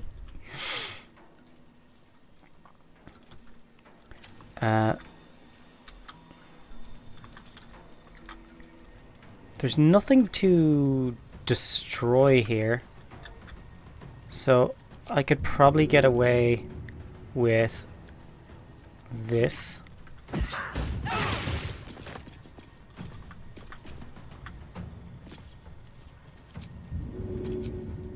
Not enough to kill it. Still plus 19. Okay, Dame Aelin is down to a few hit points. I want to take out these moonlight slivers though. I need to drink a fucking potion of healing, a big one. I know I have them somewhere here. 30 to 60. Yeah, alright. 43. It's something. It's gonna hurt.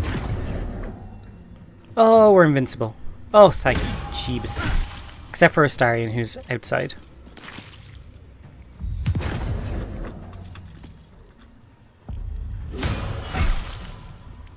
Edgy's getting smacked.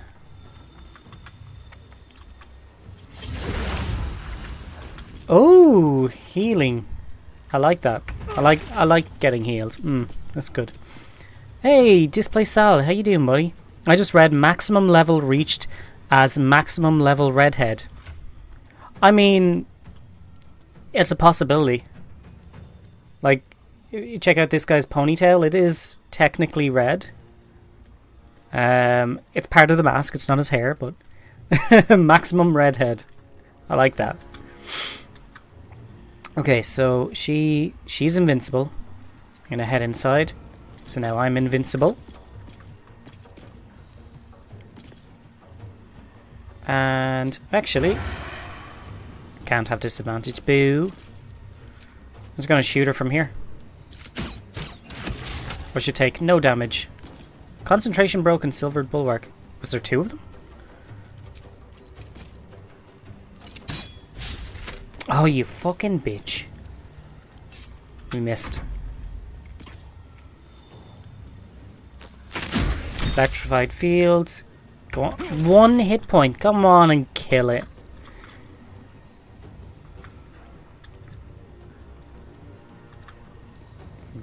Gonna get inside. At the very least. Except for Moonbeam. Moonbeam still does the damage. You know what? Tides of Chaos. Go for it. Hey, we burnt her. And no wild magic thing happening. We're good. We're good. Now what does it... not enough movement. Okay, you know what? It's fine. Mirror image. Alright. He did fuck all. Wasn't here. Where are you going? Oh my god.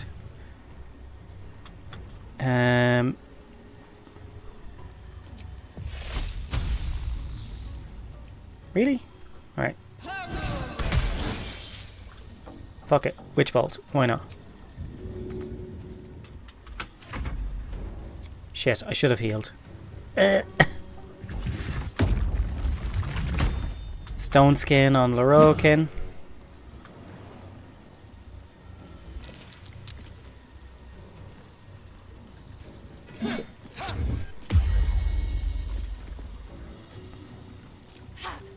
Stupid invincibility bullshit.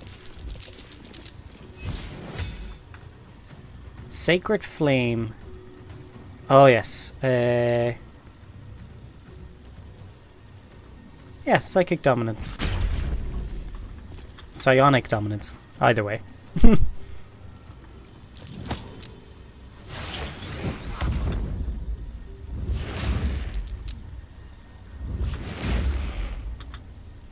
We can take that out. Oh yes. Not enough movement. Oh, you dickhead. Alright. Huh? I've got it. Oh, bugger. She's just outside of it again. Hang on.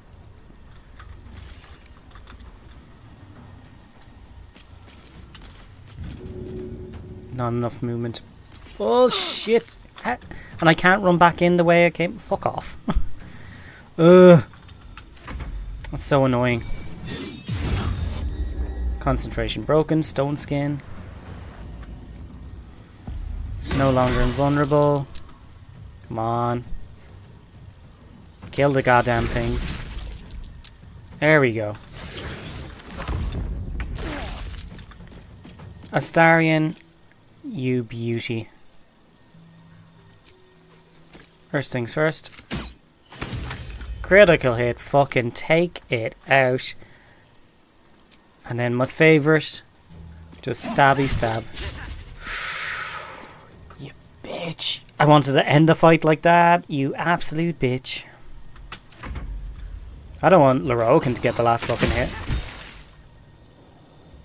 4 hit points. Good job, lads.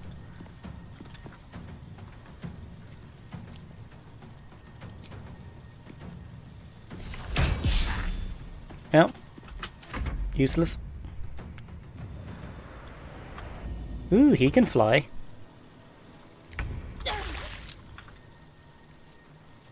One to 12. It's not going to be enough. It's...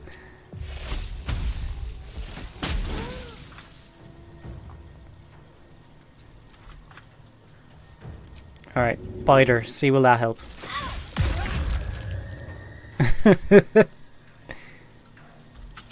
Just not enough. Lunar Smite.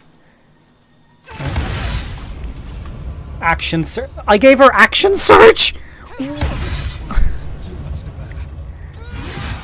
Jesus Christ.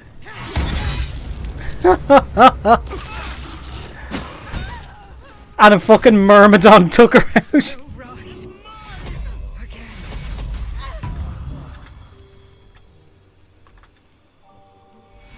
Oh my god.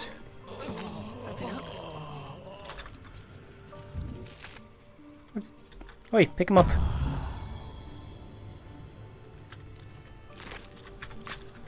Nothing. May as well check them. They've got absolutely nothing on them. She has a greatsword +1 and some plate armor.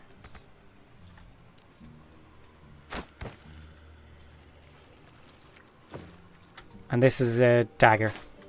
Random pouch with a dagger in it. Who knows? Lorokin. It is done! It is done!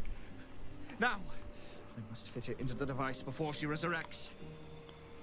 You, take your payment. Well earned, and be gone! What will you do with your immortality? Forever. Whatever I wish. Oh, he's an evil fucker. You've made a powerful ally today, you know. This tower's capabilities are exceptional. And your enemies are now my own. Should I wish them to be. You can count on Ramesses Tower in future. Something tells me you won't leave Baldur's Gate without a few fireworks. We got to do the fireworks. There it is. We gave Night Song over. We got 5,000 gold, which is just weighing us down.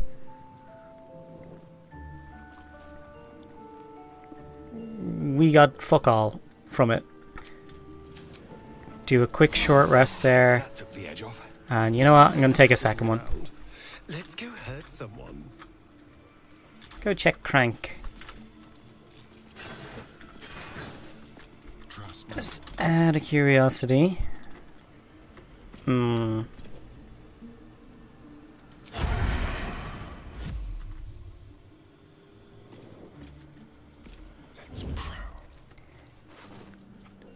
on. Go pickpocket him. God damn it. Only got 8 turns. He's got nothing worth pickpocketing. Doesn't have a book. Alright. There are no books on this throne, weirdly enough. It is just a plain throne.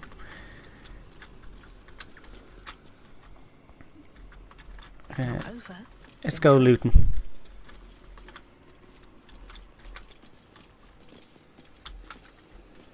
Oh, they're still going to be looking at us though. That's going to be a problem.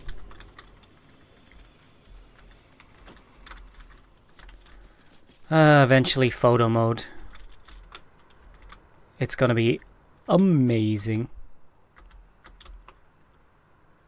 Like just insane. Like it's huge. So that's the lower city where most of the stuff is taking place in the game. All the way out there. The docks and whatnot.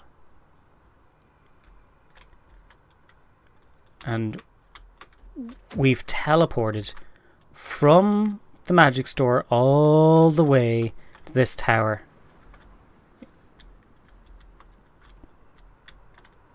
That's crazy. Crazy shit.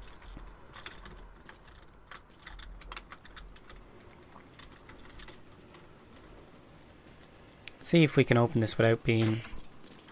Okay, cool. Didn't attack us. Can't use this right now.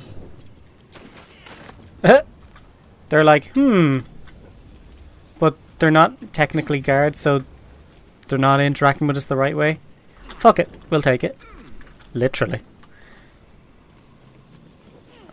Anything in a bottle rack? No. You would imagine that there'd be more books up here.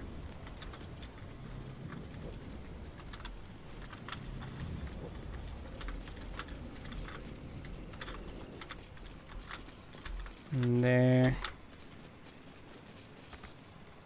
Oh, our attitude goes down.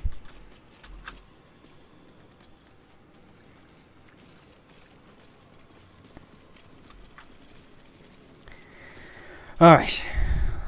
Let's read some of these books that we have. We're nearly through. Once we get these out of our inventory, we won't have to deal with them as much. Okay, orders from Jay. Stone Lord Strike Team. Update on the Counting House operation. We've been tipped off to expect an ambush once we reach the vault, but the guild underestimates us, as usual, and if we maintain coordination, we should be able to shrug it off without casualties. Let the Stone Lord take the lead. If you deal efficiently with the cash guards, there may be time to gather additional funds before we withdraw. Bring everything to the cistern in the sewers. Aha! So now we know where we're going. I mean, we already knew. Impractical Magic, Volume 1. Extract from a book about the phenomenon of wild magic. That's Edgy McEdge there. Related by the wizard Bigby to his finest friend and equally accomplished sage, Otiluk. So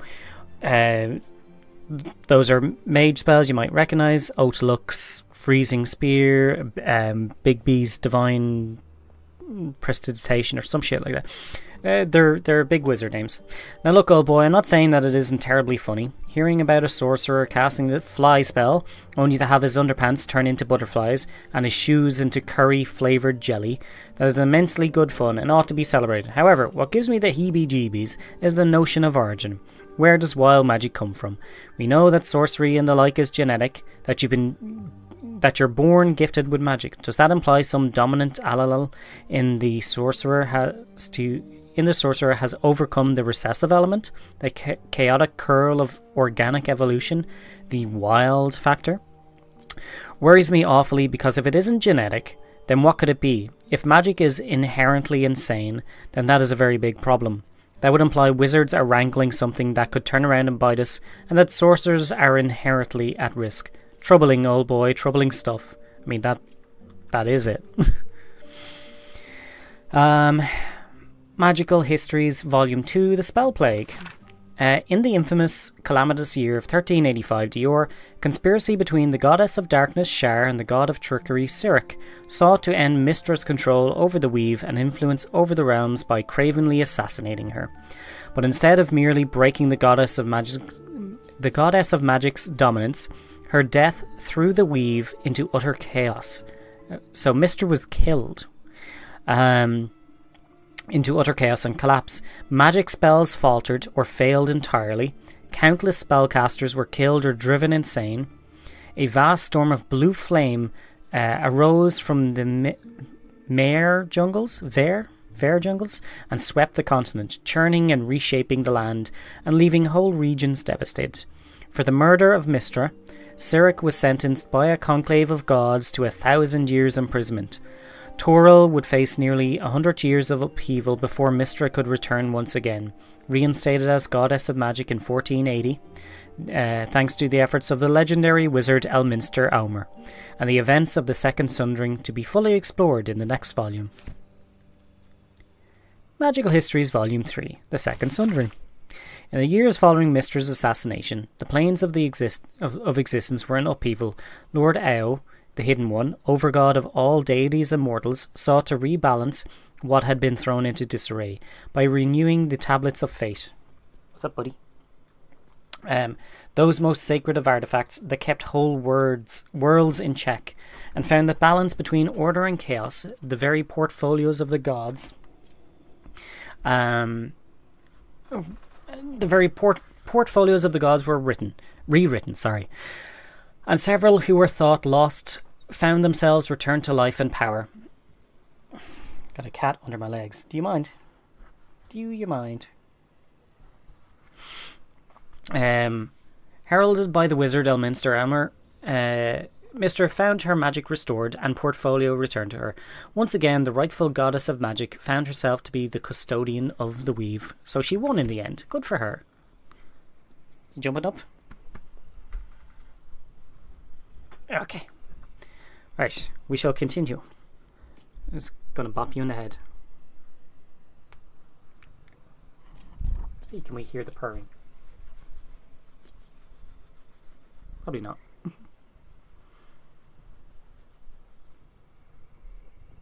Okay. You good? You happy? Okay, sit. Alright. Next up, On the Origins of Evil. Devils, demons, mind flayers, drow, githyanki. What do such creatures have in common? Conventional wisdom suggests that it is that quality we call evil. But how wise is this really? After all, scrape one layer beneath the surface, and one finds that there are more other common denominators, perhaps far more common to the individual experience than the ill-defined notion of evil. The following pages seem to detail various arguments for the origins of evil, finding its root in generational suffering, the gods, the self, and the environment, but settle on no firm conclusions, which is kind of a bit like social care, really.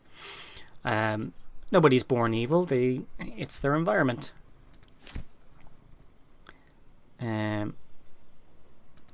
Pleading letter. Guildmaster, I hope you remember me. I knew you when you were still little Astel. Oh! Ninefinger's name is Astel. I helped your parents search for you in those dark days when you were missing, and celebrated with them when you found your way back. These new guild rates are strangling business. I've sought an audience with your bursar already. He tells me it's wartime, and city needs a well-provisioned guild. I tell him and you that the city will need its cobblers when all of this is done. Please don't forget where you came from. Custin Mean. Okay, so she grew up with nothing.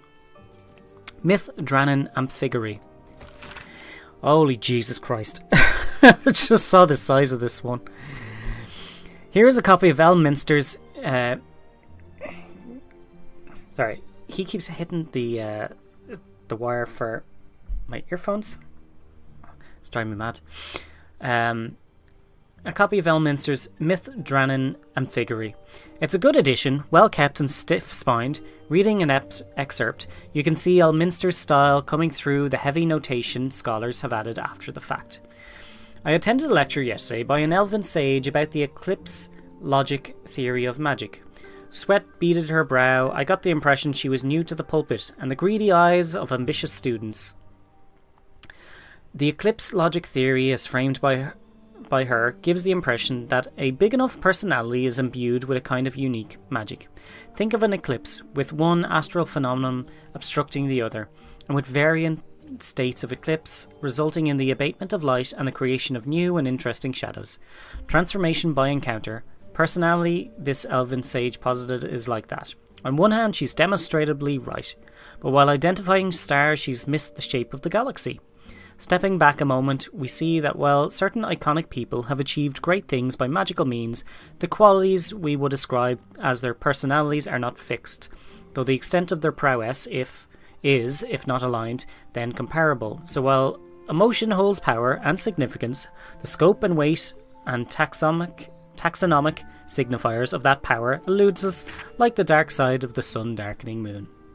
Okay, thanks for that, Elminster. Jesus Christ. Orders for the staff. Do you mind? Keep headbutting me.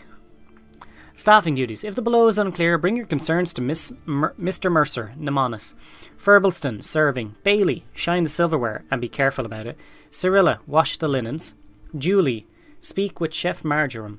Fubs, greeting guests. This is all in prep for the big party that they never had. Our little secret. Zulrix, I've seen it. How you look at me from the counter, that little smile you give me every morning, and I want you to know that I feel the same way. I know Glitterbeard isn't a fan of fraternization, but he doesn't have to know. Meet me at the Blushing Mermaid after work, just for a chat. Oh, drinks are on me. Thamberg. Oh, that's cute. Overlapping lines.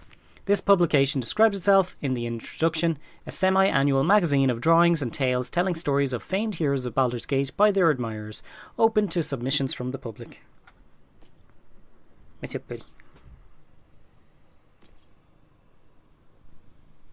Okay. Peer review. We are pleased to inform you that your thesis on the study of the representation of deep gnomes in mid-century Drow literature has been approved for publication pending the below changes. The Society of Brilliance. 36 pages of annotations follow. Jesus Christ. Oh, that's funny. Alright. Perfume Days, Passionate Nights. A lavender-scented diary of florid prose that describes Lady Wisteria Janet's brief but torrid affair with a young scapegrace named Enver Gortash. Typical excerpt reads as below. When he held me in his burly yet tender arms, it was as if the years melted away and I was once again the reigning debutante of the upper city's soirees and cotillions. What matter if the diamond ring I gifted him, heirloom of the Janets for generations, was worth more than the value of the mansion. It looked so well glittering on his long, strong fingers, and his glowing smile as he slipped it on was worth a dozen mansions, or more. What the fuck was that? Jesus, that's just smut. Patriarch's Letter. A series of letters issued from the personal desk of a city patriarch apologetically outlining that it would not look proper for a member of the government to attend the Guildhall in person. Each letter grows more obsequious before the final entry changes tack entirely. It would of course please me to attend the Guildmaster in person. We need speak no more of my debts. Yeah, that's how they got him. Okay, send those to camp. Hey, we're getting there. We are getting there. Add to wares, and then send to Carlock as well. Private shipment. Reminder to the cash guard on duty, head banker Glitterbeard is expecting a shipment that is to be carried down to the main vault without the customary checks. The head banker's personal guard will see to any further arrangements. Read Hank. Hank, do loot in kitchen when closed. Honk. That fucking Hank honk thing. Jesus Christ. Ransom note. My dear sweet Captain Grizzly, I've heard stories about you and what tales they were of mighty battles and magnificent sea monsters. There's a woman who'll never be caught with her knickers down, or so I thought. Imagine my surprise when I nabbed your precious bosun Gannet from under your nose, and so easily. He's quite the resilient little bugger. Hasn't said a peep about you, but he'll break. They always do. Meet me in the Blushing Mermaid's basement and come alone. Lots of love, Auntie. So, that's how they got Captain Grizzly. Screwed her over. Rare book request. Is there any chance you have in stock Legendary Men, the Girdle of Masculinity? I've been looking for this for a long time, but so many poke fun when I ask for it. I'm convinced the girdle isn't a myth, and I intend to don it myself when I find it one day.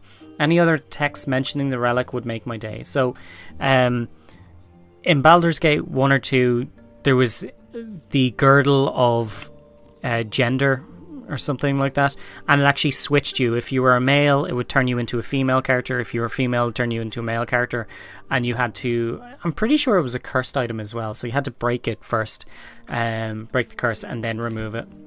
But it's pretty funny back in the day. Record of the Honoured. Since its inception, the counting house has been at the heart of Baldur's Gate economic success. Our founder, Magnus Carrick Ilfescient, may have been our first patron, but over the years, many others have generously contributed to our constitution. Here we record their names. Flicking through pages, there are hundreds of dedications recorded, only a few catch the eye. We thank the Shattershield family, whose generosity saw our vaults upgraded and secured to the highest quality. Honoured be their names. We thank Lady Isabella Bormel for her patronage, including 7 carats of Amnion silver. Honoured be her name. We recognise the substantial donations of Grand Duke Leah Janeth and Grand Duke Belt after the Iron Crisis of 1369 Dior. Oh, there's no honoured be thy name. Interesting. We thank Grand Duke Abdul Adrian for his generous donation to our institution. Honoured be his name. I wonder what that was. We thank Lord Darren Silvershield, whose generous patronage took a 10-day to count. Wow. Honoured be his name. Record of the Honoured. Since its inception, the counting house has been at the heart of Baldur's Gate economic success. Our founder, Magnate Carrick Ilfescient, may have been our first hang on. Oh. Interesting. That was weird. They were counted separately. Very strange. Okay, regards missing painters. A note written on official Flaming Fist parchment. Lady Janeth, while I appreciate the offer of generous donation to Fist coffers, I've got neither the authority or spare boots on the ground to authorise a sword coast-wide search for your friend, Monsieur Thevras. I'll keep an eye out while I'm on the beat in the city, but until we get the full Steel Watch rollout promised by the benevolent Lord Gortash, we're simply stretched too thin. I hope he shows up soon, my lady, I really do. All the best. Devella Fountainhead. Register of goods received. An inventory of goods passing through the guild hall, ranging from basic food items to exotic alchemical blends of indeterminate purpose. Entries from the past 10 days grow increasingly thin, underscored by a note scrawled in the margins. Stone Lord hitting supply depots. Advise winding down most entertainment enterprises until he's been dealt with. Report on Old Garlow. Day 1, I found them, Auntie. They were holed up in Old Garlow's place, shaking like rattled babes. Your illusion worked perfectly, of course, and they welcomed me with open arms. They spent the day crying about hags. It's pathetic. They're no threat to you. Day 2, the cleric mentioned something about a book. but she won't tell me where it is. I'm investigating further. I'm sure it's nothing. Day 3. They have it, Auntie. They have the book. I use your doll. The idiots are terrified. Once I find the book, I'll kill them. Don't worry, I'll take care of you. I'll take care of everything. So yeah, that's the red cap that was transformed into Dragonborn. Send that to camp. I'm going to move those up out of the way. You're not wanted here. I don't know what you think gives you the right to set up shop in our fine city, but Baldur's Gate doesn't want you here. Go back to the Underdark or the Absolute or wherever it is you come from and stop bringing your mind flayer nonsense into our city. Rude. Your new ring. Dear Lady Janeth, our most profound and gracious thanks for your patronage and granting us the honour of crafting your wedding ring. We wish you the greatest joy for your upcoming nuptials, and should you desire in years to come to mark the happy occasion with a gift of similar craft and quality, we would be delighted to offer you our services once more. Along with a returning customer discount, yours in artistry, Omatola.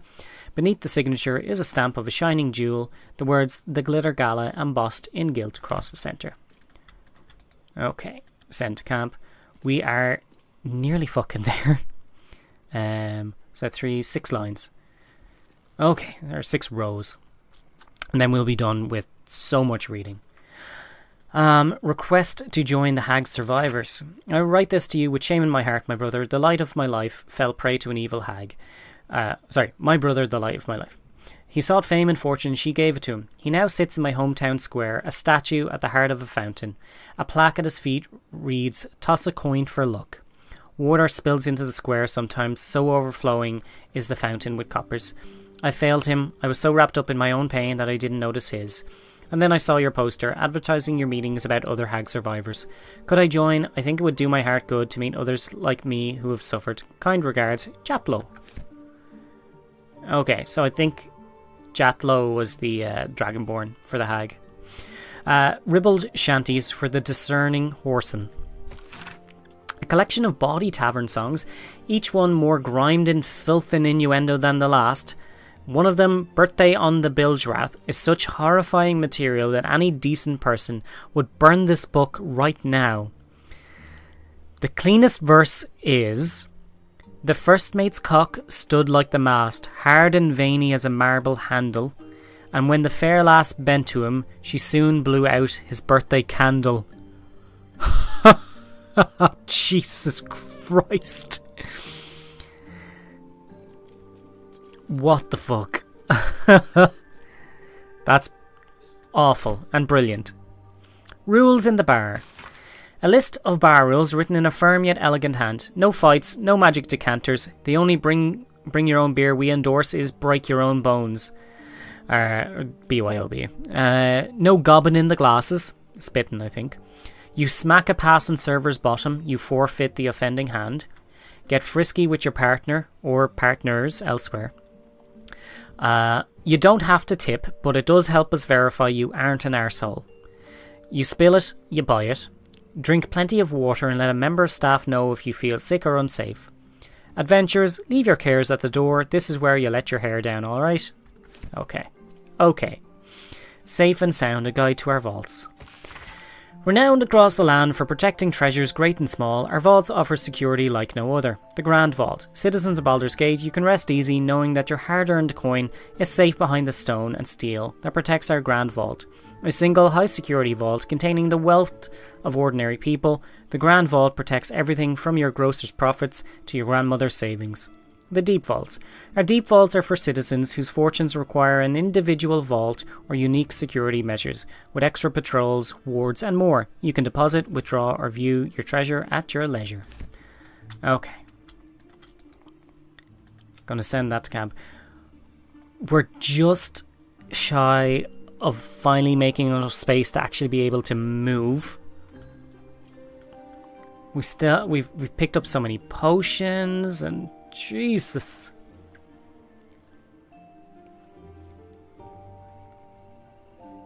It's only 3 weight. That's a 24 weight. In that case,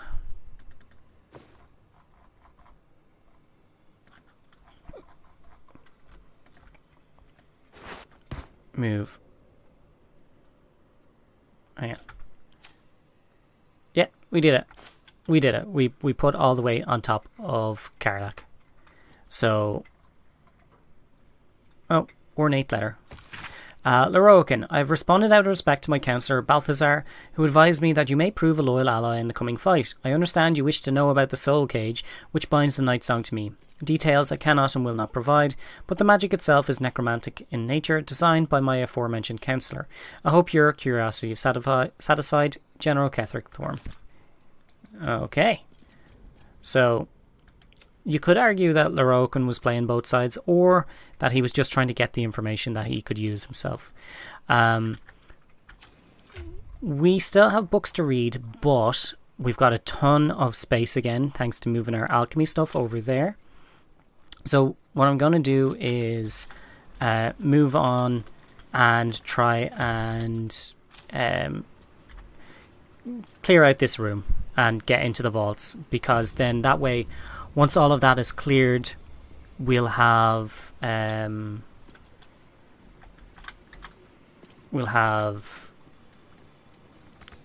pretty much covered the top hand side of stuff, and we can go back to Mysticarian. Ooh. Right. Oh, that's all the way down there. So, need to find... They're all looking over there, aren't they? That's a pain in the arse. Not everyone subscribe. Oh, Leroican, you're a bitch. You are a bitch. Okay, let me see.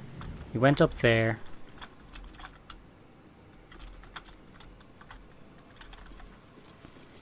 Where does this go? Does this lead anywhere? Nope. Except for up.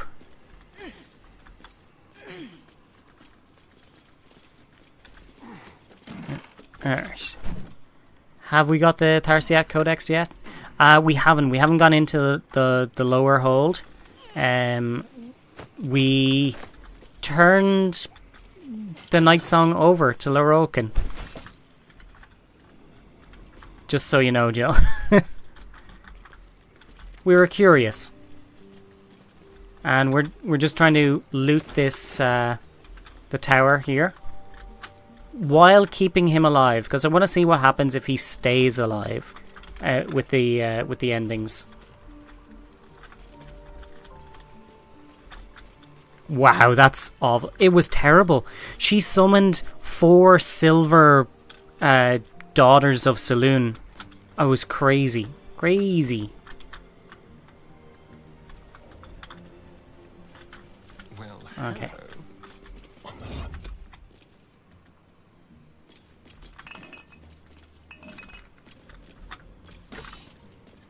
I'm gonna take it.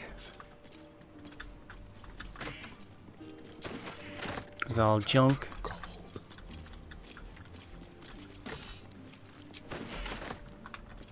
Okay. So there's nothing on the outside of these towers. Like it's just balconies. So now we've cleared all of this. There's the tall one there and the tall one there. Yep. So we're jumping down. Can't give up now. At the ready. We'll do a save just in case, because I have no idea what to expect here. Oh, we have ads. And Astarion was okay with that. He was, weirdly enough. He was. I'm just going to have to run these ads, and then we won't have to deal with them. Alright, we can fly.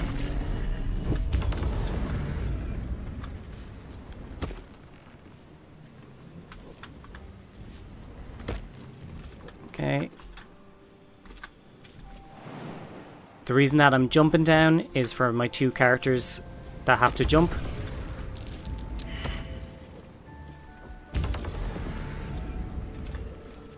There we go.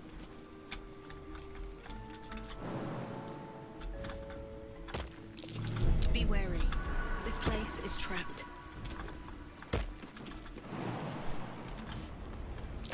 Step carefully. There's a trap. Perfect. Keep your distance, darling. Let's go ahead and just disarm that. Easy peasy. And we'll do another save just just before we go into the middle here, because there's that whole thing where they have a skill checks. So if you fail the skill checks, that'll be a pain in the arse. All's well that ends not as bad as it could have. That's security. We don't want to do that yet. Slow down. That's the weave button. That's vaults. That lead to the vaults. Step carefully. There's a trap.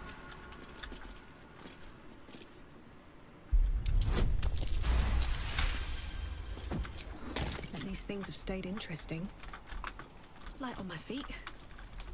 And clean up. Below. That's it. That's the one we're looking for.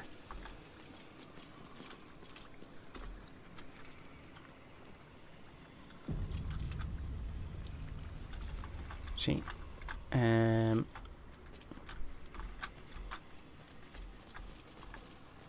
Clean up. Be wary. This place is trapped. Oh, I think you press that if... Oh, no. That sets off the those things. So we don't want that. And this is the vaults. We'll just double check it. Yeah. So we're good. We'll reload.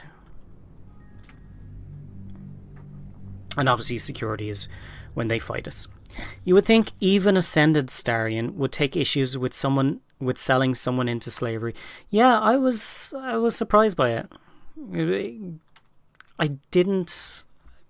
Like, I wasn't expecting to have anything specific because Astarion had a ton of stuff already, but strange that he was okay with it. Yeah, well. Yo. I have a cat underneath. Hidden under the desk. Arcana failed. Very well. Oh, no. Minsk? I mean, Oh. I hate to judge the proverbial book, but that oath may be all cover and no pages. He's the Stone Lord, so he is. Be wary. This place is trapped. What's that? It's traps.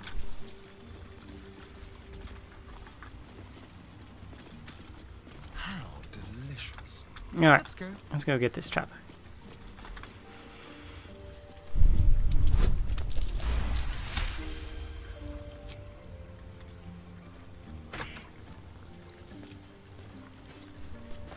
High security vault 1. Which we've cleaned out at this point. On my way.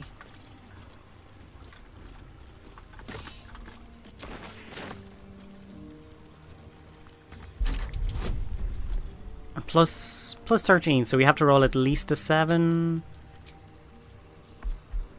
Okay. Ooh, nice. And a plus 4 on that. I like it. Robe of the Weave.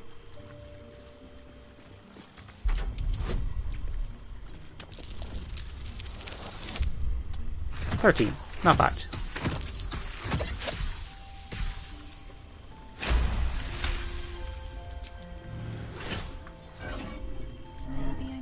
Marker Shishker. And there's no books, no interactable books up in this place. Very disappointed. Alright. Seems simple enough. We'll head back up.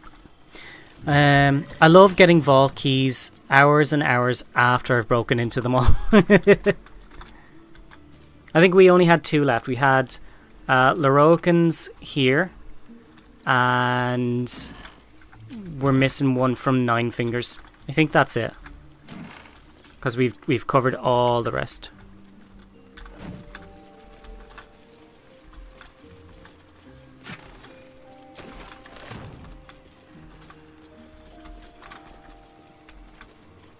Can't believe there's not one book. So we're not heading to the vaults.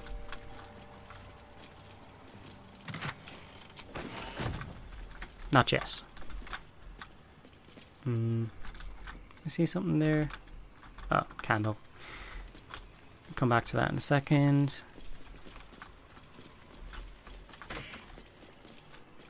Wizard hat. We don't need that. Gilded chest that we will take. Okay, we came up from below. Watch how you go. There's a trap. Well, so there is.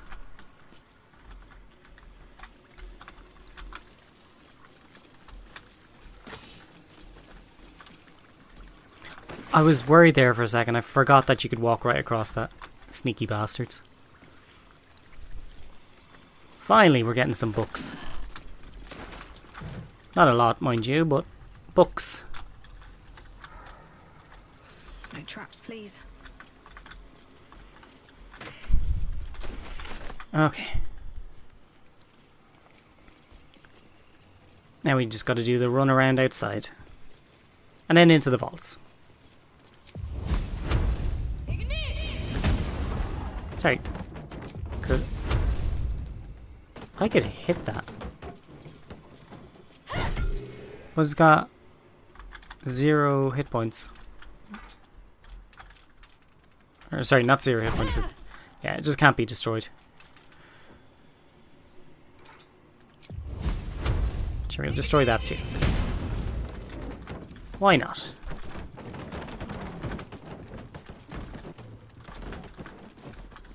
Snakeskin hat.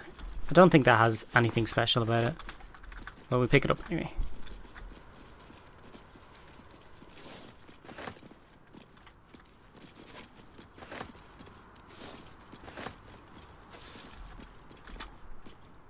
Be warned.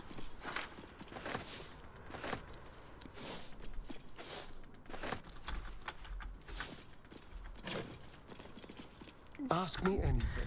It will be yours. I hate that the carrots run directly across my mouse all the time.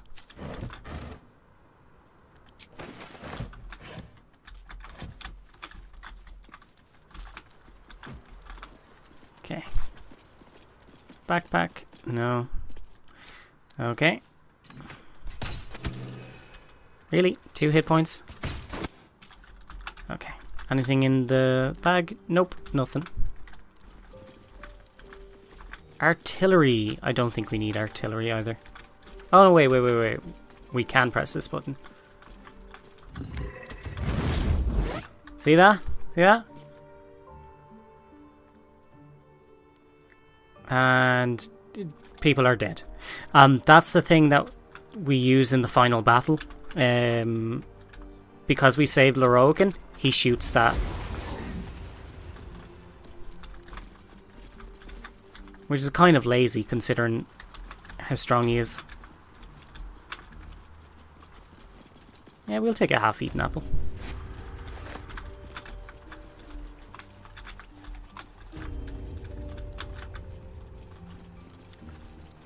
But yeah, Lorogan is 1000% an evil son of a bitch. Okay, I'll take the mug of beer. Got 2 books here. Awesome.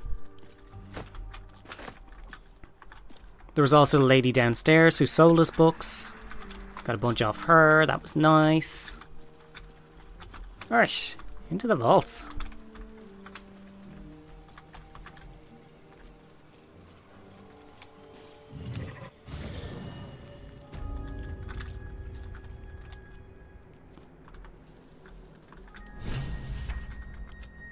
I think they all have to go one by one, don't they? What is it? Let's move. What a day.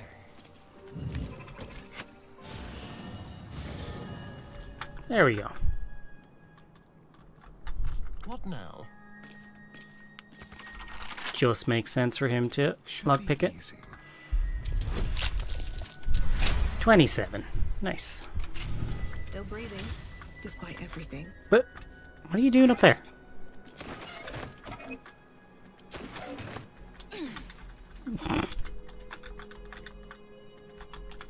Okay, so there is... I know there's lots of books down here. What's in this display case? Nothing. The Red Knight's final stratagem. We'll take that. That's ours now. These boots have seen everything.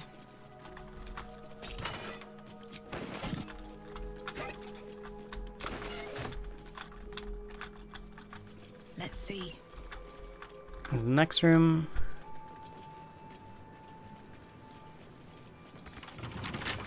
Don't touch me. Astarion, come on. Hardly a challenge.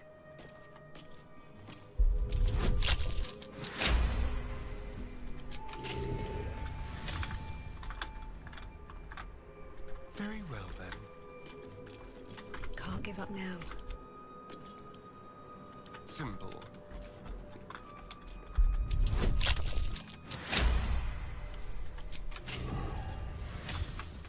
Okay. Better not be cursed. Moving ahead.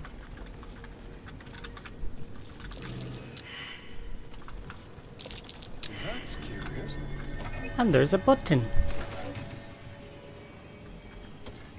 Which just opens up that door. Bet that'll fit in my pack. Yay! Scrolls and books and more to read.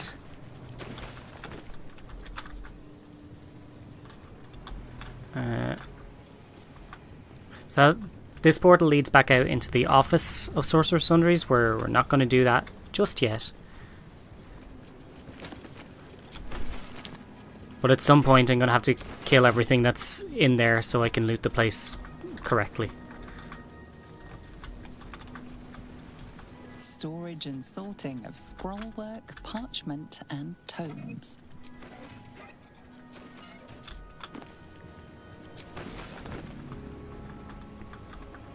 Alright, through the door we go.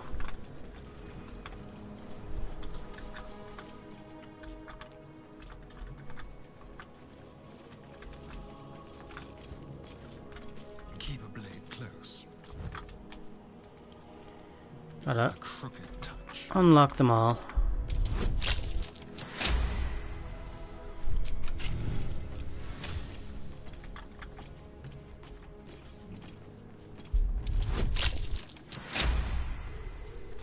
No one stopped me yet. What's hiding here? Here goes nothing. Razimith. Don't really have a choice. Where can I go? Watch how you go. There's a trap. Step carefully. Oh yes. Trap. Forgot about this. Careful, I'm behind. This way. Each door named after a wizard of renown. The annals must be behind Carsus's door. Alright, so I'm just gonna disarm the spell, the plates. I'm not gonna bother disarming every single gas trap because it'll just take fucking ages.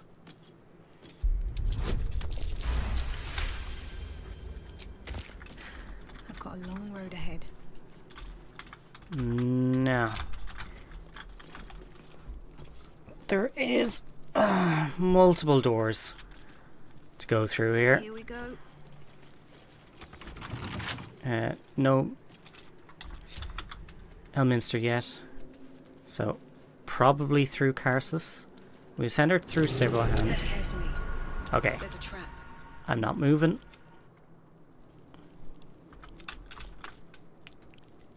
Lockpicking impossible. Let's Okay. see here. Be careful. There are traps about. So we'll disarm these.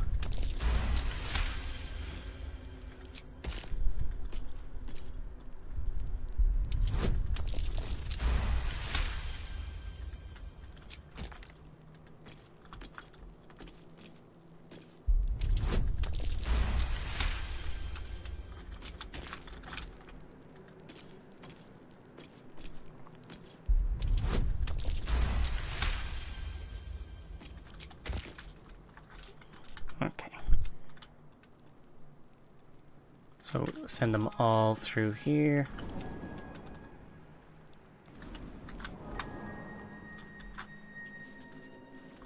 Try evocation first. Shit.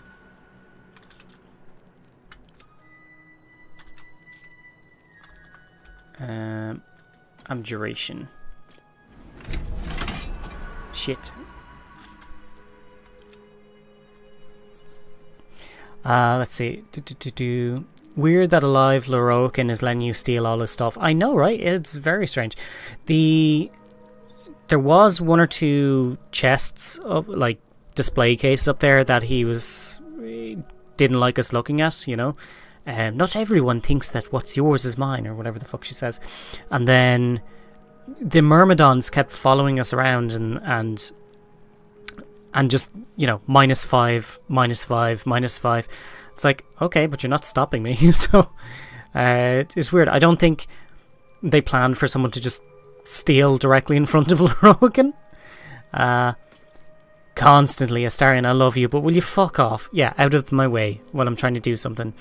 In a literally eternal relationship with Astarion, still says, don't touch me. I know. He's ridiculous.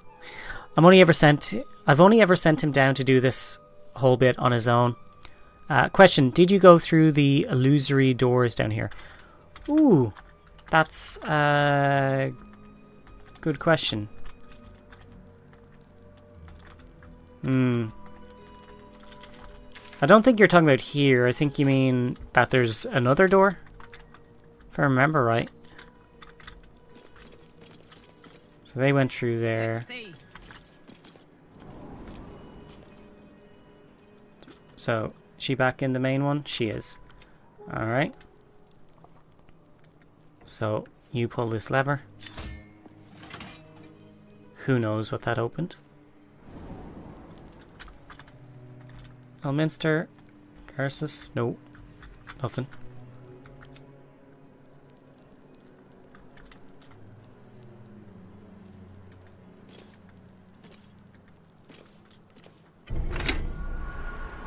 Okay.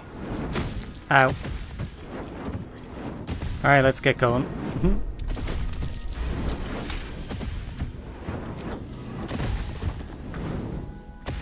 Oh wait. You know what? It's probably the lever. Yeah, it's the fucking lever.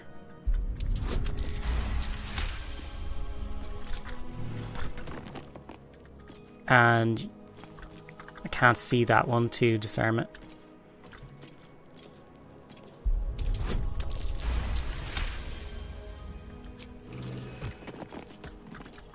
So I'll just get rid of them.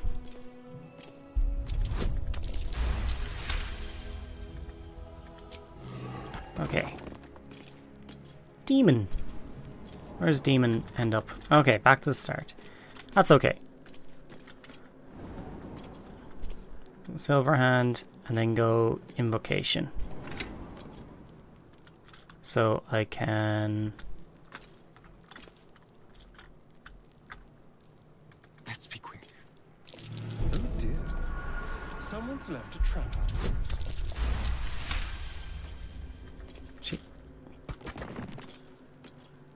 I can't interact with it, so I have to do them one by one. Someone doesn't like visitors.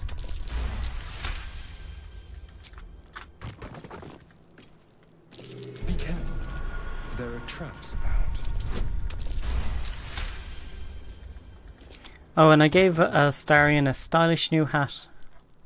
It's very, very silly. It's Lady Janet's hat. And he doesn't need it at all. But I just thought it'd be funny. Be careful. There are traps about. Okay. I'm just going to go into invulnerability for a second. Alright. So, Silver Hand, Abjuration. We chose Demon before. So, Silver is just going to send us back. Let's go Shadow.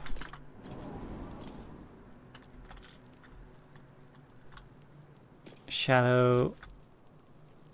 Evocation. How did this lead us? I don't remember this one. Abjuration. Okay. Into wild.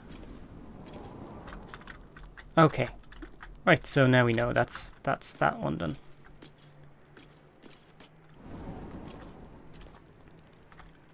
Oh, let us back here into this room. And just to rule it out, we go into Abjuration and we'll click the door that says silver, which obviously... Oh shit! No, I thought it was going to send us back to Silverhand. I forgot.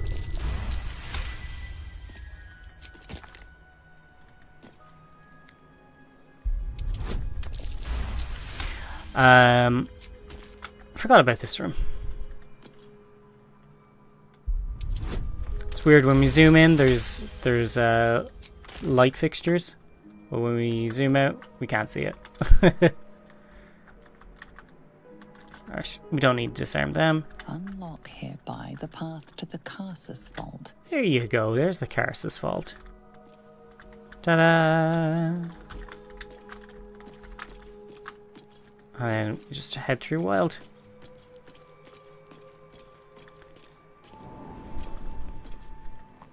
So that's open. We won't go in there just yet.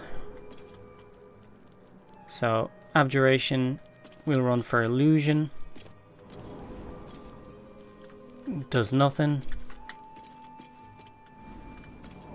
So in here. Evocation. This doesn't matter anymore. Do invulnerability. Shit. We've chosen invulnerability before we have. Okay. Gate.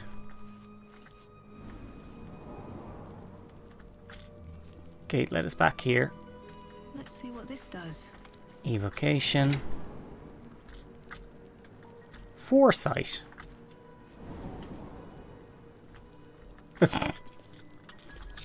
Okay, well, we know where we're going. In here. Evocation. Foresight. And so, wish. Wonder if the gods are watching me. Oh. Ah.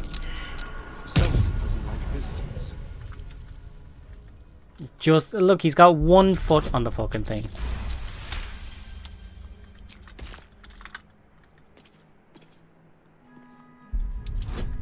Don't step on it. For the love of Christ. Oh.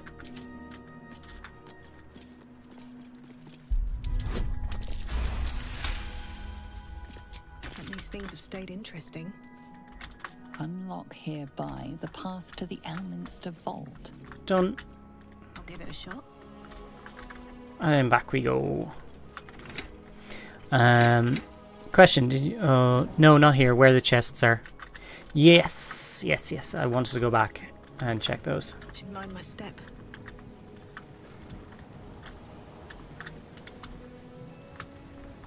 The...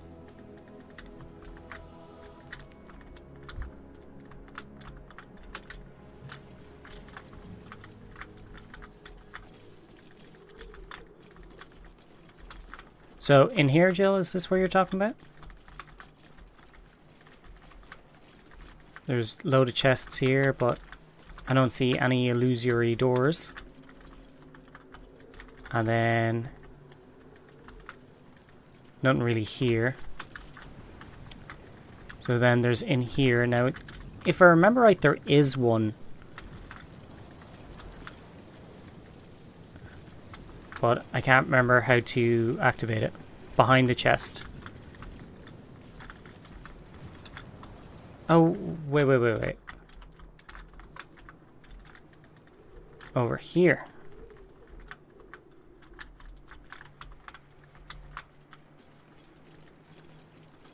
Oh, these rooms. Yeah. I totally forgot about them. Peculiar lamp. Oh no! you've arrived in the nick of time, saintly adventurer. We're inside the lamp. So long, I guess I'm half mad. Ho ho! Oh no, he's full mad. For sacrificing yourself to save me. Oh, that's it. Such courage brings a tear to the eye.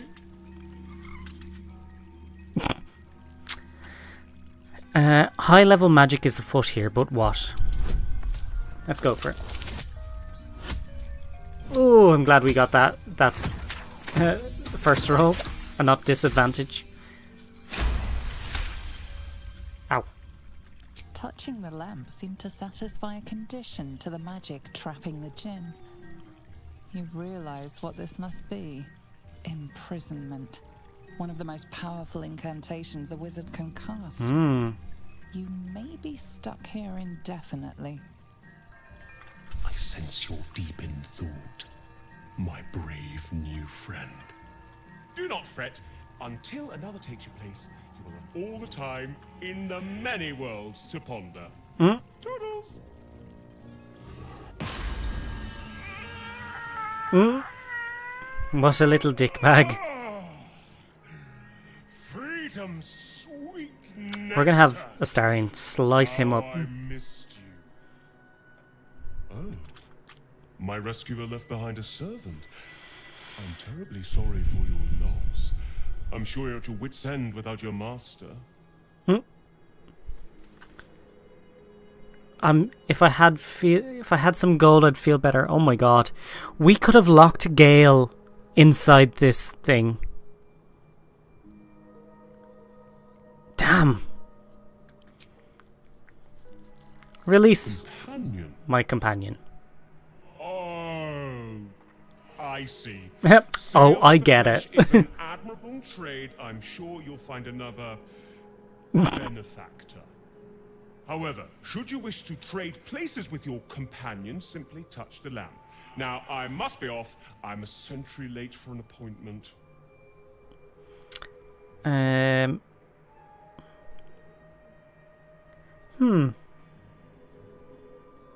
Let the genie leave. I have a plan.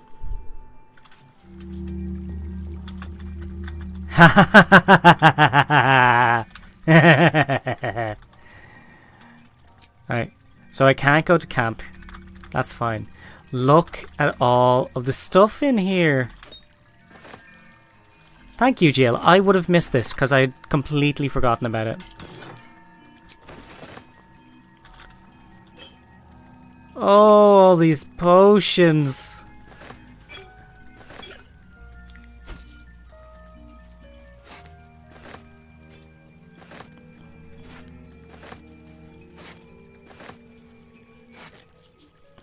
Banana.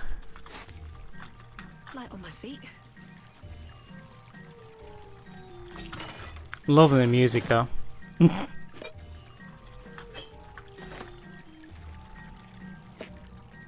Oh, I don't need that. I'm gonna pick up all the food, just because.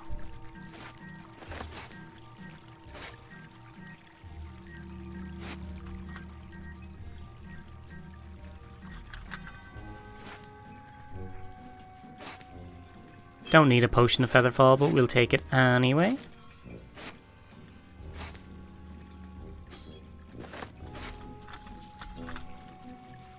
Potion of Flying. Oh, there's a scimitar. It looks like it's just a blank scimitar, though. Look at all this shit. It's great.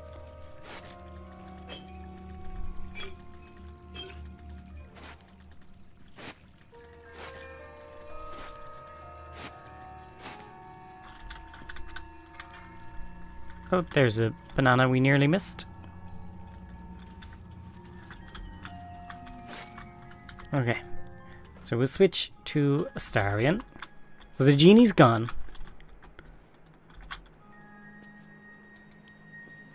Ooh, we can pick it up. Oh, we can't pick it up. That's a shame. Oh, we... I was going to jump back to... Breathe deep. We'll come back. We'll come back for Astarion. It's no biggie. We're overloaded, aren't we? We are.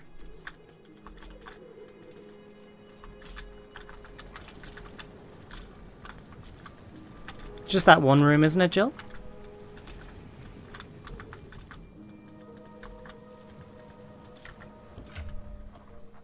Oh, we picked up so many fucking potions and shit.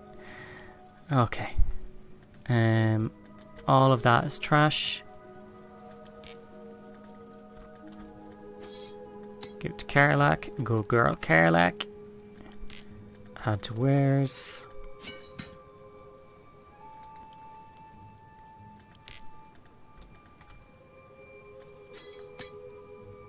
Ugh, come on. Wait. Why does it keep doing that? Whatever. Just move them manually, if that's the case. That's weird.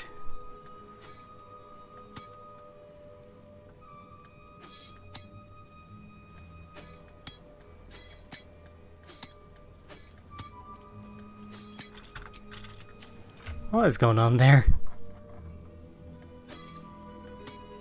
Okay. This is very strange. Okay. And send that to camp.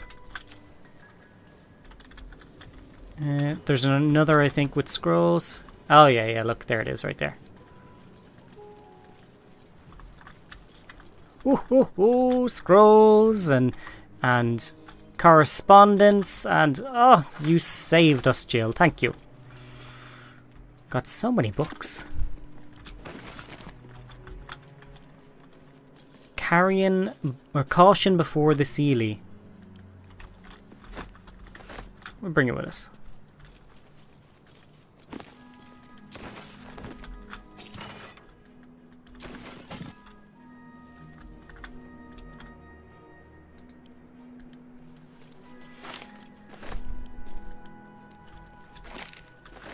And then just some silver glasses.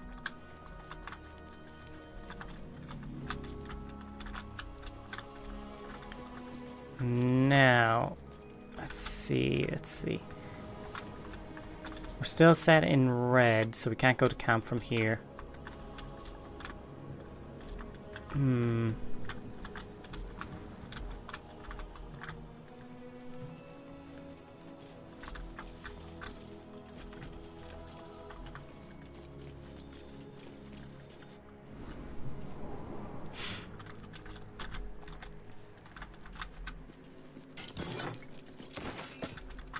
Oh, we're gonna be fucking full again. Jesus Christ. First to put my hands on everything.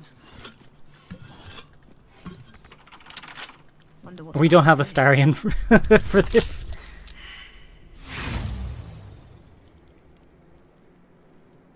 We'll try another Thieves' Tools. We've got a +2. Oh my god. Alright, you know what? We'll go leave Edgy McEdge. We'll leave the hireling in there. What to do? I'll give it a shot.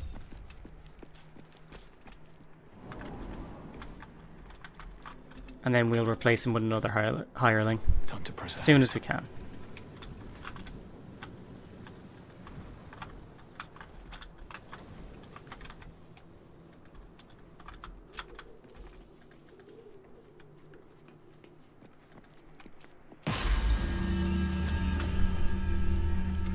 It's fucking clown music.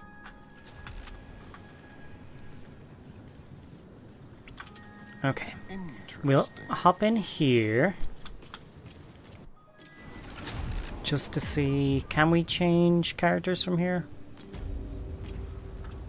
Oh yeah, this is the office. Of course we can.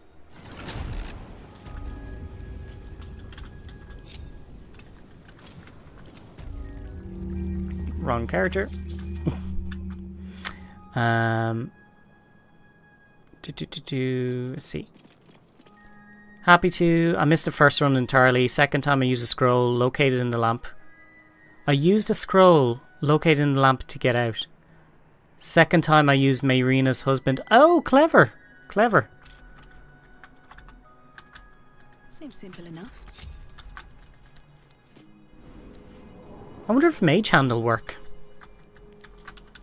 See, now you've got all the possibilities running in my head. Best be on my way.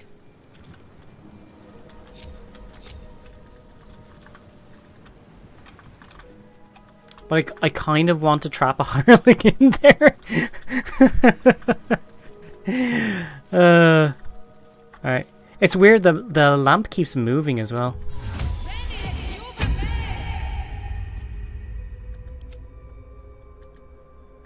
Can't be added to inventory. Mage Hand can't use it. Interesting. What to do? We have... Yeah, but summon. There you go.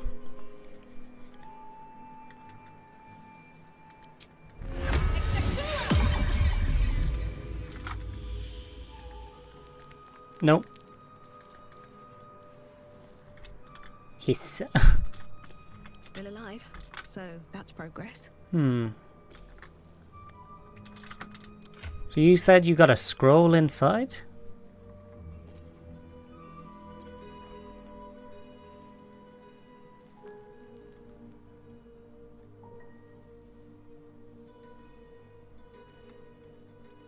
That means we're going to have to read through our scrolls. I clicked add to wares and everything sort of turned black there. That was weird.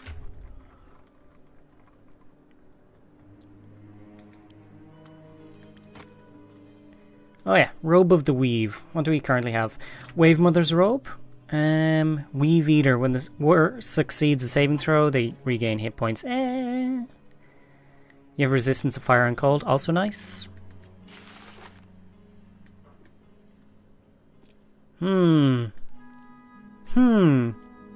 This is also nice. Let's see. You can summon literally anything to live in there, even if they disappear in a few turns. Oh, maybe they have to be inside. Okay. Salad. You can just summon and despawn Scratch. No permanent losses. Yes, that's what I was thinking.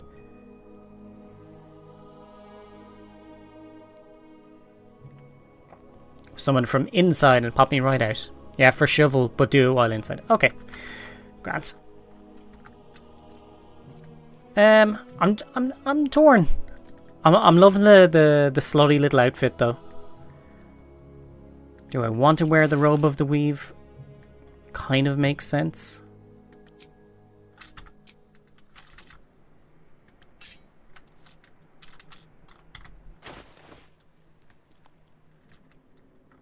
Nah, we'll stick with the slutty gear.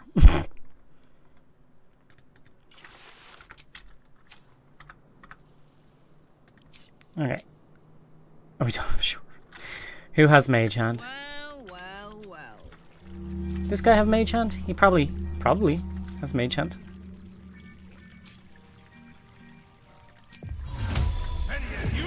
There we go. Have a lot on my mind. And everyone's happy and safe again.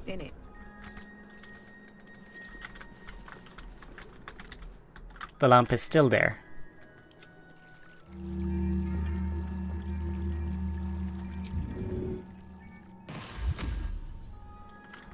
Oh, now it's gone, because there's nothing inside. No one back home will ever believe this. Well, that was fun. What path lies before me? Alright, into the Elminster Vault.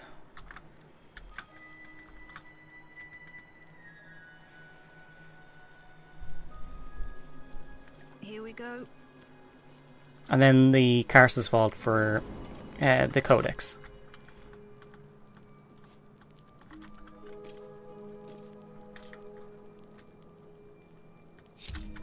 Keep a blade close. Easy.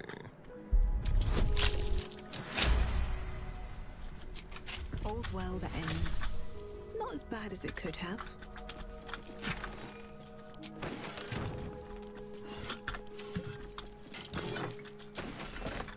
Okay. Let's have a look. Double checking all the pots and pans and whatnot. Think.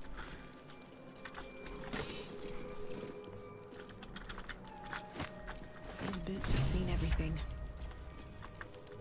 Alright, we'll have a read of this in a second.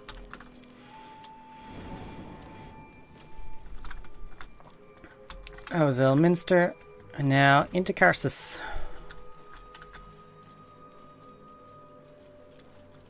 Fucking waddle on me. Jeez.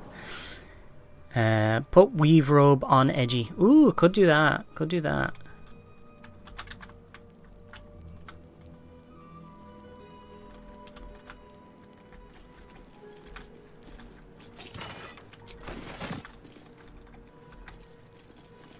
Great axes, meh.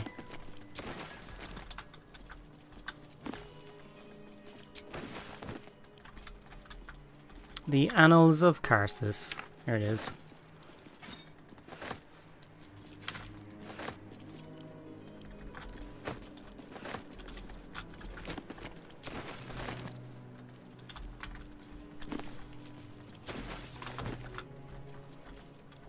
Marigan halberd. Yeah, you don't need that.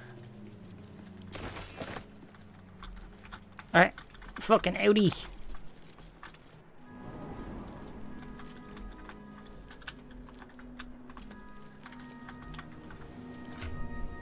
We have so much crap in our inventory. It's nowhere near enough. Camp supplies. Yep, I knew they were going to take up space.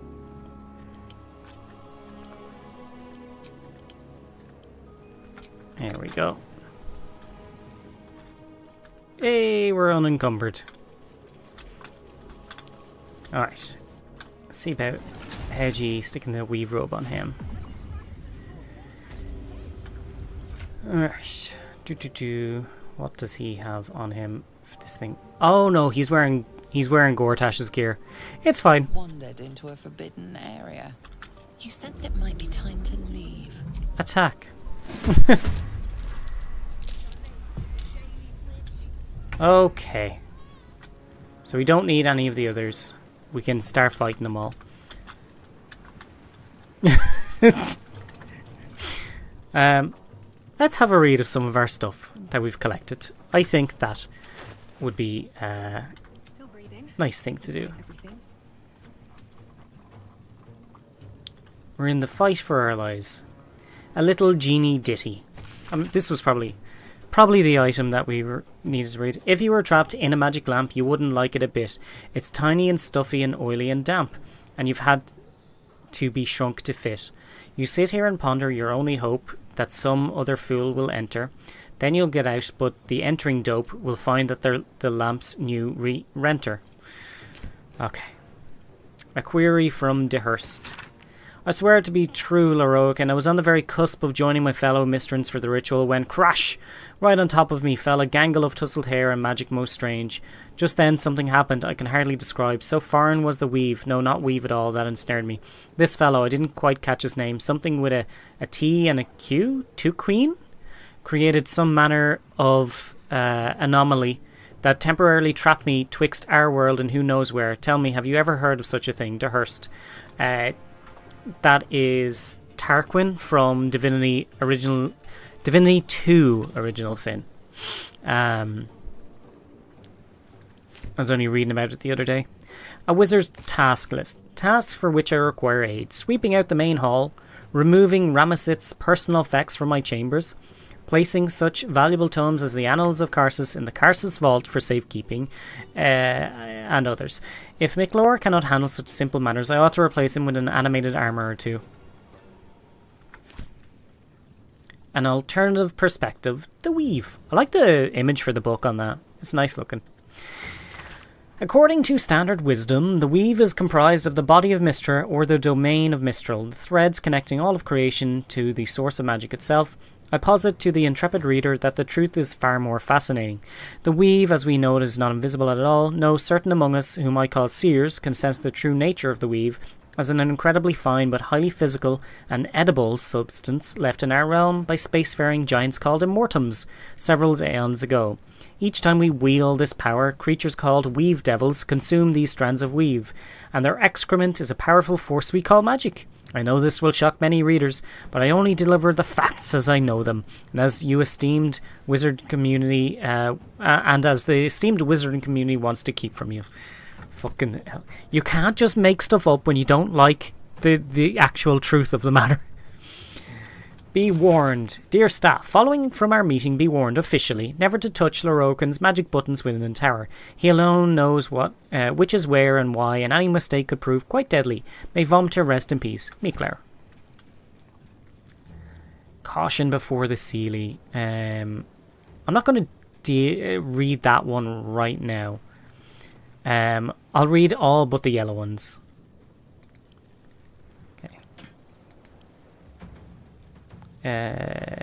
Garlac. Where's Garlac? Yellow dye. We'll send to camp.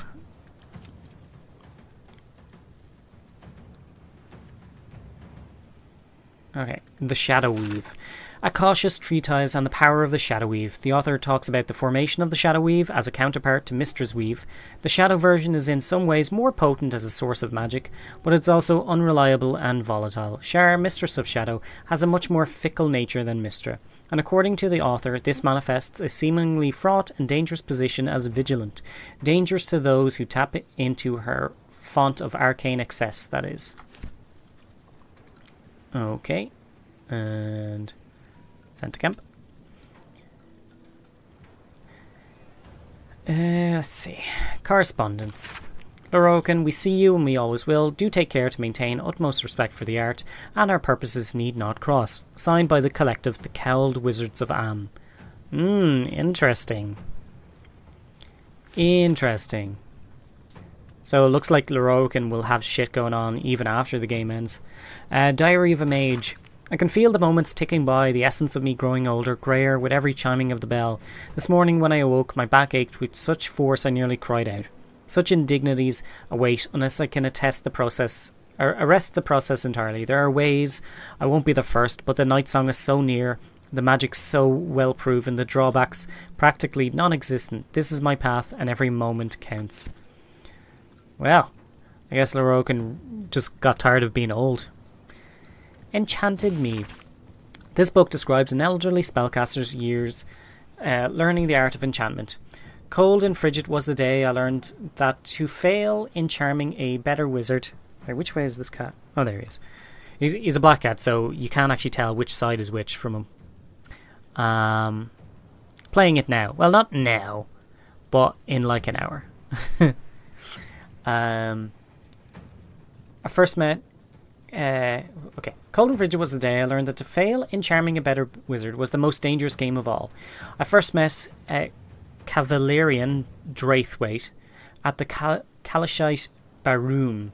The game was a complicated play of cards I hadn't mastered, but being young, foolhardy and overconfident in my abilities as a student wizard, I thought I'd use my minimal talent with enchantment to gain the upper hand. Quietly did I seek to charm the feeble old woman to my left. She appeared to me a parochial sort and unlikely to put up much resistance to my trick.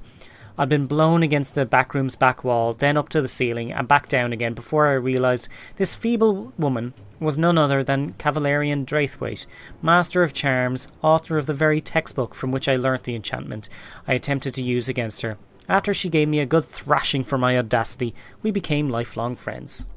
I like that. Okay. May just be warned.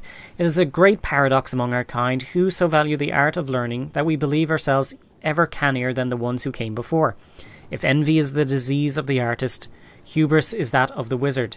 Though I fear my warning will fall on deaf ears, I will say it again. The closer a wizard creeps to the domain of the divine, the closer oblivion creeps with him. I thought myself an equal to Mistra, and devised a plan to make myself her equal.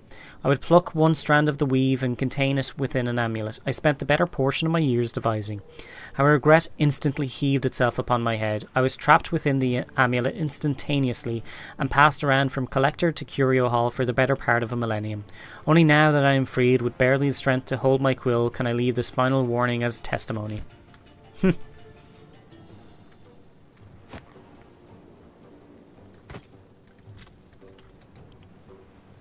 Send to camp. Move that up there.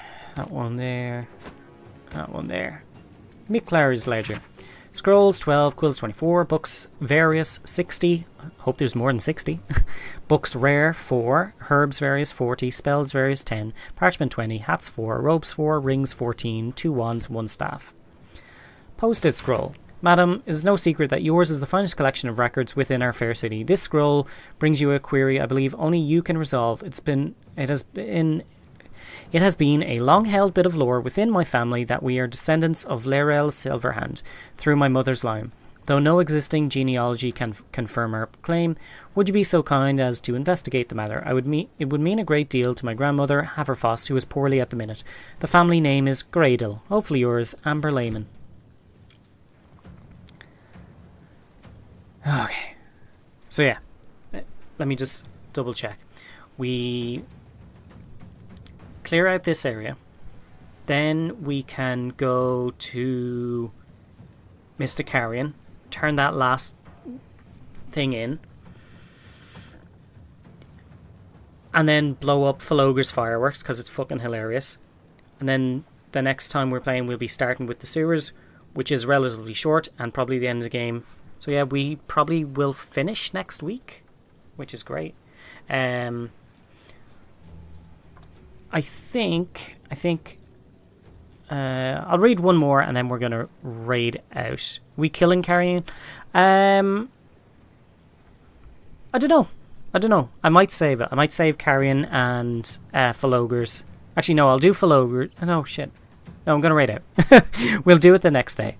So we'll kill Carrion. We might kill Carrion. We'll blow up Falogre's because it's fun, and yeah. So let's raid out. Just realized I'm starting to get real hungry. Oh look, Burrows is on, and he hates being raided, so that's perfect. So we're gonna raid Burrows.